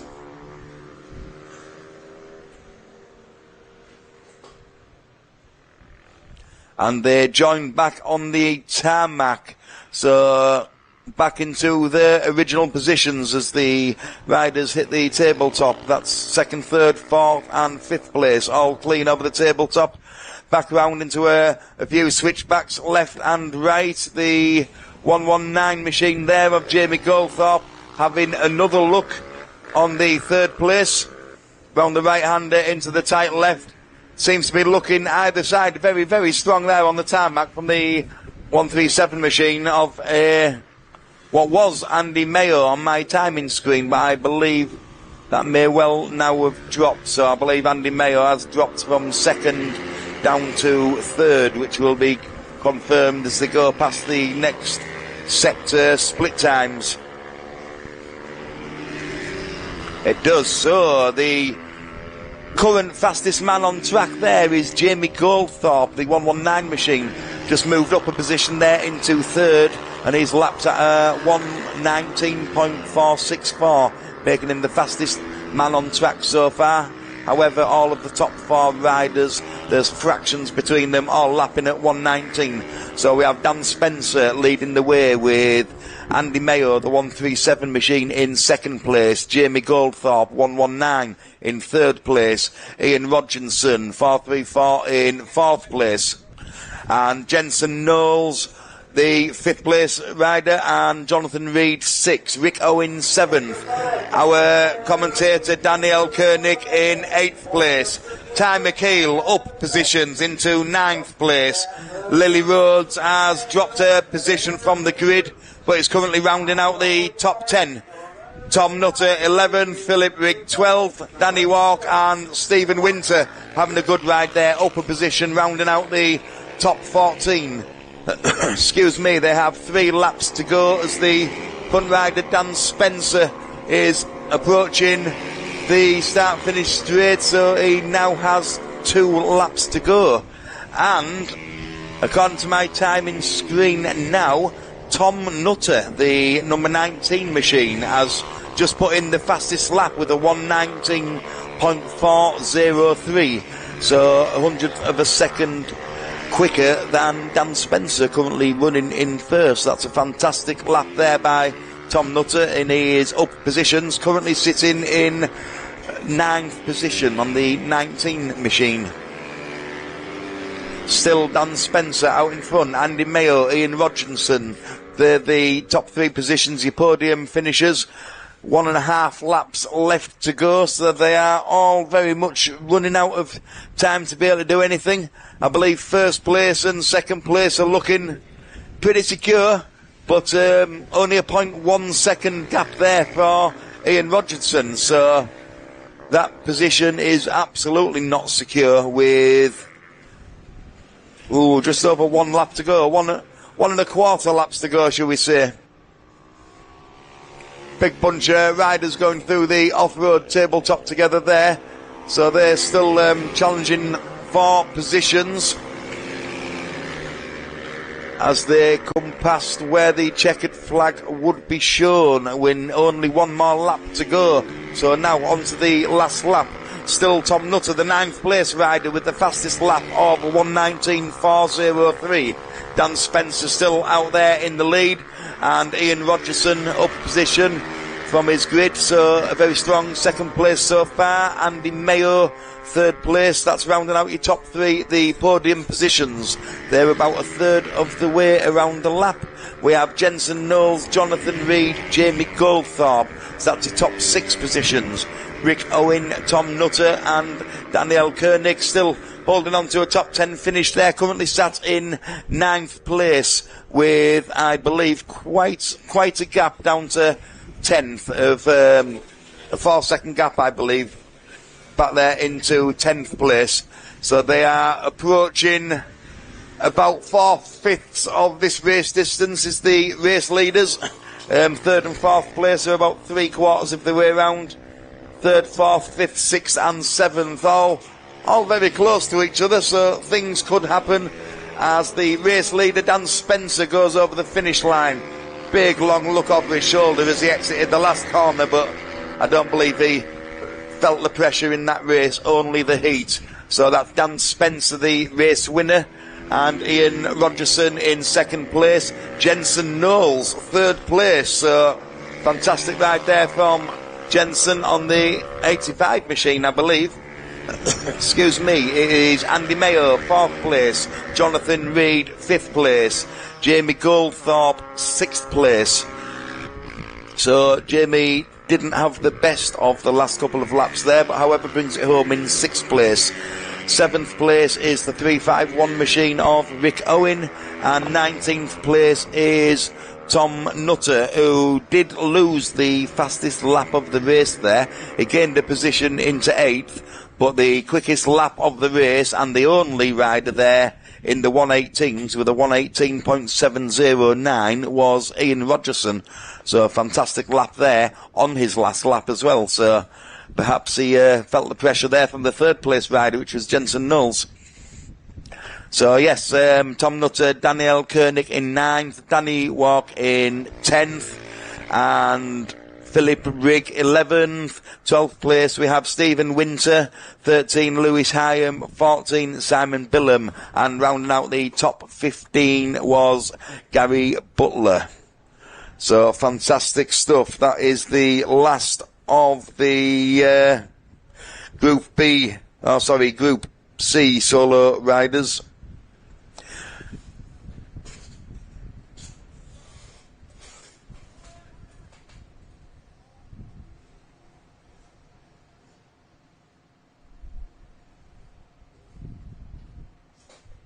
And the B group are all in the holding area. Now we're just waiting for the final whistle there from the marshals in the holding area as the track clears. And there's the whistle as the riders make their way around to start their warm-up lap for what will be the 3rd and final race for the Group B solos here today. Many, many more races tomorrow still to come.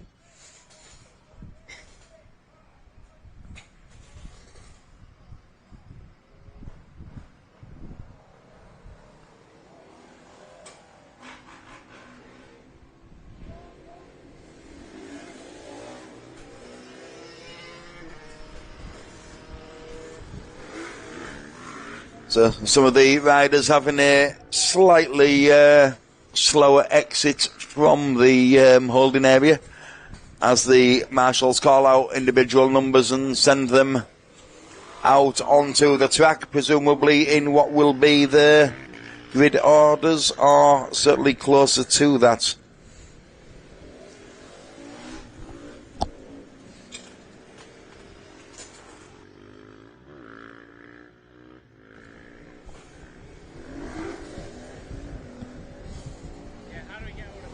So if I can refresh my timing screen here, as it's now loading, I should be able to tell you what will be the grid positions for the Group B race. So we have Edward Danton will be starting from the front row with Adrian Dealey, Michael Craig and Paul Rhodes.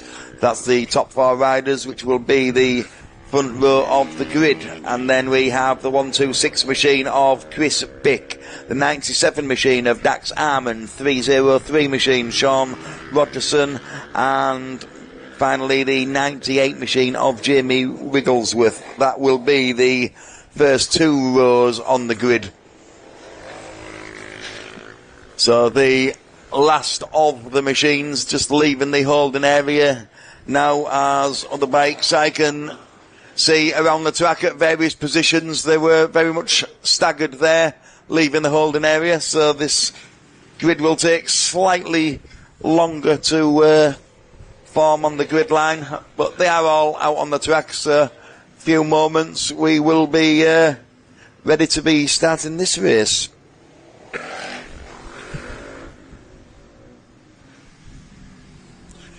So outside of the first 8 machines and the front 2 rows, we have Blaine Pearson, 9th position, Mark Stevens 10th, James Wood 11th, Dave Spafford in 12th, Tommy Sayer 13th, Dean Clark 14th, Duncan Wright 15th, followed by Archie Reynolds, Ian Yates and Jordan Grant, marking out the here on this grid.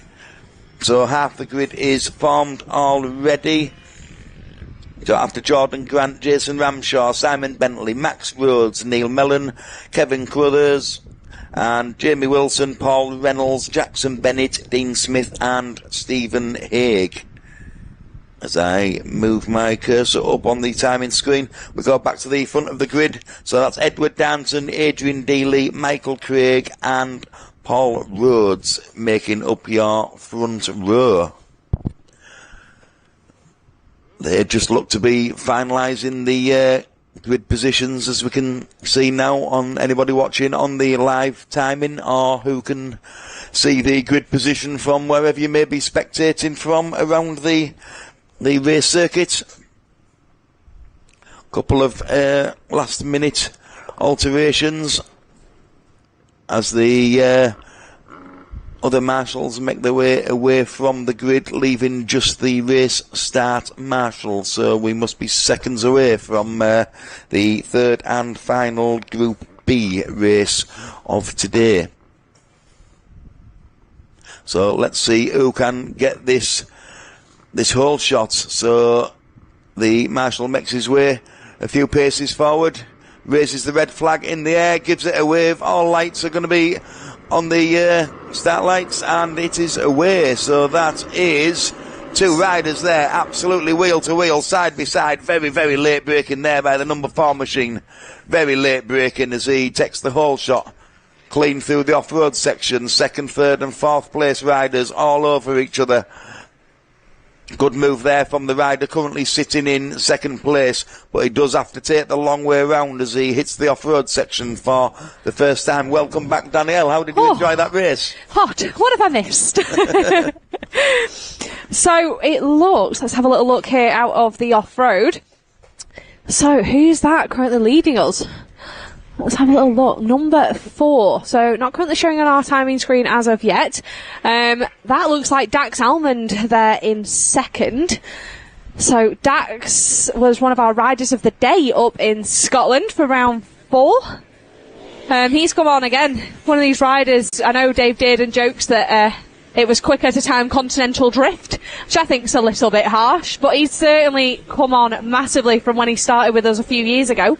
And he's definitely keeping the pressure on now round Luna, all over the back wheel of our race leader. I can't help but see the race number 4 and think back to the days when we had Scarlett Robinson racing with us. That was the number she used to run. Definitely not Scarlett out there though.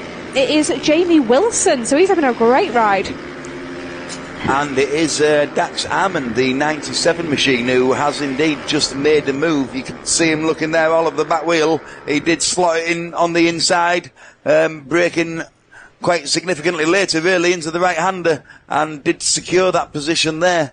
And he maintains that position around the off-road section as they come out on the tarmac. Still very, very close though, and the front two seem to have pulled slightly from the rest of the pack. About a 2-second gap so far. I mean, I know you're fairly new to the sport, John, but looking at this grid here we've got for the Bs, it's absolutely chocker with talent. You got Paul Rhodes there in third, Jamie Wrigglesworth in 4th, Aid Dealey 5th, Blaine Pearson sitting in 6th place. Another rider that we haven't seen, but it was one of our elite riders from a few years gone by. We've got Chris Pick, the newcomer, in 7th. Ed Darnton in 8th on the 85 TM machine. Michael Craig in 9th. And Kev Crowther's rounding out the top 10. So Kev, he's having an absolute barnstormer of a day there. And Archie Reynolds, an honourable mention to him, just outside the top 10 at the moment. But again, only his second ever round with us on a 450. So to be up there knocking on the door of a top 10 in this class is impressive. On screen there, that is the number 126 of Chris Bick on board a converted CRF 450. So again, another one of those riders that's getting into the sport. He's stuck some wheels, bit of suspension, brake set up and a clutch in that 450, and it's clearly working for him. And watch him around the off-road. He certainly knows how to throw that bike around. Yeah, they certainly all do. I couldn't help but notice on that camera angle there, Daniel, as they leave the tarmac for the very first time onto the downhill section of off-road, those bumps really seem to have taken shape now. They really, really have. I caught my front wheel in one, probably about lap 3 or 4 of that last race, and I certainly knew about it. You can go either to the right, to the inside on the right-hand side and miss them, which is what I was trying to do, square the corner off. Or what Lily Rhodes, who I was racing with, she was going nice and wide and it was giving her a cut across. I was only just able to keep her at bay, so she was having a cracking ride, but unfortunately I think had a spill off in the off-road. So Chris Bick, a newcomer to the championship and currently up to 4th. He is flying. So there he is on screen now, being chased down by Kevin Crowthers, who's again found a way through, and Jamie Wrigglesworth, the number 98, who's on that all-new to him KTM. Through the off-road. So both these riders with off-road prowess. It's Bick that's gone for the inside line, and Crowthers opting for the outside. And is Crowthers going to be able to make this work, or is Bick going to shut the door on him? Oh, it's tight. Bick just has the advantage as they regain back onto the tarmac and head up to the tabletop. Down back through this flip-flop section. Now, Well, look at that lap time there from Crowthers. I know. So Crowthers now down to a 1:15.7. Dax Almond currently holding fastest lap with a 1:15.4 last lap, but a best of a 1:14.5. Well, Crowthers there, 2 seconds a lap quicker than the rider in front of him there the last time around. Yep, he's certainly got the legs here on Bick, and he carries more speed on the exit of Luna. Down the start finish, is he going to be able to get him on the brakes? All the way around the outside of both corners there. That was a absolute cracking move there from the number 63 of Kev Crowthers. Back out, down the first off-road, onto this tarmac section and into the second off-road section.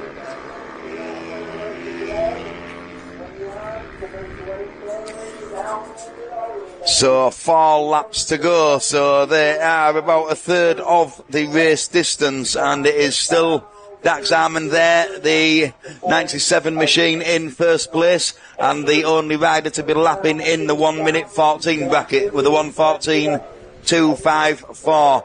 Jamie Wilson, second place on the number 4 machine, followed by Paul Rhodes, and that is the top 3, the podium positions. Kevin Crowthers keeps gaining positions. He's currently sat there in 4th place, and running very, very well. I believe there is quite a significant gap though. There's a 2 or 3 second gap there separating him from those podium positions, but certainly having a good race. He was down in 8th position not very long ago, so great ride there from Kevin.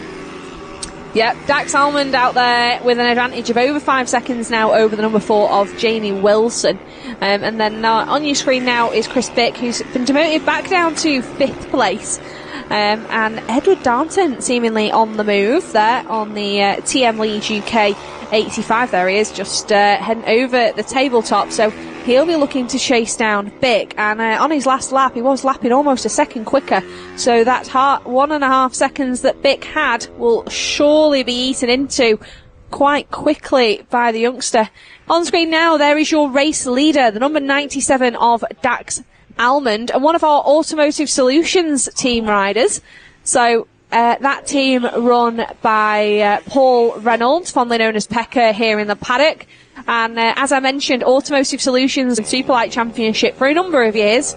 There are plenty of other sponsors that make this possible as well. The Brothers Racing team, they've supported us quite a lot over the last year or so. And we also mentioned Mark Bates, who looks after us with our Superlights. And we've also got I. Rogerson Plumbing and Heating, also there that support this championship. And I have to say, this championship, there's so much that goes on behind the scenes that if it wasn't for companies such as the Walker Group, it just would not be possible. So if you are wanting to support the championship in any way, please do come forward. It means a world to us for those people that are able to help us and try and make this championship as good as it can be. And we do want it to be one of the best motorsport racing championships in the UK for motorcycles, because we believe our sport is so good. I can't help but honestly sing and dance and rant and rave about how much we love Supermoto here in this championship. So if you are thinking that you want to come and have a go, please get in touch. We'll do everything we can to try and get you on 2 wheels. There's Dax Almond, so he comes across the line to take the last lap flag. So he's got one more lap to do here of Three Sisters today in the blistering heat that we've had. And he'll then be able to go back to the van and call it a day. and cool off. Looking super smooth through the off-road, and certainly manhandling that 450. Dax, he's not the biggest lad in the world. He's got height on his size, but there he is, making his way back out onto the tarmac, and you can see just how much dust has been carried out onto the tarmac there, John. Yeah, certainly is looking very slippy and dicey out there, but as you say, the conditions are perfect, and Dax Almond is certainly going to appreciate his cool down shower after this race, because he is absolutely on the pace there with a 1:13 lap the last time around. So although he has a very, very strong advantage of 10 seconds, he is not lifting that pace off at all. So second place Jamie Wilson, still Paul Rhodes in third place, and on the last lap now, approaching the line very shortly, will be Dax Almond and Jamie Paul and Kevin Carruthers, all round about the 3/4 of the way around the lap. Yep, and here we are. There is the checkered flag, and Dax Almond takes the victory. It's Jamie Wilson second, with Paul Rhodes dropping down on our screen, unfortunately. So it's Kevin Crowthers that takes third. He was pipped to it by Paul, from it by Paul Rhodes. So good to see Rhodesy back out there racing. And just out of curiosity, I know his son was also racing with us today, so I was going to have a little look to see if I could see where he was. Just for bragging rights, you know, family bragging rights, it's all in good fun. I know Lily's been out there in the seas today. I can't quite see Max on our... Oh, there he is. 19th. What a ride.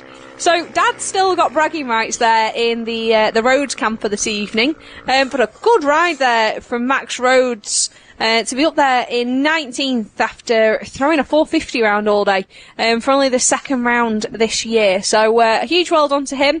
Another shout out to, the two youngsters, Edward Darnton, who finishes 6th, and Archie Reynolds in 7th. Neil Nealon is in 8th place, with Jamie Wrigglesworth just holding on to 9th, and Blaine Wilson rounds out our top 10.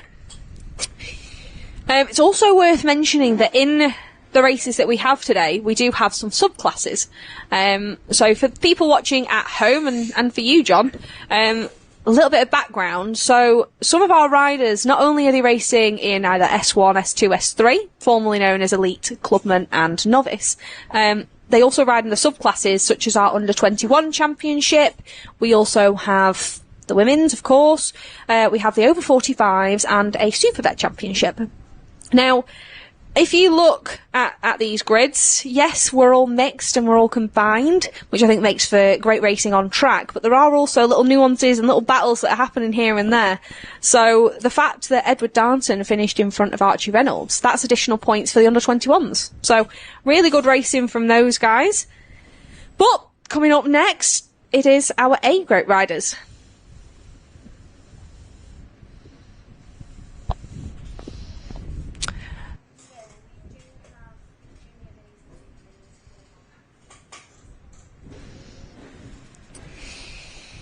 So, Supermoto A riders are already in the holding area and ready to go. No hanging around waiting, as time is ticking, and it is now 5:30 here at Three Sisters.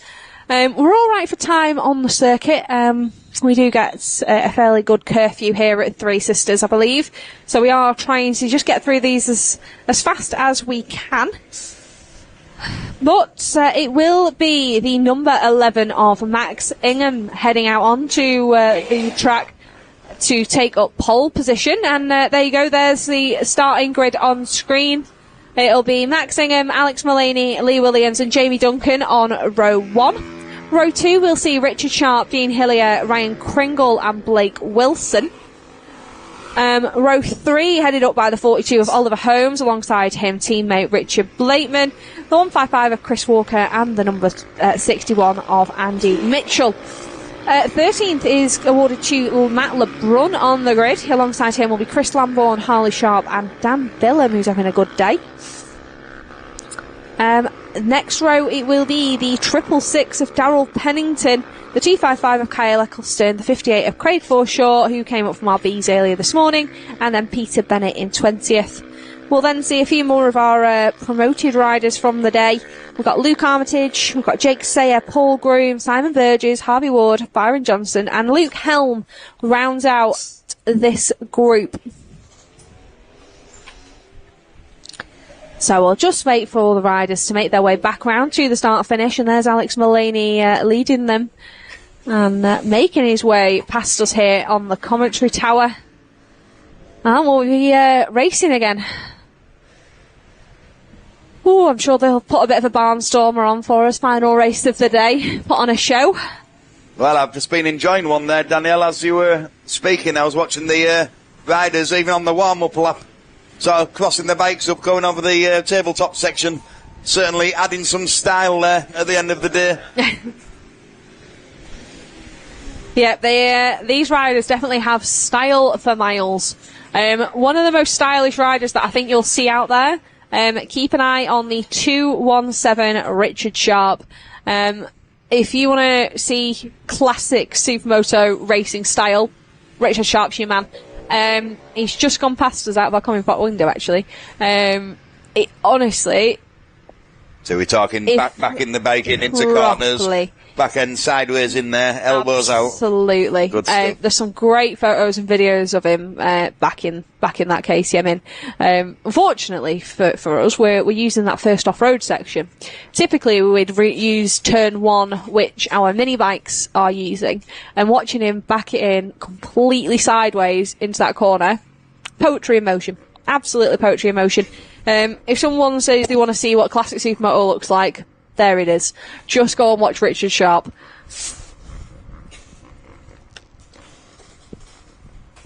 So the riders there are just making their final little bit of wiggling. As Danielle pointed out to me earlier, I can see a rider sat there leaning the bike right over, oiling up that clutch, which is every day's a school day. The red flag is waved, the riders are looking at the lights, and they are away. And that is a fantastic start there from the number 7 machine. That's from Jamie Duncan. Jamie Starting in 4th place, taking the whole shot. Yeah, Jamie Duncan gets an absolute fire of a start there with a whole shot on board the Fat and Fast KTM. Lee Williams snuck through there as Max Ingham and Alex Mullaney were getting bar to bar down there off-road 1. But here it is, Jamie Duncan inside to outside and railing that KTM round the berm, being chased down by the High-Tex coating Husqvarna rider there of Lee Williams. So up and over the tabletop for the first time. A little bit of leg swag there from Jamie. And then down in through this flip-flop section. What will the Scotsman be able to do with some clear track?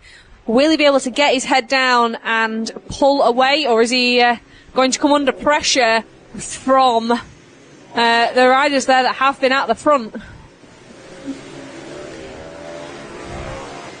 So far into Luna, Lee Williams not letting him get away.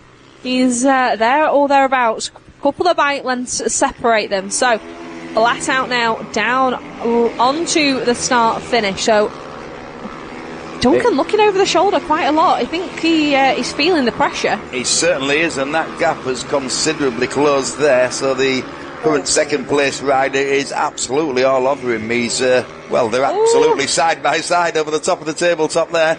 Yeah. Jamie Duncan having the inside line, but coming under pressure there now as the second corner becomes the inside line. I do believe it'll give him a slight advantage as they join back onto the tarmac. There it is. So he's holding on to it, but he absolutely knows he's going to have to work really hard in this last race. Oh my God, Willow there, properly trying to make that outside line work for him. And I think that'll have sort of lit a fire up underneath Jamie Duncan. He knows that Willow's right there, and he's not messing about. He's keeping the pressure on. Behind him, Max Ingham has found a way through on Alex Mullaney, so that's the battle for third place. We've then got a battle between Dean Hillier and Ryan Kringle on track as well, so not the best day so far for Kringle. I think it has to be said, the TM Leeds UK rider having a bit of a mare so far today. Lee Williams. Is that the move? That looks like the move. Can he make it stick? He's got it stopped. Is Jamie Duncan going to retaliate? He does. He gets the drive down through that first off-road section, so a better run there for the Scotsman, who again opts for the inside line and sends Willow around the outside. Look at that commitment though from Willow, chucking it into laying the bike down on the gravel there with slick tyres. Wow. Yeah, it is impressive. And Max Ingham looking like he's want to get involved in this battle as well. He's closed the gap right up. He certainly has, yeah. And also the 4th place of Alex Mullenby. He's certainly not left behind yet there. He's still in the mix. Alex Mullaney puts in a fastest lap with a 1:10.0. And I think if Jamie wants to keep hold of this, he needs to get his head down and ride less defensively. I know he needs to try and keep Willow behind him, but compromising his own line isn't going to be the way to do that. So Willow looks like he gets a better run into Luna than the number 7 of Jamie Duncan. Absolutely on the edge of my seat here, Danielle, anticipating him going back onto the gravel. There we go. There he is, right up the inside again. Oh, wow, holding him right out there. Can he make it stick this time? That was in exactly the same place, and he does. He does, he makes it stick. That was a brave move there. And is he going to switch to the inside? It appears he does. He's gone for the inside line this time around. Both riders have took the inside line. Yeah, the inside's certainly the preferred line for these riders in this class. It is definitely the quickest line out there, and allows you to shut the door. So Jamie Duncan now down to 2nd place with Lee Williams taking the lead. Max Ingham now all over the back wheel of Jamie Duncan as well. You can see him there creeping. He's had 2 victories here today so far, and I'm sure he'd prefer to make it a 3rd, but can he do that from where he is now on track? He's got a lot of work to do to try and get round Jamie Duncan. That'd be no small feat, but Lee Williams has just managed it. He certainly has, and he is stretching out a few bike lengths here. Yep, so it'd be interesting to see with clear track, what can Willow do? So, as they came across the line last time, his best lap was a 1:10.636. Just watching Willow there, he's now down to a 1:10.4, so found 0.2 of a second there in that one lap. Is he able to keep chipping away at that? New fastest lap awarded to the number 21 of Ryan Kringle. Although he's the fastest man on track, he is currently sat there in 4th place. We got a battle there. There's Kringle there at the end of that battle. Willow still holding on and keeping Duncan at bay, but that's allowed Ingham to really close that gap. It really has there. The 3rd place rider, absolutely all of them sat practically touching wheels there as they left the gravel all at the same time. One rider that has dropped back slightly is the 100 of Alex Mullaney. He's still in 5th, but he's certainly not in the train of riders that you can see on screen now. So Lee Williams doing all he can to hold on to this race lead as they come around Luna. And Max Ingham, this is certainly where the circuit suits him. This final corner, he gets a good run. So does Ryan Kringle, who's maybe looking for a move up the inside as well. And he does. Kringle puts a move on Ingham. Oh, the neck and neck, but Kringle manages to hold out there as he comes across the first off-road. So Kringle taking the outside line and throwing it over the top of that tabletop. Yeah. But can he take advantage of that? He's doesn't have 2 riders in front of him, but he has to come slightly the longer way round as they join back the tarmac. He's made one. He's done it. What a pass there from Ryan Kringle, and that's also allowed Jamie Duncan to sneak back up. So although he stays in 2nd, he's now back through on Willow. He's been demoted down to 4th. Look at that, from 1st to 4th place there, without even making a mistake. Oh, Willow, I'm gutted for you, mate. I'm so gutted. But that was a cracking pass from Ryan Kringle. Talk about making a pass work. He made the effort there. He had put in the fastest lap time, and he put that bike exactly where he needed to be. He threw it over the top of that tabletop. That was a cracking move. Yeah, sneaking up the inside there and catching them off guard. Now, what can he do with clear track? Is he going to be able to run away and hide from the Scotsman who sits in 2nd? There we go. Down the first off-road. He's pulling a few bike lengths over Jamie Duncan. And what line does he opt? He goes inside, so certainly the preferred fastest line, although he made that outside work. He certainly did, and as one of the front 4 has chucked it up the outside. Yep, that's and Max Ingham. Can he make an advantage there? I think he has. He Oh, has he just did. slotted it into second place. He's just copy and pasted that move from Brian Kringle and gone, yeah, Jamie, have a load of this. So cracking move there from Ingham. So unfortunately that's now popped Jamie Duncan down to third place as we are on pretty much 2.5 laps to go. So we have just swapped the entire front four. Yeah, turned it on its head.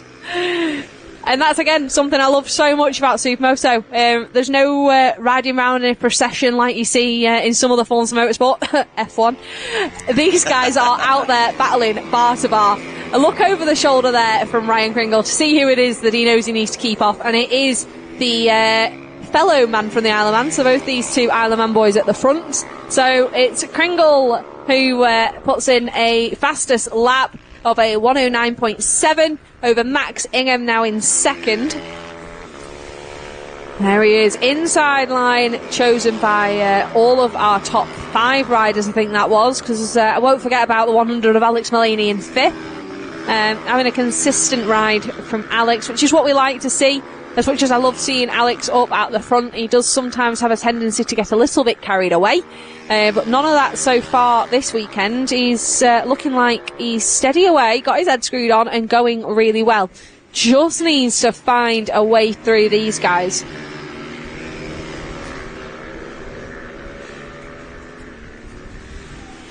So Kringle leads us into Luna, and he looks like he's got a fair bit of breathing room over Max Ingham. And going in now, it should be the last lap flag being shown, and there it is on the left-hand side of your screen. So it's one more lap left for the number 21 TM Leeds UK rider of Ryan Kringle left to show us, and I'm sure we'll see him opt for this inside line up over the tabletop. And like you say, there's a big hole there as you exit that first berm.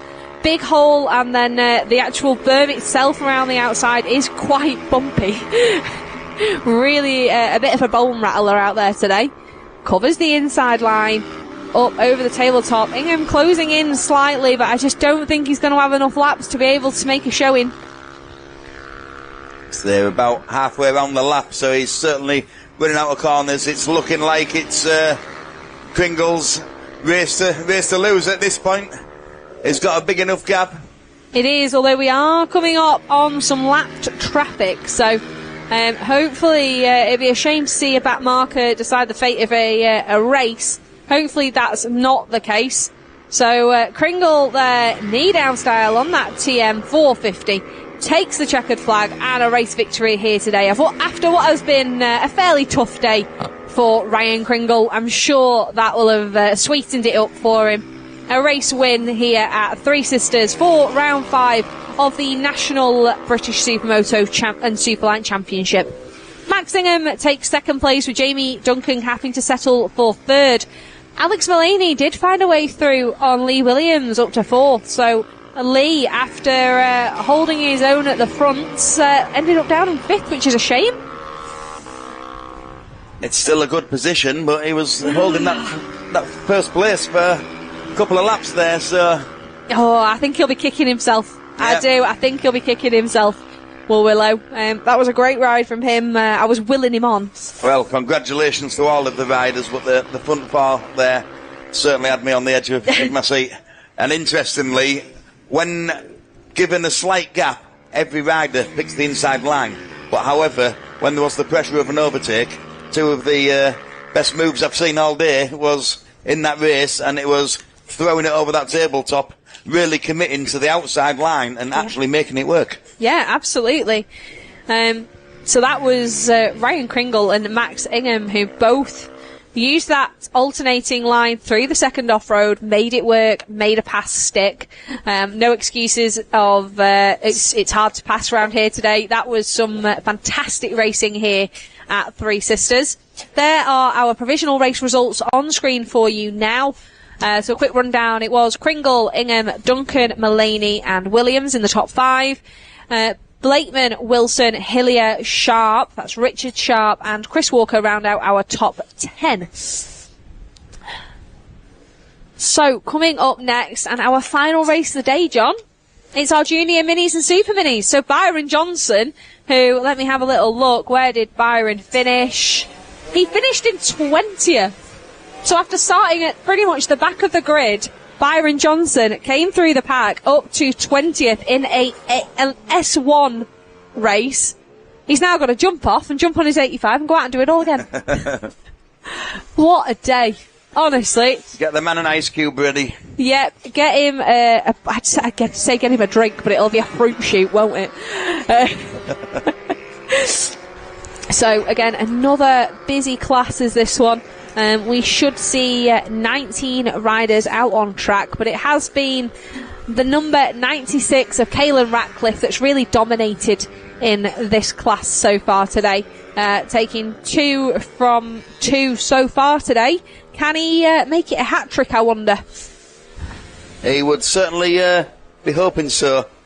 And for me, if I get another display of him just gliding around some of the back markers in there, what an absolute display of confidence, as well as outright raw speed, the confidence and the timing to be able to just position that bike where you want it, and have the confidence whether you're the inside or the outside of somebody else, and just gliding past. Fantastic display. Yeah, absolutely. And I have to say, the hat trick analogy of can he get 3 from 3, that's probably the limit of my sporting knowledge. So apparently there's some football going on today a little bit later on. Football? I don't really know much about it, but apparently England might be playing a bit of football later. So if you are watching and you're planning on riding tomorrow, bitch, just take it steady, you know.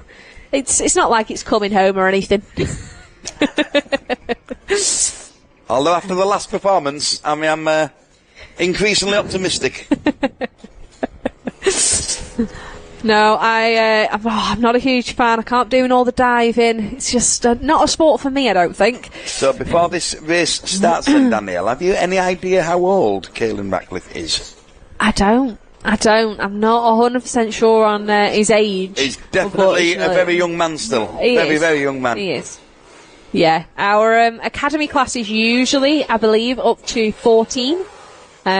Usually up to riders that are 14 years old. So I think he's definitely younger than that, and probably on the younger side of that as well. So based purely on the lad's physical size, I'm leaning towards the younger side, but yeah, to have that much confidence at that age is phenomenal. I've really enjoyed watching these young men ride today. Yeah. The boys and girls that are out there in this class are definitely putting on a good show for us, and I think it's a good sign for the future of this sport. Not just Supermoto, I have to say, but for motorcycle racing in general, it's a good sign. But there we go. We're underway with racing already, and it looks like another great start there at the front. Is that Jensen Knowles there getting another hole shot? I think it is. That boy can really get off the line on that bike. So it looks to be Knowles, Ratcliffe and Johnson again in 3rd place, with Jackson Bennett in 4th as they head down the pit lane straight. So I need to know how Knowles is getting those starts. Absolute flyers. And some really good hole shots that we've seen from him today. There we go. But Ratcliffe isn't going to mess about. He's already looking to make a move up the inside, and there he goes. That is just Lucy Craig there on the number 15, not wanting to get in the way, but no time messed around wasted there for Ratcliffe as he gets Knowles on the brakes into turn 1. So these two already looking like they're starting to break away ever so slightly from Byron Johnson, who sits in 3rd place, and then it's Jackson Bennett who still holds 4th as they came past us.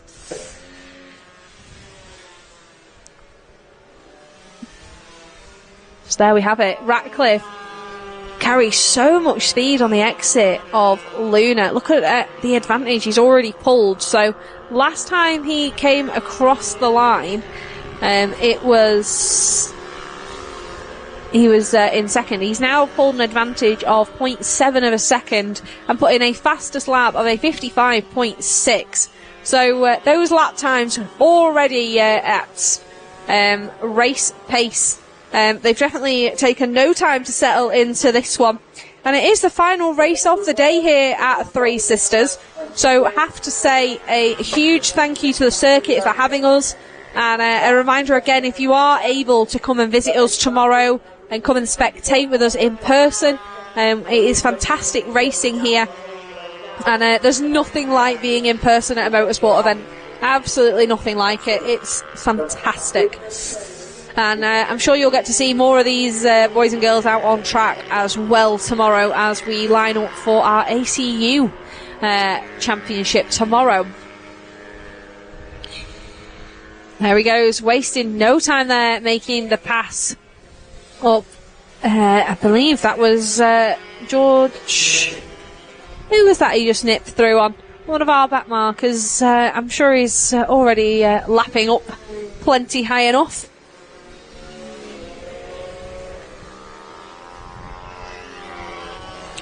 What a pass. What, just round the outside. There's no hesitation. He does know the throttle goes both ways, doesn't he? No, it's just on or off. On or off. He's putting on a great show for us. Now, if only we can get him on a supermoto with a bit of off-road, we might be onto something. He's certainly showing huge promise for the future. Yep, and this class, as I've said, it's a breeding ground for young talent here in British motorcycle racing, and that's what we want it to be. We want to see the stars of the future here. Now, I'm sure if I mention a few names to you that you might know, they do have a background in Supermoto. You've got Davey Todd. Yes, a very popular name around the Isle of Man. We all know recently. Davey Todd. Christian Idden. Yes. Former British champion. We have... who else do we have? Unfortunately, no longer with us. We had Malachi Mitchell-Thomas. Tom Booth Amos, racing in Moto 2. No, that name has passed me, has that? Yeah, I did notice John McGuinness, though, recently doing a hill climb event on his CRF Supermoto. Yeah, it was definitely a CRF. 100% not a KTM that he borrowed and he wasn't meant to be on. Yeah, that was Barben Hill Climb. I was also there. So my claim to fame was that I actually beat John McGuinness up Barben Hill Climb in 2019. The reason being is when I went up, it was completely bone dry, and when he went up, it was raining, so he went up just doing wheelies to the crowd. But we won't share that. No, we won't mention that. I beat John McGuinness, I'll take it. Yeah, so many names have come from racing Supermoto in previous experience. Another rider that you've probably heard of him. I won't say he's been in the British Championship, but Valentino Rossi. He uses Supermoto and flat track as an element of training for racing in MotoGP. He certainly does. Shall I let you into a funny secret? Go on. My email address is Valentino Walsh, because I used to absolutely idolise that guy. Still do, in fairness. And I've dragged myself all the way across the Mugello to see him race back in the day when he was the boy to beat. I have to say, I was a little bit starstruck yesterday getting to see him at the Festival of Speed. It was one of them. It was a big surprise that we got to see him, so that was nice. And yeah, I know a lot of people that are racing here this weekend will have had entries put in for what can be pretty much known as the biggest Supermoto event in the world. It's an event called Superbiker in Mette, held in Belgium. And it is the biggest festival of Supermoto around the world. And the organisers of that have said that when Rossi retires, they're going to try and get him there. And I cannot wait for that meeting. When he retires from car racing. Yep. Once he's retired, we'll try and get him there. And it's still sticking race wins and podium finishes in as well in the GT class. I know. I kind of want him to just stop now. Come and have a go at Supermoto again. So, Caelan Ratcliffe, he settled into this one, so his fastest lap time is a 55.379, and he's now settled into 56.1s. Jensen Knowles doing a 55.9, so doing his best to close down that deficit, but it is still just over 4 seconds. So Ratcliffe there, trying to thread the needle on the back markers as he comes around Luna. and heads out onto the start finish. And there is the last lap flag being shown there as he dives up the inside. And I think that was Jackson Nuttall. Getting a little bit tricky to see with the sun setting here as well, I have to say. We're just slightly struggling for visibility here, but track temperature's still certainly up there, even if it is cooling off ever so slightly. So there he goes, our race leader enters Luna now for the final time today. And he's gone and done it. He's put on the hat trick for us today. A cracking ride for the number 96 of Caelan Ratcliffe, who takes the checkered flag and a well-deserved race win. Second, it is Jensen Knowles. And in third place, we should be expecting to see the number 37 of Byron Johnson. I'm sure he won't be overly happy with the third place, but I'm sure that 20th in the A group will have more than made up for it. Fourth place, it's Thomas Med on the number 12. And he found a way through on the number 79 of Jackson Bennett. We should then see Zach Richards in 6th place, with Cole Reynolds having a good ride there in 7th, Noah Bagshaw 8th, Josh Walker 9th, and Rip Jennings rounds out our top 10. So we are getting now to the closing stages of our race day. We've just got a few more riders to take the checkered flag here with us. But I think it's fair to say we've had a cracking day of racing, John. I've certainly enjoyed it. I've been on the edge of my seat. I've been in awe of the skills shown by all of the classes here today. I would certainly welcome the chance to come back and do this all over again, Danielle. So thank you very much for a fantastic day that I've had, and congratulations to all of the podium finishes, all the race entries, and all of the parents for allowing their children to come along and learn this and be the future of British motorsport. Well, I have to say, John, thank you very much for joining me today. The last 2 rounds I've done pretty much solo, and it's quite a lot of work to try and do it on my own. So I've really, really appreciated your help today, and I hope you've enjoyed the racing.